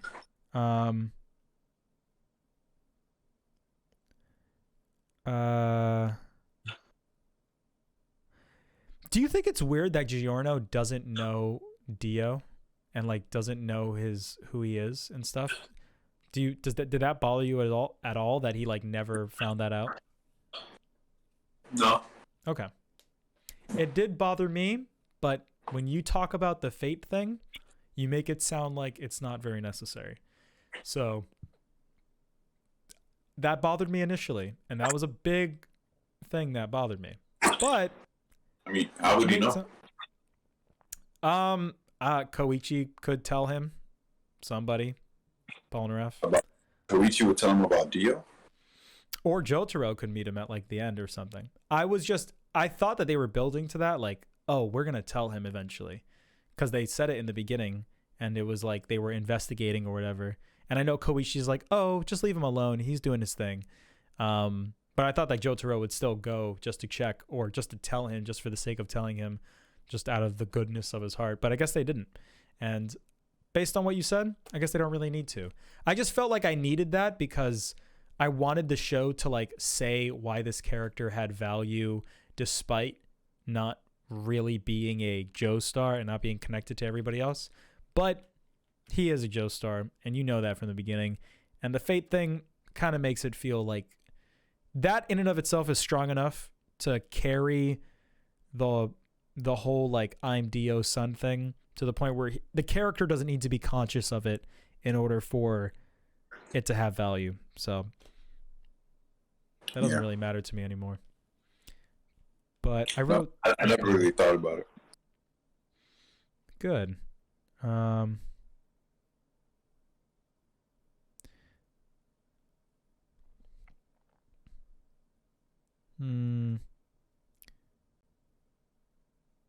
Yeah. Really just like Trish and Fugo. I just kind of wanted to see what happened with them, and I felt like it ended abruptly. What do you think about him keeping the arrow? That's something I didn't really understand. Like, I guess he's gonna use it for his like crime thing, but it felt like the whole goal. It's so weird because like the whole goal of JoJo has been to like stop the stand users from like keep going on, and then part 5 like kind of drives that home, is like, yo, these stand things are crazy and they can get a lot worse. We need to fucking destroy this. And then Giorno's like, no, I'm not gonna do that. I feel like I'm stupid and I don't get it, and I wanted to see if you got it. I feel like there's a lot. Why doesn't he destroy the arrow? Yeah, I feel like it's more important to destroy it than to keep it alive. But Now that he has directing power, if anyone wants it, they're gonna get fucked up. That's true. That's true. That's valid. I guess if it would be in anybody's hands, like good in anyone's hands, it would be good in his hands. Yeah, but to be honest, they should destroy it, but honestly, no one is fucking with him. So yeah, I don't know. Maybe he just like fuck it. Maybe I would want to turn someone into stand music. Because like, you know, the whole plot of part 4 is like someone stole the arrow and they're like causing trouble. But the way you said it, where it's like no one can fuck with him, you're right. No one probably is gonna fuck with him. Like, I really doubt that anybody would take it. So yeah, I'll give you that. The whole thing you said about Fate has like upped my rating. Like I like the show more now, even in retrospect. That like changes things. I'm glad that you said that. Yeah. I think that's everything that I got.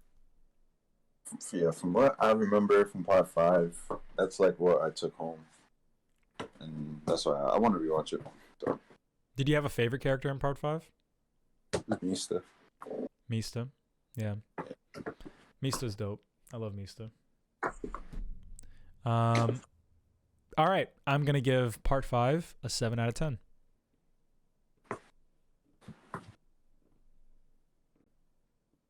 I give it an 8. Nice. Another thing I love about part 4 is the ending where they're just hanging out and Josuke is like, "All right, guy, let's go." And he does the pose like, bro, like gives him a sound effect. It's like, dum. Yeah. I love that. I forgot to say that. Another thing, one more thing I was gonna say. Part 4, when they first meet, Josuke and Jojo, Jojo's like, "I'm technically your nephew." Bizarre, huh? I was like, hey,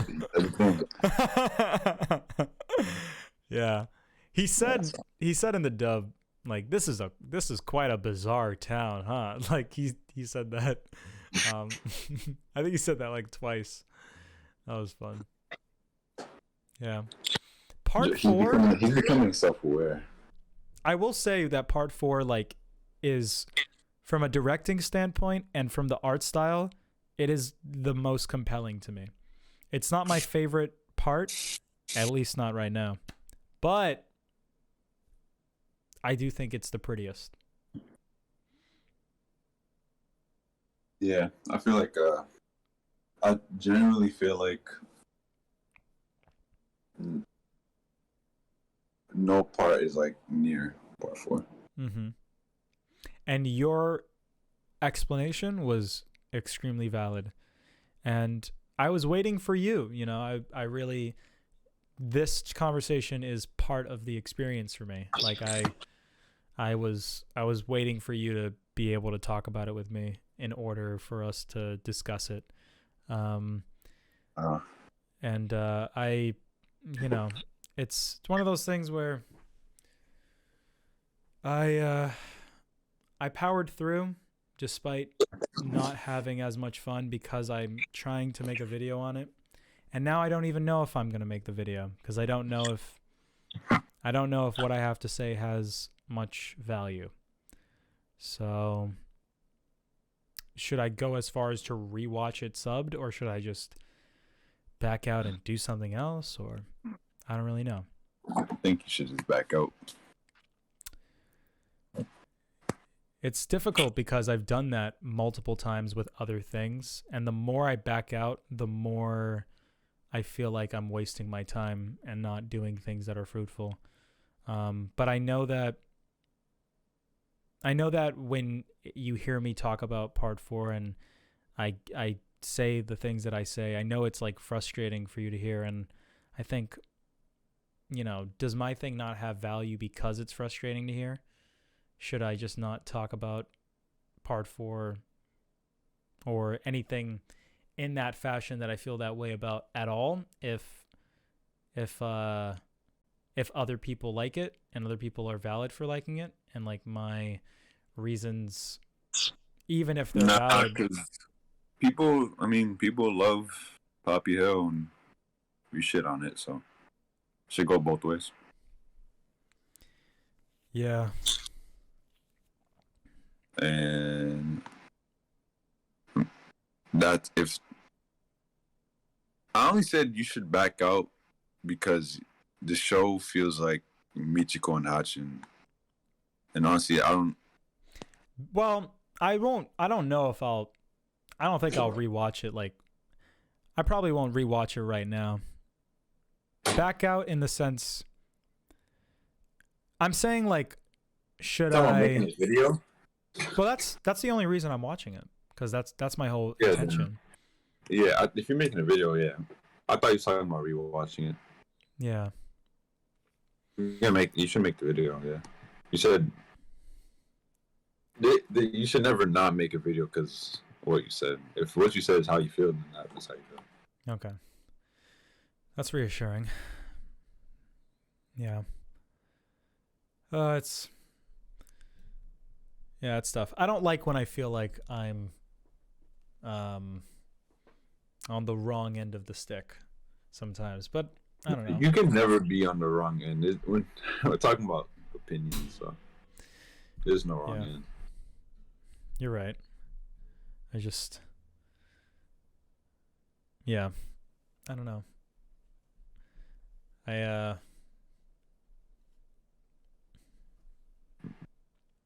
It's tough.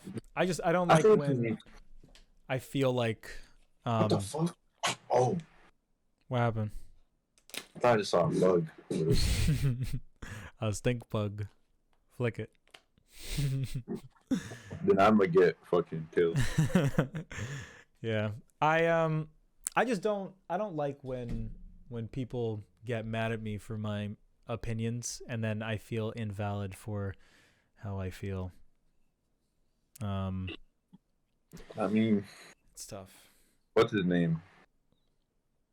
I do a Cosmonaut Variety Hour. Said he doesn't like JoJo, so I'm gonna watch that video once I catch up. I know. I watched it years ago. He said he also said part 4 is his favorite part. He mostly talked about part 3 in the video. I don't think part 5 came out at the time of that video. But I think he said part 4 is his favorite part. That's interesting. Yeah. Yeah. Fuck how people feel. Upload that video. Okie dokie. Yeah. All right. You can't. And if people, I mean, what are people gonna say?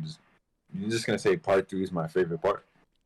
I know, but like maybe this is just my interpretation, but sometimes I feel like you get mad when I like say something in opposition to an opinion you have, and maybe I don't get mad because nothing I say changed. Like you gave Ocean Waves a 3.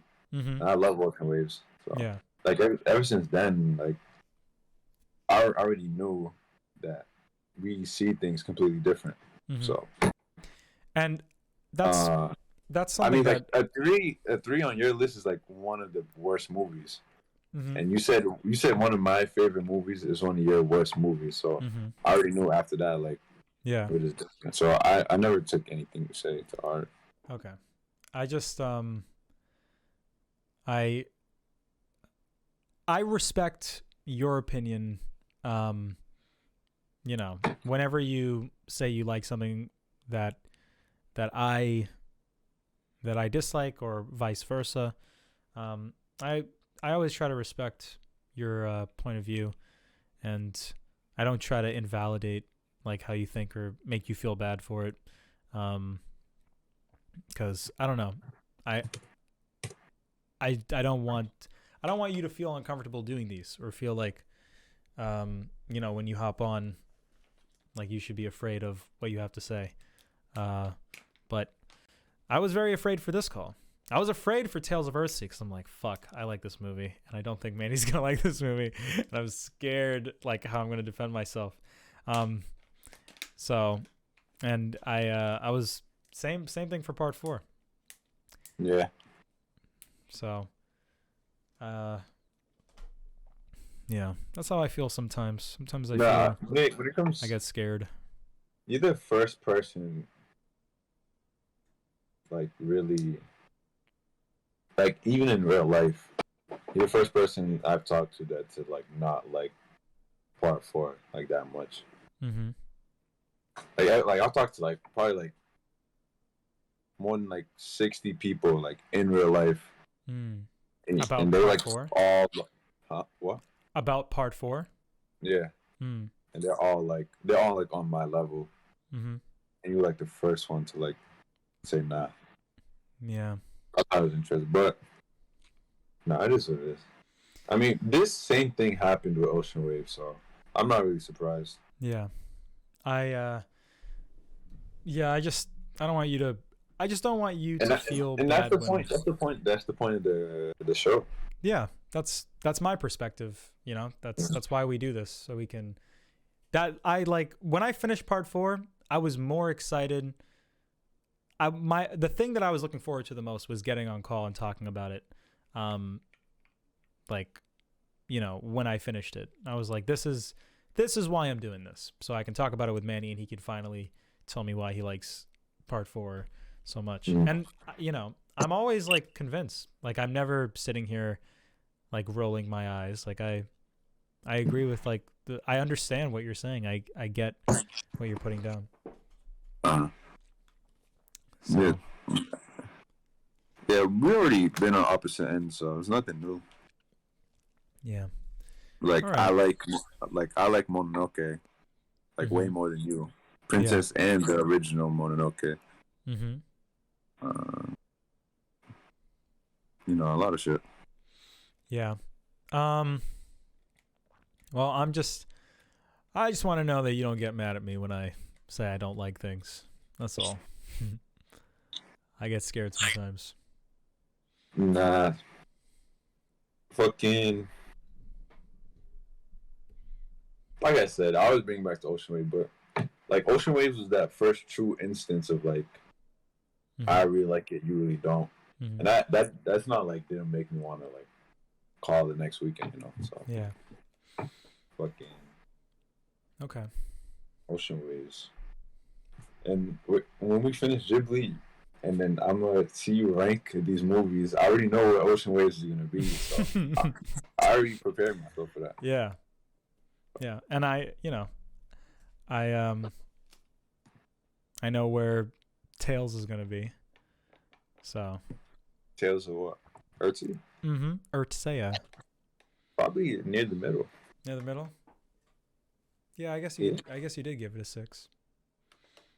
Yeah. All right. It's gonna be higher than a lot of shows. It's gonna be higher than Totoro, Earwig. I might see Totoro tomorrow. It's in theaters tomorrow. I need to watch Totoro and Cat Returns before we finish these. I need to watch them on one time. Well, what's the next movies then? Because I want to watch Only Yesterday. This art cover keeps catching my eye. Yeah, let's do that one. Only Yesterday. Only Yesterday. We got Kiki's, Ponyo, Kaguya, Castle, and The Wind Rises, and Yamada's, and the War one. Say them all again. I'm so sorry. Yamada's, Yesterday, Kaguya, Castle in the Sky, The Wind Rises, Kiki's, Ponyo, and Fireflies. And I want to save. I know you want to save The Wind Rises. I think the last episode should be The Wind Rises, Grave of the Fireflies, Fireflies, and Kaguya. Okay. I feel like Kaguya is gonna be like the best one. Yeah, maybe. I've never seen the other two. But next week, so this episode's gonna come out on the. Do you have Spider-Man tickets? No. No. Damn. I should go get them. Yeah. Yeah, you probably already sold out. Yeah. They probably sold out for like a week. I was even fucking thinking about that. Fuck. So, when you see Spider-Man, it might take a little while. So we might have to watch just normal movies before then. I was thinking that for the next episode we'll talk about Spider-Man, but it'll probably take you a while before that. So it comes out next week. Yeah, but you're not gonna be able to see it next week. Not next week. The week after next week. It comes out on what? The 17th. The 16th. 16th and the 17th. Hold on. But fuck. Yeah. No, I'm looking.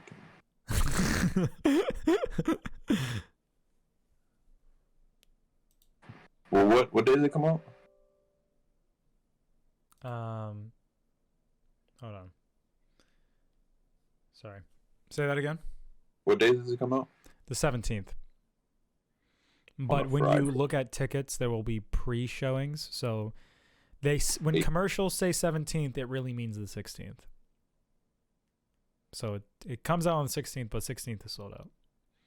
16th is a Thursday. Oh, I can still buy it. Really? Buy it. Spider-Man No Way Home. What? What day? What day? Saturday. The 18th though. Do it. Buy it right now, if you can. Nah. No? Okay. I'm good. Oh my god. That's like seeing the tickets for Endgame and being like, nah. Oh my god, they're really almost full. I need to I'm gonna look at these dates. Yeah. I might want to bring a random with me. Yeah, I'm actually going by myself this time because I'm going in kind of cynical bastard mode. I don't really want to disappoint people when I walk out and complain. So, going in blind. Did you watch the second trailer? I'm gonna have to sit next to some fucking. Oh well. And I'm not sitting next to the screen. No way. Oh yeah, you can't do that. But you're gonna have to sit next to some Randys. You know, that's just kind of how it is when it's sold out. Especially with these Marvel movies, you're always gonna be sitting next to someone you don't want to. Oh, but they stink. It's not like the guy from Parasite. So you would want to watch it that weekend? I would like it. I'm gonna see it on Thursday, and I would like it if you. I'm gonna buy a ticket for Saturday. Spider-Man No Way Home. 6 I would PM. like it. I would like for us to see it close to each other so that we can talk about it as soon as possible. I'm gonna watch it Saturday. Bet. So the next call will probably be $16. Yeah.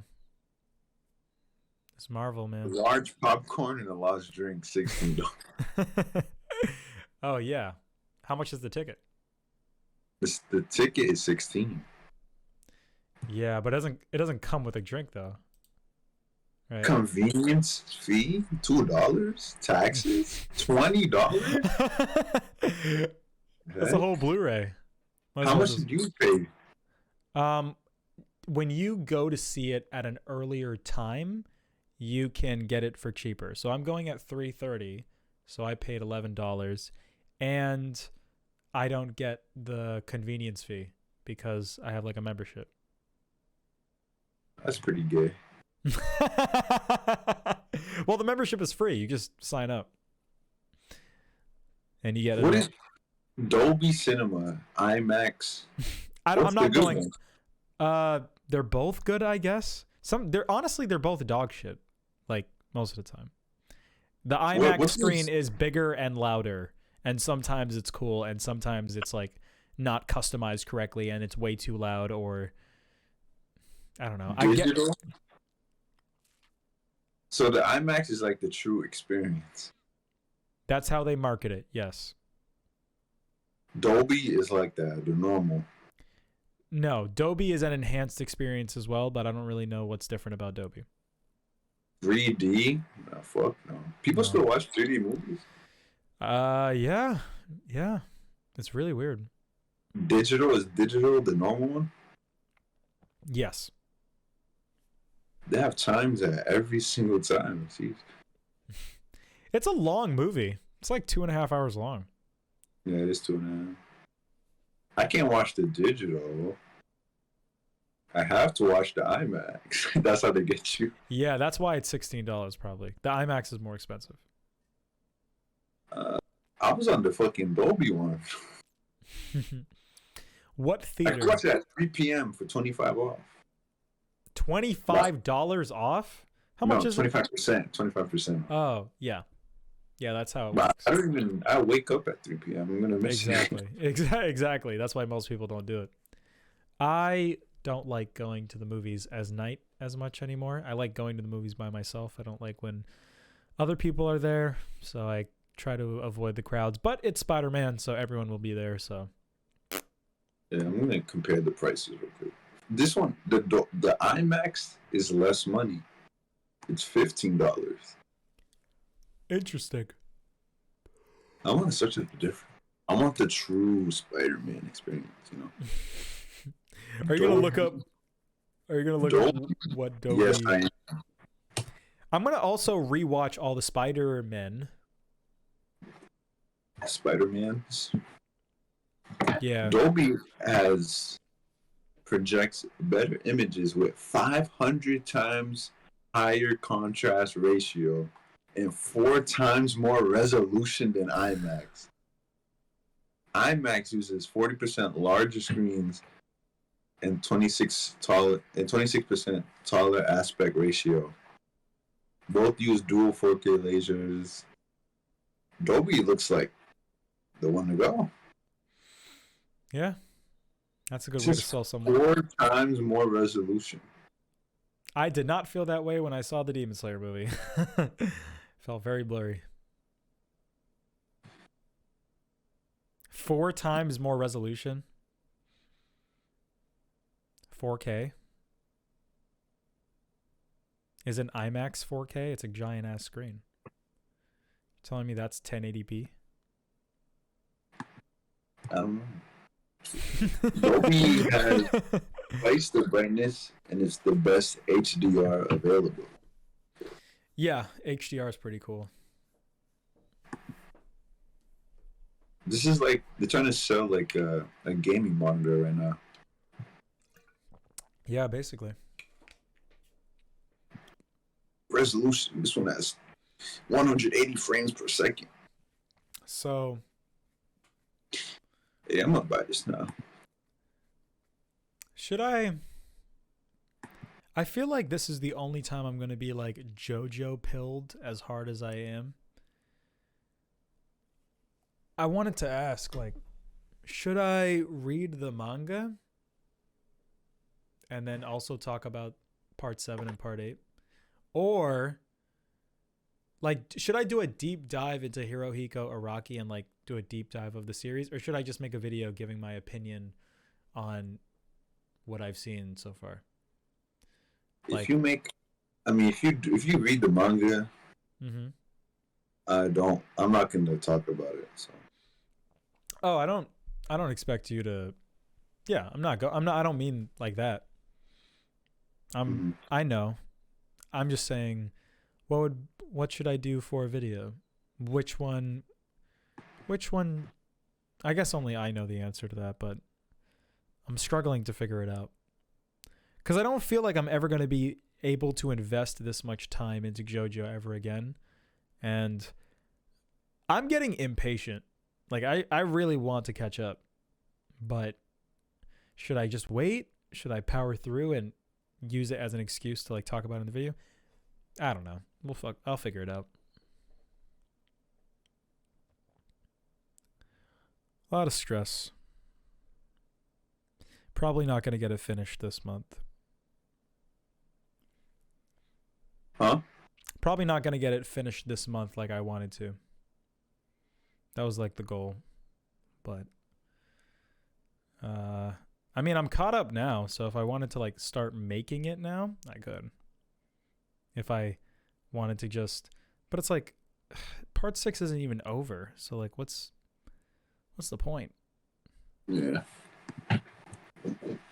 When does part 6 finish? We don't know.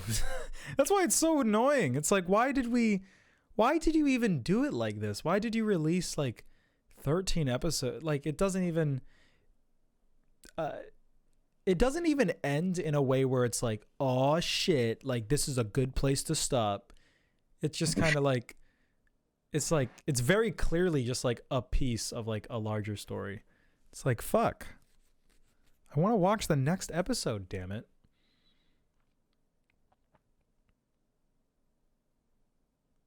Well, that's too damn bad, man. Yeah, this is what happens when Netflix acquires things I like. Yeah, the Jojo trailer has 10 million views though. Yeah, they put Jotaro in the fucking thumbnail. That's all people need to see. Yeah. Fucking Jojo. I bought the ticket. Cool. So, will the next episode be 2 Ghibli movies and then Spooderman? The next one? Yeah. Or do you want to bang I can out? do one for next week because I want to bang these out. Yeah. So Well, I said we do 2 for next week if you're done. when you say next week, you mean this? Next Saturday. Well, you'll see Spider-Man that day. Oh my god. Yeah. So I'm next. thinking it's like December, like 2nd When you say next week, you mean this Friday coming up, or next Friday, or like next Saturday? Excuse me. I'm talking about. Hold on. Pull up a calendar. December 11th. Okay, that's this Saturday. So, yeah. When did I buy these tickets? The 18th? Yeah. Yeah. Yeah. Okay. All right. So 2 or 3? Say 2. All right. Yeah, watching 3 is starting to become hard. Yeah, that's fair. Especially when I'm trying to make videos, it's really difficult. And taking notes on them is also even harder. And are you going to watch part 6? It's okay. Honestly, I don't know if I want to. Yeah. Maybe you should wait. I don't want to watch it and just have it dead. Yeah. I think I'm gonna not watch it.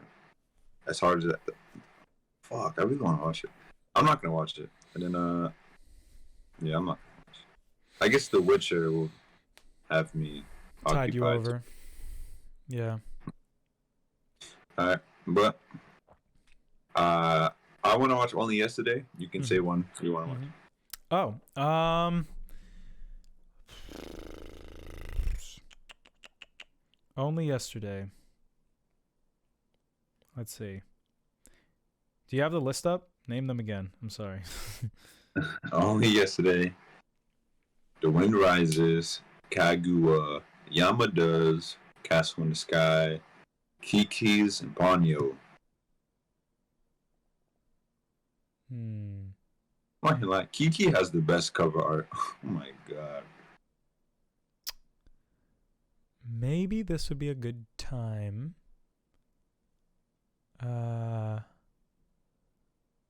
We can get. let's do Ponyo. Yeah. Yeah, let's do Ponyo. How long is My Neighbor Yamada's? 2 hours. 1:45. All right. Ponyo and Only Yesterday. I'm telling you right now, Only Yesterday better not disappoint. It looks, I don't know. Pom Poko wasn't a great movie, but it had a cool message, and I have faith in this guy's movies now just because of Pom Poko. I didn't love it, but that shit was funny. So, I don't know. There was too much I liked about Pom Poko to be fearful of anything else he does. This will be the new Ocean Waves.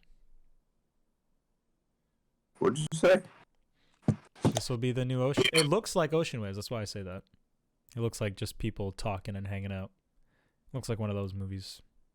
The best movies. Yeah. Literally, the best movies. Did you watch The Witcher Season 1? Did you like it? Like, love it or like it? I liked it. Okay. And I don't really watch live action shows. That was like the first live action show I've watched. Ever. Let me tell you something. I watched Seinfeld, How I Met Your Mother, and The Witcher.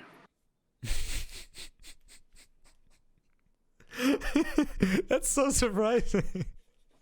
That's a great dinner story. What shows have you been watching? Well, Seinfeld, How I Met Your Mother, and The Witcher. And anything else? No, it's like those are the only 3 shows I've ever seen. That's so crazy. I love How I Met Your Mother. Really? I've never seen an episode of it. I love that show.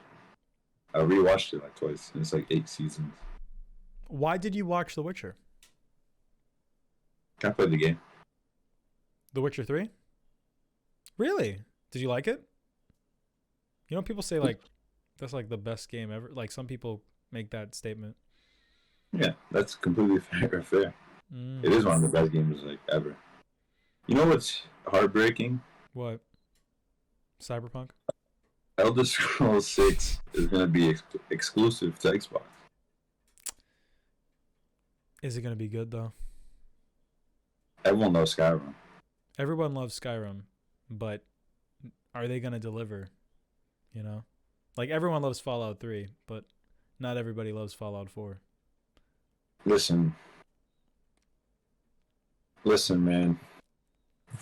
If Elder Scrolls 6 is a flop, I will no longer play video games.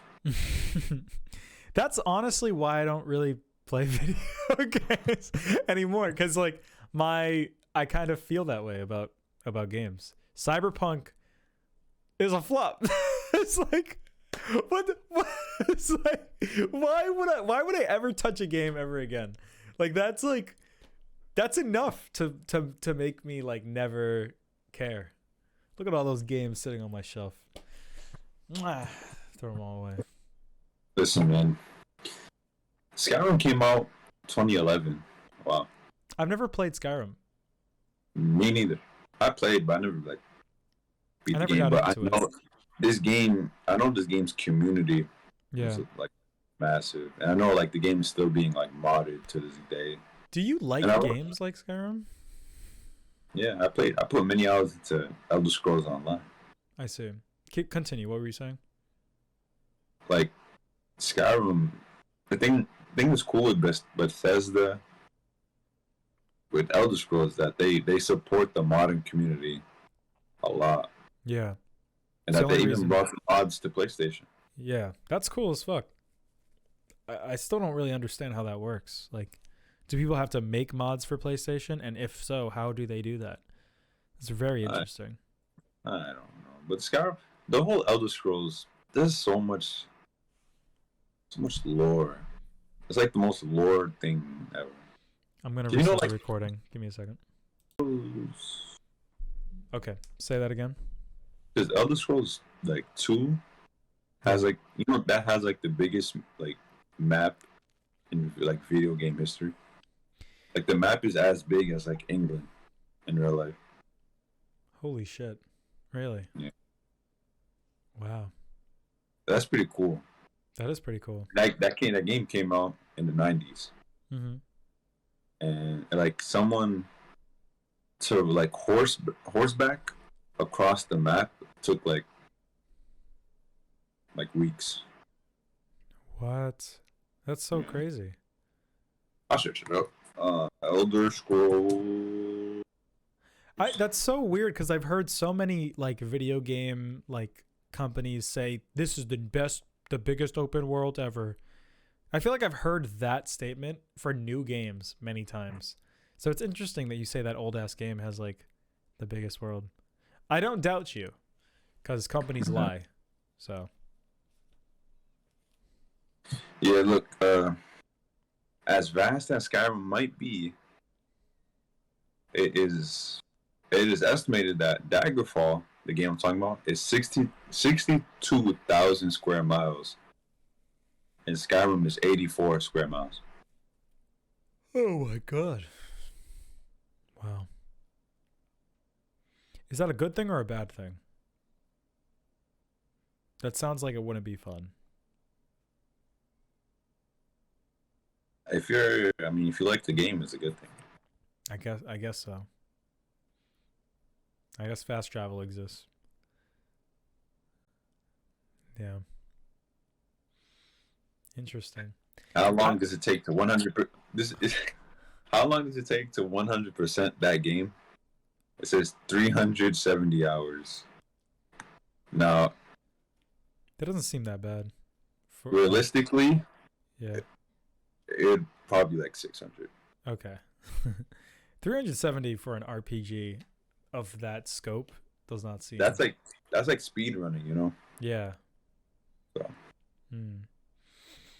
Interesting. Yeah. I wanted to play The Witcher. I watched a video essay. Have you ever heard of Joseph Anderson? Have you heard of that YouTuber? I probably came across one of his videos.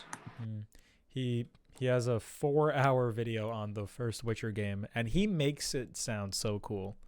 I'm never going to play that game, but I love his video on it. It's very fun to watch. I love his voice. The Witcher's cool. One thing about The Witcher is Obama went to Poland for something. Who? I remember the Poland prime minister gave Obama The Witcher 3 as a gift. That's cool as shit, man. That's so gangster. It's a very yeah, I love how the country is so proud of that. They should be. The game. They like the best fucking thing to come out of Poland. Yeah. When I was listening, the Joseph Anderson YouTuber learned Polish to play the game, like before playing the game, and he like read all the books. After watching that video, I was like, this video is awesome. That's why I question, like, should I do a deep dive into like everything Hirohiko Araki has written and made before I do this JoJo video, or should I just talk about JoJo? Like, he could have just talked about The Witcher 1 after playing it once, but he played it like 3 times, you know? So it's like, I don't know, man. There's so many different ways that you can approach like making a video like that. Yeah. Yeah. Yeah. What You can. I mean, I don't know if you have anything to say about The Witcher, but you can spoil the fuck out of it because I don't really think I'm ever gonna watch it.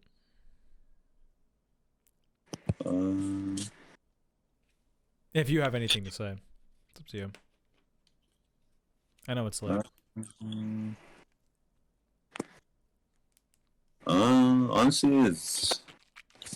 Honestly, if you don't really know the games or the story, it doesn't really matter what I say. Well, I do. I know what Witchers are. I know like what the universe is. I know who Geralt is. Yeah, Superman. Yeah, kinda.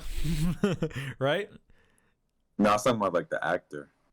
Oh, yeah, but I know the character Geralt. One thing about the show is that Henry Calvin looks like fucking Geralt. Yeah. It's interesting. You know the only reason they made the show is because he's in it, and he said like, if you guys want to make a Witcher show, I'll do it. That's the only reason. I think that's the only reason why it exists. Because smart guy. Yeah. Because I know The Witcher. I know that. People say The Witcher is the best book series ever and stuff. People hold that in high regard. Maybe you should play the game. I would love to play the game. I just don't have an excuse to play the game. I don't like playing video games that are like hundreds of hours long, and I can't justify that time being spent. That's kind of why I'm watching JoJo, because I want to make a video, and it's like, okay, I want to watch JoJo, but I'm doing it for a video, so it's okay. You know, if I ever play a video game that's over 100 hours long, that's why I'd play the game.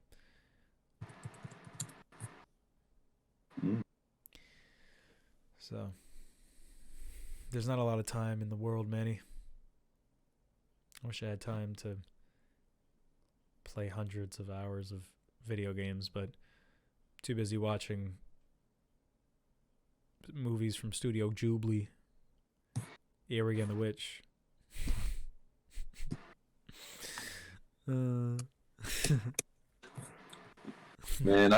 I can't wait till I finish this movies, and I'll be able to say I watched every Ghibli movie.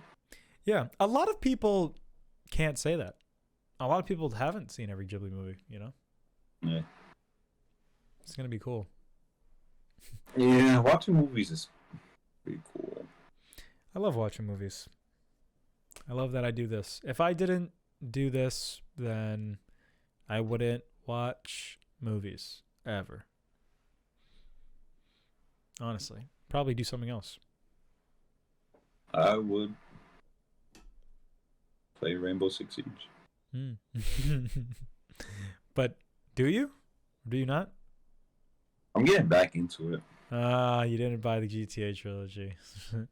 Oh, nah. I'm thinking about it. I'm still on the fence. Yeah. It's $60. Does that bother you that they had the game up for like $8 and then they took it down, put a Minecraft texture over the game and said $60? I think if it doesn't bother you, then you have problems. Mm-hmm. Should bother anyone that plays video games ever. Yeah. This is coming from Rockstar. Yeah. A game that already a studio that already made so much money from GTA 5. You would think they don't need to do this. Dude. When it came out that GTA 5 made more revenue than any game, like entertainment, movie, anything ever, I was like, okay, guys.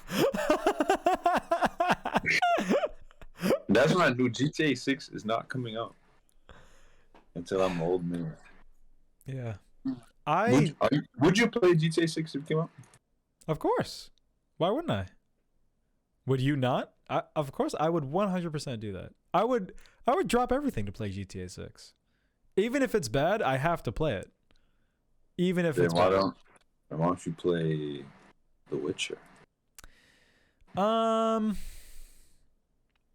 Because The Witcher, I don't feel like GTA is 300 hours. I don't feel like GTA is even 100 hours. Would GTA take 100 hours to beat? I don't think so. GTA 5 was kind of short. Yeah, it was short. Even if you're dicking around and you like fuck around in the open world, I don't think it's gonna take you that long. Maybe like 30 hours to like do it casually. GTA is low investment, you know. I played Spider-Man and God of War. Those are also short. Like, I just don't have time. I don't have time like that. I want to play games like The Witcher. I really do. But 70 hours long. GTA 5? No, for The Witcher 3. Well, but CD Projekt Red said more than 200 hours. Well, I feel like The Witcher is a game where like you play the side shit and you keep playing this. I don't think The Witcher is a game where you say like I beat it, I'm done. I feel like the whole point is that like you play the side content and you like indulge in it like heavy in the same way that you do Skyrim, you know? Yeah, The Witcher 3 claimed over 250 Game of the Year awards. I feel like and the two DLCs that came out too are also long as fuck. Yeah. Maybe I should play The Witcher again. I would love it if you did. Because every game out right now is ass. Yeah. The last good game I played was the Samurai game. What was the last good game I played? Oh my God. Tsushima. If I get a PS5, that's the first thing I'm getting. Listen, man. Get a PS5 and Among Us comes out. It's already out, right? It's not out on PS4? PS5? And when it drops, I will be playing. This shit is unprecedented. Like, how dare you release your console and have people not be able to buy it for like 2 years? When did the PS5 come out? How long has it been? It's been 2 years. 2020. Yeah, it's about to be 2 years.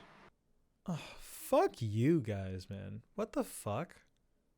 What the fuck is wrong with you? The This real is question unacceptable. is, why isn't Among Us out yet? I want to fucking play. 12/14 is about to come out.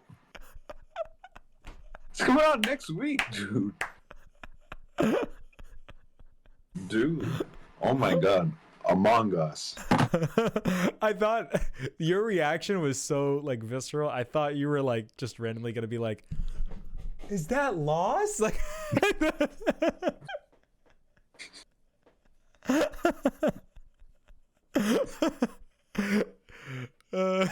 I'm waiting for the day where I can like send that. I need to like not bring it up for like a year and then say it, and then you'll find it like mad funny. But I need to bring it up in a subtle way where like I send you a picture of like 4 pictures and you'll be like, what? I probably won't get it, bro. I probably will not get it. Cause it's so like, it's so subtle, man. It is so like, look, this is an Among Us Lost crossover meme, bro. Show me.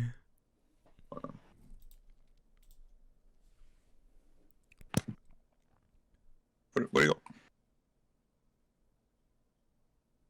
Like this is Lost right here, but it's like you don't know.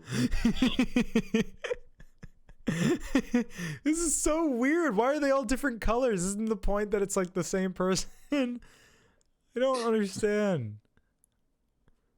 Okay. I forgot how this meme started. This is what catches people. This is what like PewDiePie like, is this Lost? Like this is the meme. Like people just send this and like it's such a like all right now S tier meme, bro. Now we're back to Among Us. Now's the only chance you have to explain what AMOGUS means. Dude. Oh. I wish I knew. I really did. I rewatched the episodes a lot, and I like rewatch that Among Us bit all the time of you like playing the video and you just like listening to this guy like say just nothing, and you pause it and you go, I'll watch this later.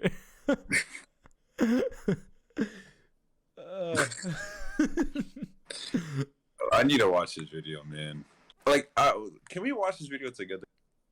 Yeah, let's do it. Give me a second. AMOGUS.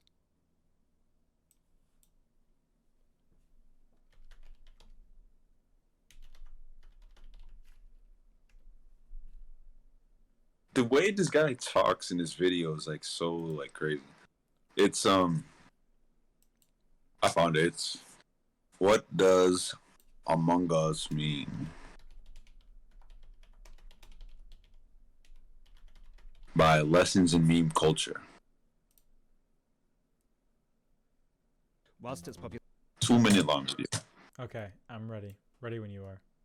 Yeah, I'm watching the ad right now. Okay. 15-second ad? Sheesh. Ow. Alright. Alright. I'm ready. Okay. 3, 2, 1, go. Whilst its popularity has decidedly waned, there's no denying Among Us became a cultural institution after becoming one of the most played and streamed games worldwide for the past couple of years. Consequently, there has been no shortage of memes relating to the game. Good ones, bad ones, heavily cynical ones, with the word AMOGUS simply appearing as a bastardized version of the title. It's hardly controversial to acknowledge that anything with Stone Toss in it is so politicized that even highly meta memes such as AMOGUS are going to get attention, given Stone Toss's propensity to say some awful stuff, like referring to mixing people of different ethnicities as brown slurry. It would appear the first instance of the AMOGUS memes comes from a reference to his innocuous comic about Bitcoin, which was published back in 2017.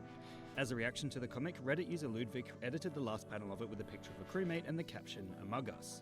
As such, it's easy to argue that a highly political author, often labelled as staunchly alt-right, coupled with one of the biggest games of the past couple of years, is an easy hit for meme culture, as it's bound to get a reaction no matter what. In fact, much of meme culture right now is propelled by the heavily cynical memes surrounding the game, as it would appear many people have become quite sick of it and the discussion surrounding it. As a result, it's clear this meme's popularity has been carried pretty far just by association with the game. Just hearing the opening notes of the dead body reported sound is enough to invoke shuddering on behalf of the listener. So widespread is the integration of Among Us memes online. This is why the word AMOGUS has evoked such a visceral reaction that it ultimately has spread across the internet in reference to the oversaturation of the game to the point where it has become blurred gibberish.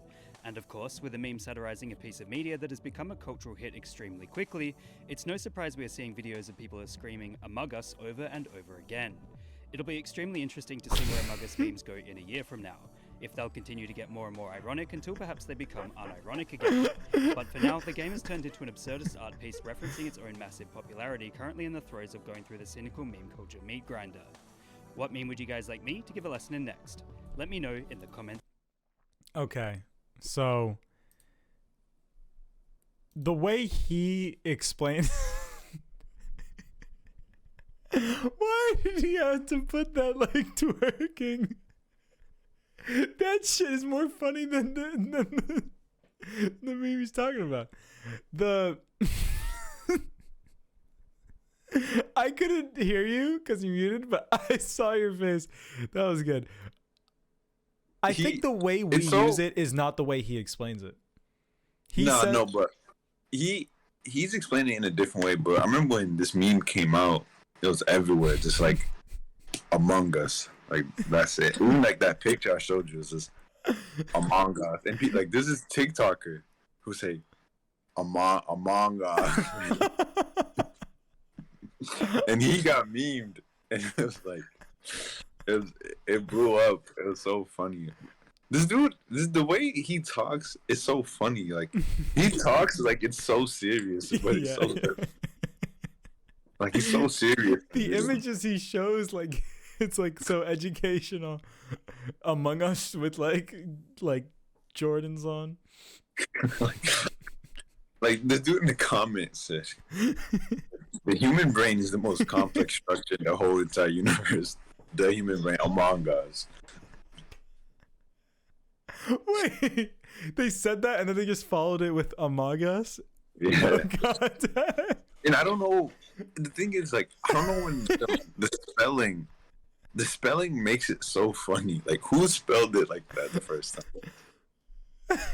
I think he explained that, but like, I'm not rewatching it. Like, I don't get it. I don't know what he's talking about.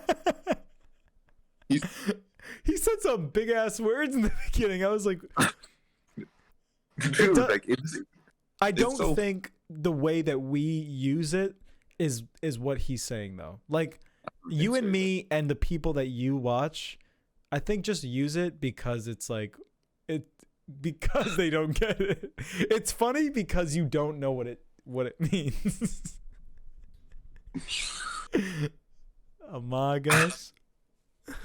It's the spelling that gets me, man. Like, Yeah, Earthsea. It's the same thing. yeah. Whoever like made this is like a like he's like a clown. He's so funny. Yeah.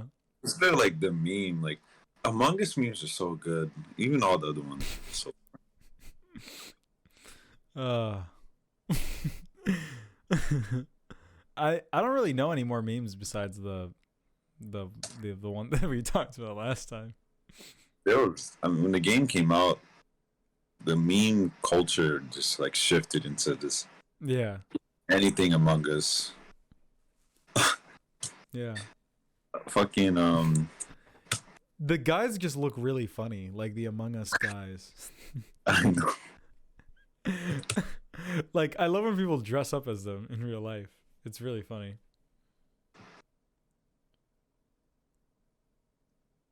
I don't know why it's so funny, but the human brain is the most complex thing among us.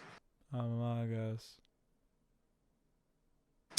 I can't honestly. I'm really excited for this game to come out because it's gonna come out on PS4 or PS5. I'm gonna shit on a lot of kids. Are there a lot of kids that play Among Us? I assume. Mm. And when they get put in my lobby, it's over for them. Wait. When you say it's coming to PS5, it's gonna function with the game? Like you're gonna be able to chat through the controller and stuff? I hope so. If I it's hope so, not, too. then that's gonna be bad. Well, wasn't the But like- PS4 one not like that? And it didn't come out on the PS4. I thought you were playing it on. Oh, you played it in communities and played it on your phone. That's right. But yeah, I remember this meme was a good one. I think you saw this one, probably. Yeah, you told me about that the other day. That's pretty good. Oh my god, man.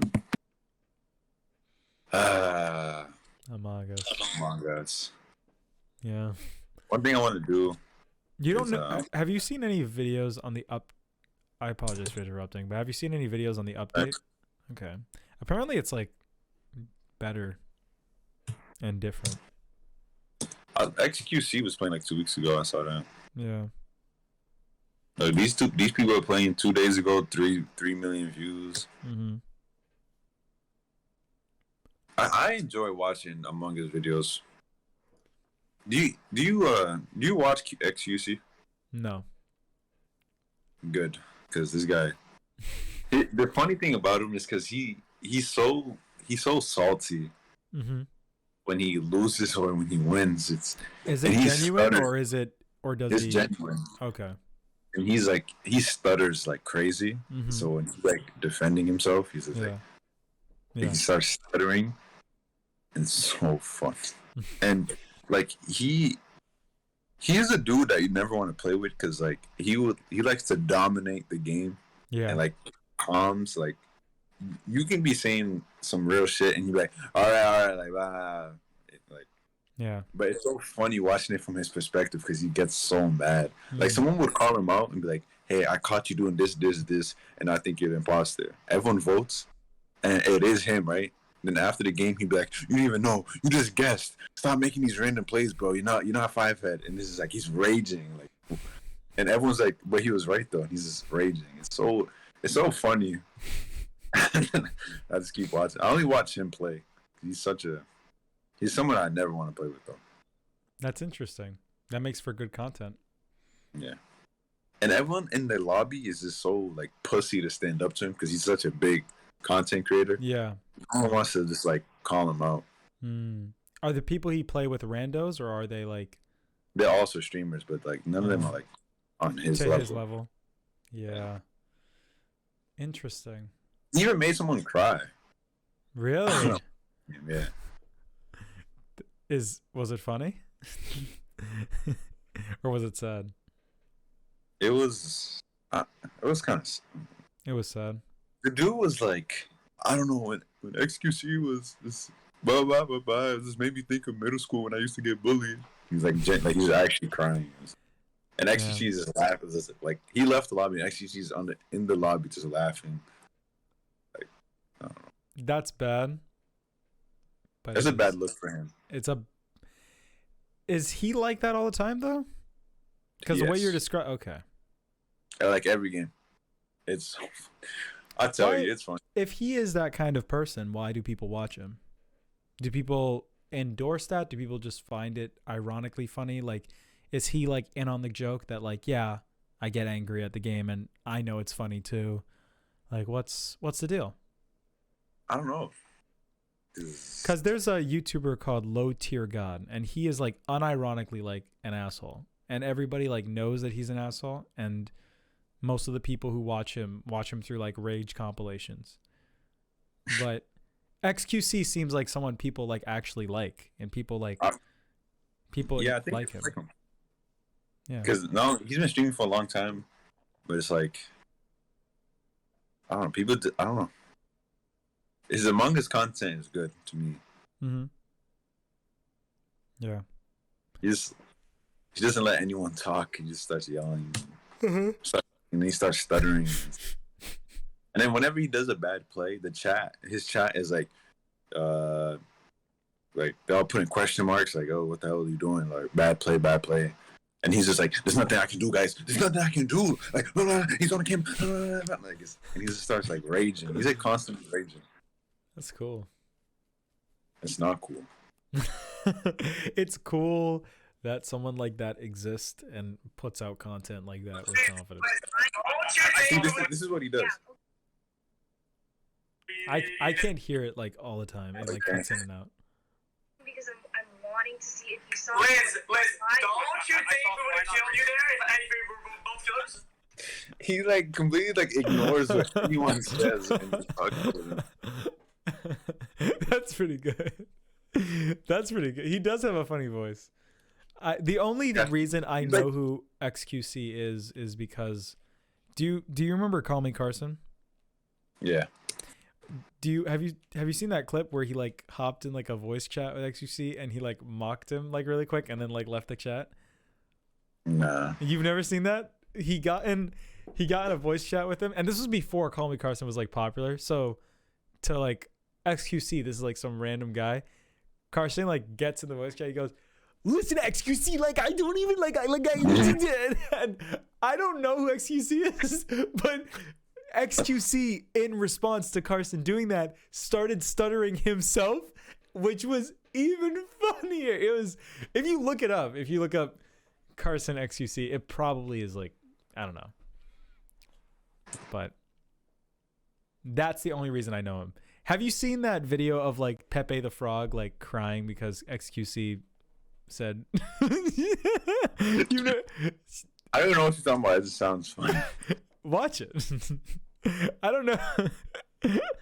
I mean, it's not that important. We don't have to watch it, but it's a meme.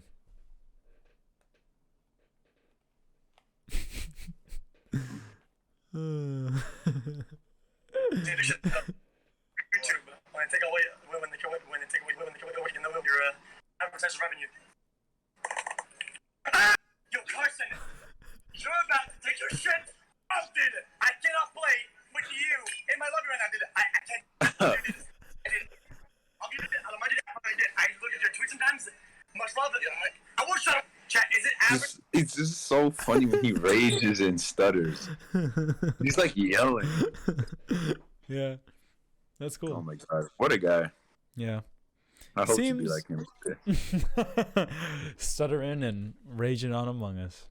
Bro, on the 14th of December, it's gonna be me. Yeah.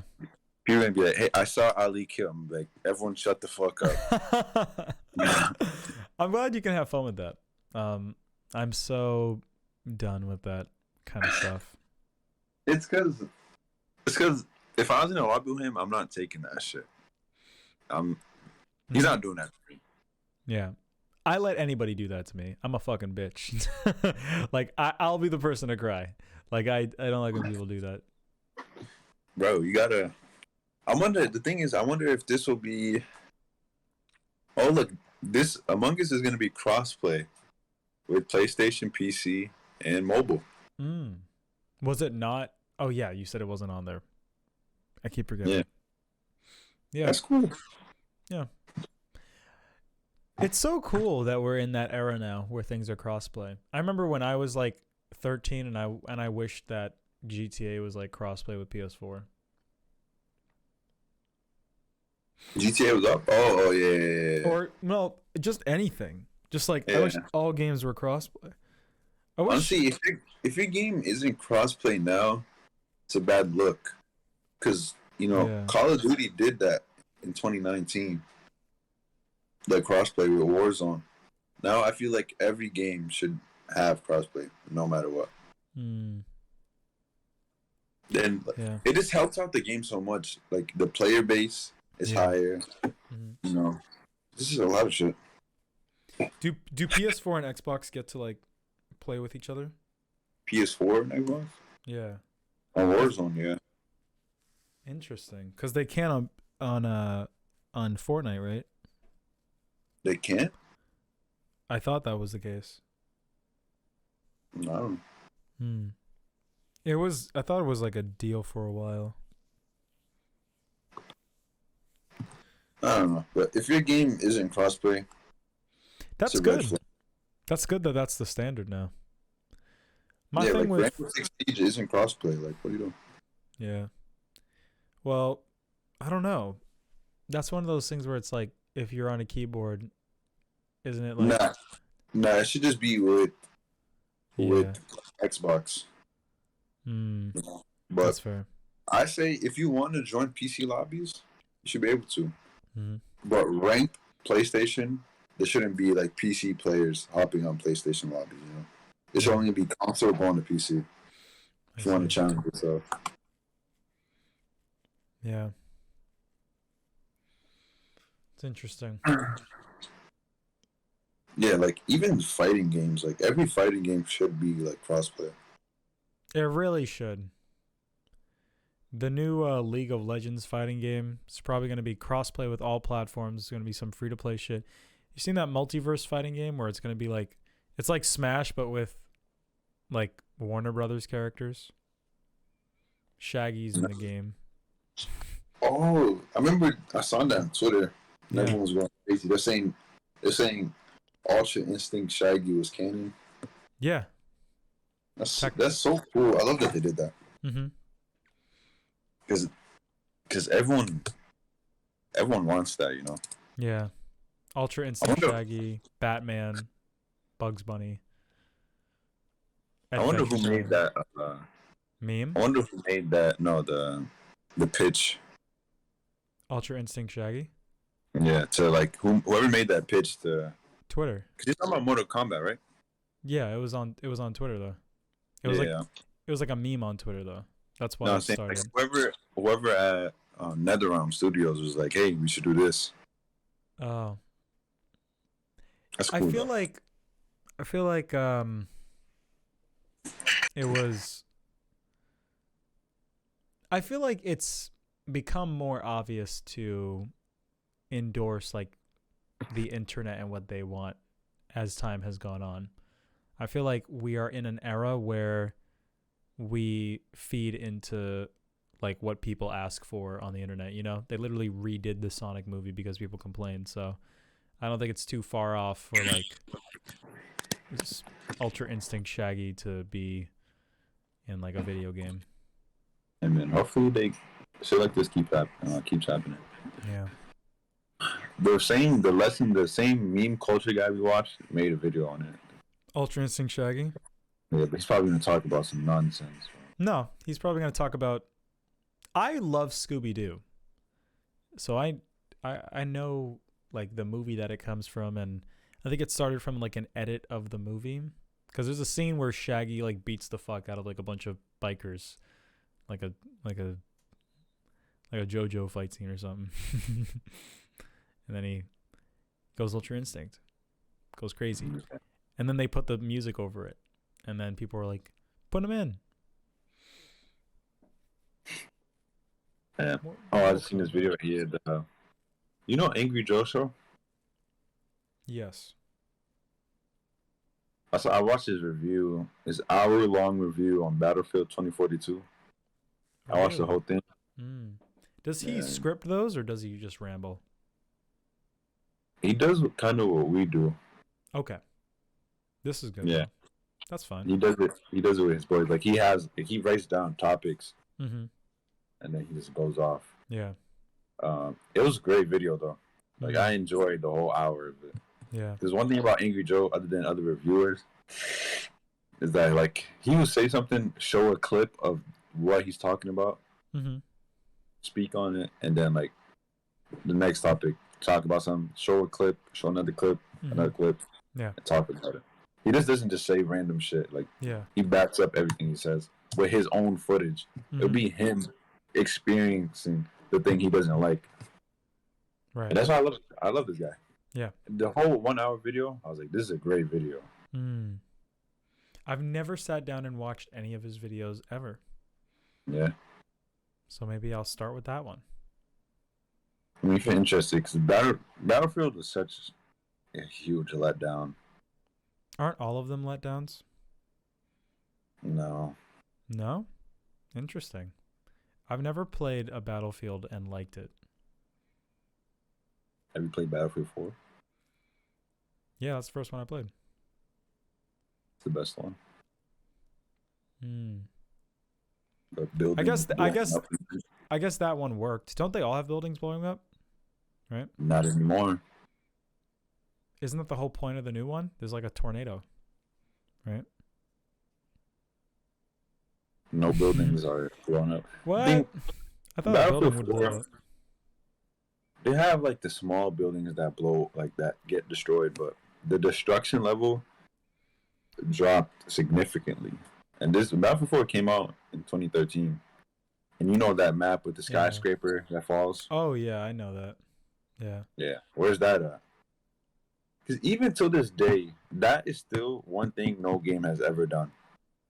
You know, online on multiplayer. No bullshit. That's facts.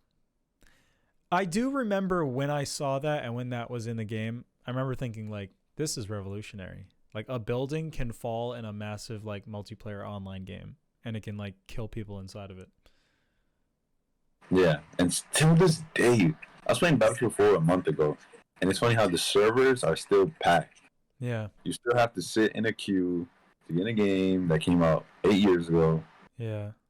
But still to this day, like just watching that building fall is like. I remember when the beta came out, me and my friends in middle school, actually, like we're all like trying to get the building to fall in like a private lobby, and it was awesome. It was one of the first YouTube videos I ever posted. So I had positive experiences with Battlefield in that sense, but Battlefield pissed me off because like it's very confusing for no reason, like how to drive vehicles, and like I don't really understand. I feel like it's just big for the sake of being big. It's just, and it's not like Call of Duty where it's like, oh, do this, learn how to do this, and then you'll be good. Battlefield is like, just run around and have fun. And I don't know. That's totally different from how I see it, because there's so many ways to play. Because you can play like small maps. There's a lot of like tiny maps you can play on, like 10v10, like COD. So if that's more your style, you can do that. But like on the big maps, 32 versus 32, there's like there's so many like Battlefield moments that you just don't get anywhere else. You know. Yeah, that's true. The building falling, you fucking tanks and sniping helicopters. Someone in a tank shoots a cannon and blows up a helicopter. Yeah. Shit like that. And plus, there's just so much like this evolution in Battlefield 4. Like, not only in that map where that building falls, like there's other maps where like you destroy a dam. There's a map called Flood Zone. You destroy the dam and the flood. The map will flood. Yeah. And like the water will rise, and now it's like more boats. Mm-hmm. That's cool. There's a whole bunch of shit that like blows up, like huge in-game events that change the map and shit like that. But all that shit is just missing in Battlefield 42, and you would think they would like incorporate that because that's what people like expect from Battlefield. That's very interesting. Especially now that it's 64 versus 64, you would think there'd be more destruction. But what actually turns out to be is now that you can call a vehicle to your area, it'll just come fly down and you hop in. It would be like literally like 5 people can just call in a tank, and every single one you get your own tank. So what a lot of people do is this is hovercraft that is like OP, and like you can summon it whenever you want, and everyone's just in a hovercraft. No one's running around. Everyone's just in a vehicle, and well, that kind of ruins the magic. It does. And you gotta think about it. That means you're forced to run an engineer class that has an RPG, right, to blow these things up.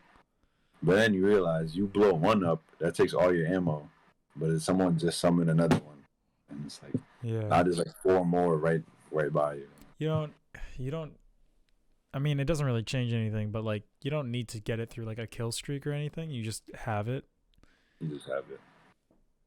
Whereas like Battlefield 4, you would have to die to get another one, and plus, if there's too many on the map, they're not gonna spawn another one. Yeah.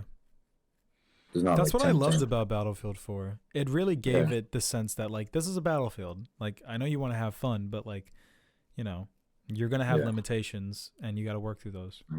There'd be like 2 guys in jets, 2 helicopters, and 2 tanks.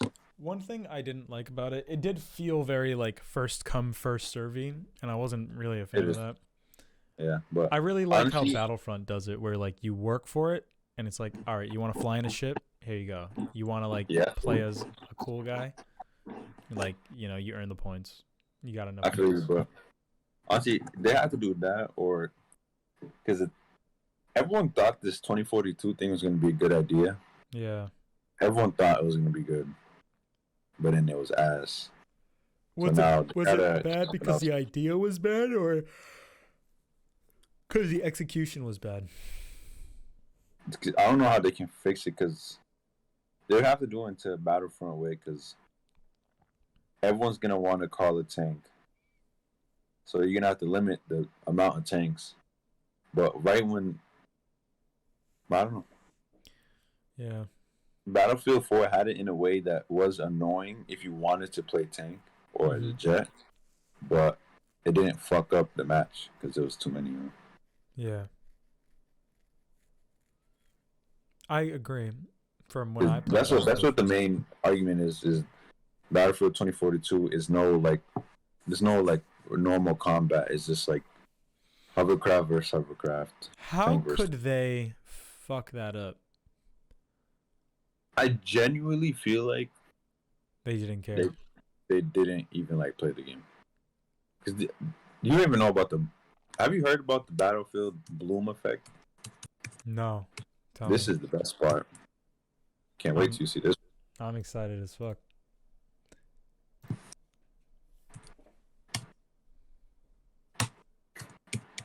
This is gonna blow your mind. My mind will be blown.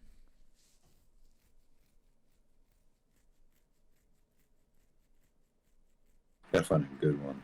Oh, actually, AngryJoe did a video on it. What you're describing is how I feel about the Rockstar like GTA trilogy. Like that shit makes me like never want to give them my money. Dude, they should be so disappointed in themselves. The reason why they're not is because they know what they did. Like there's no way you do that and go, oops, that was an accident, guys. Like you knew you didn't check. Like someone knew. And it's funny because a lot of people on Twitter were saying, please don't remake GTA 4. Because like GTA 4 is like the best story GTA. Mm-hmm. And people are like, please don't remake GTA 4 and disrespect. A lot of people like GTA 4 more than GTA 5, like because of like the physics and I don't know. People like the game, like the way it operates more than GTA 5 in many ways. I like a lot of things in GTA 4 are done better. The story is like better than 5. It feels like a grown man story. Okay. Like GTA 5 feels like it was like not for kids, but like kind of for kids. That's fair. Like GTA 4, the main character Nico Bellic was in. Really? He's from Russia, and he's from Russia, and he was in a war. He's a war veteran, and he came to America to find the guy who sabotaged his squad and killed like 8 of them, and like he had a squad, say of 10 people. Seven of them died. Nico was supposed to die, but 2 people escaped. So like he was like he said he was gonna go kill them and find them, and he came to America to find them. And like throughout the whole game, there's like tons of quotes of like war, like how like sad it was and shit. And it even makes it better because the city, Liberty City, is so dark and like gloomish. It like fits in the theme of like Nico's not really like having a good time. And then, like when he finds the people too, he's like, "You killed all of us. Like, why'd you do it?" And you like, I don't know, his actor was so good. Oh man, Nico is the best GTA character. That's very interesting. I barely played San Andreas, so I don't really have a lot to compare and contrast. Yeah, but I mean, you see the Battlefield clip.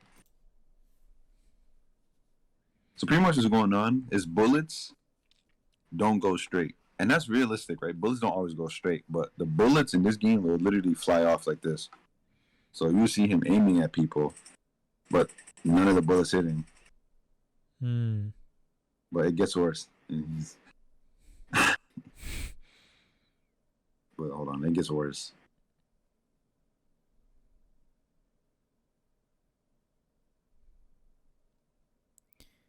What the fuck? Hold on, they get worse. Like, damn, that's unacceptable. Like that one missed. Oh my god. Hold on, there's one really bad one. That thing is about to come up. The one I really want you to see.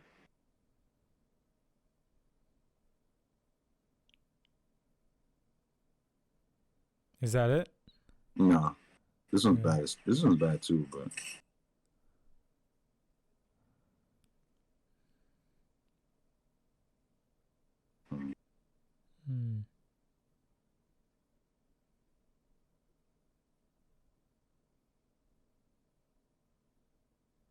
Oh, I guess it's not here. I guess it's a different video. But yeah, that's pretty much it. Fucking, you can't like when 10 meters, like 15 meters away. Yeah. Like your bullets don't even like register. You know. And you know what fun thing is? Go ahead. They had. I'm listening. I'm walking away, but I'm listening. They released the game to people who pre-ordered it, right? For like $90. So if you pre-ordered the game, you got this pre-release version of the game, right? Yeah.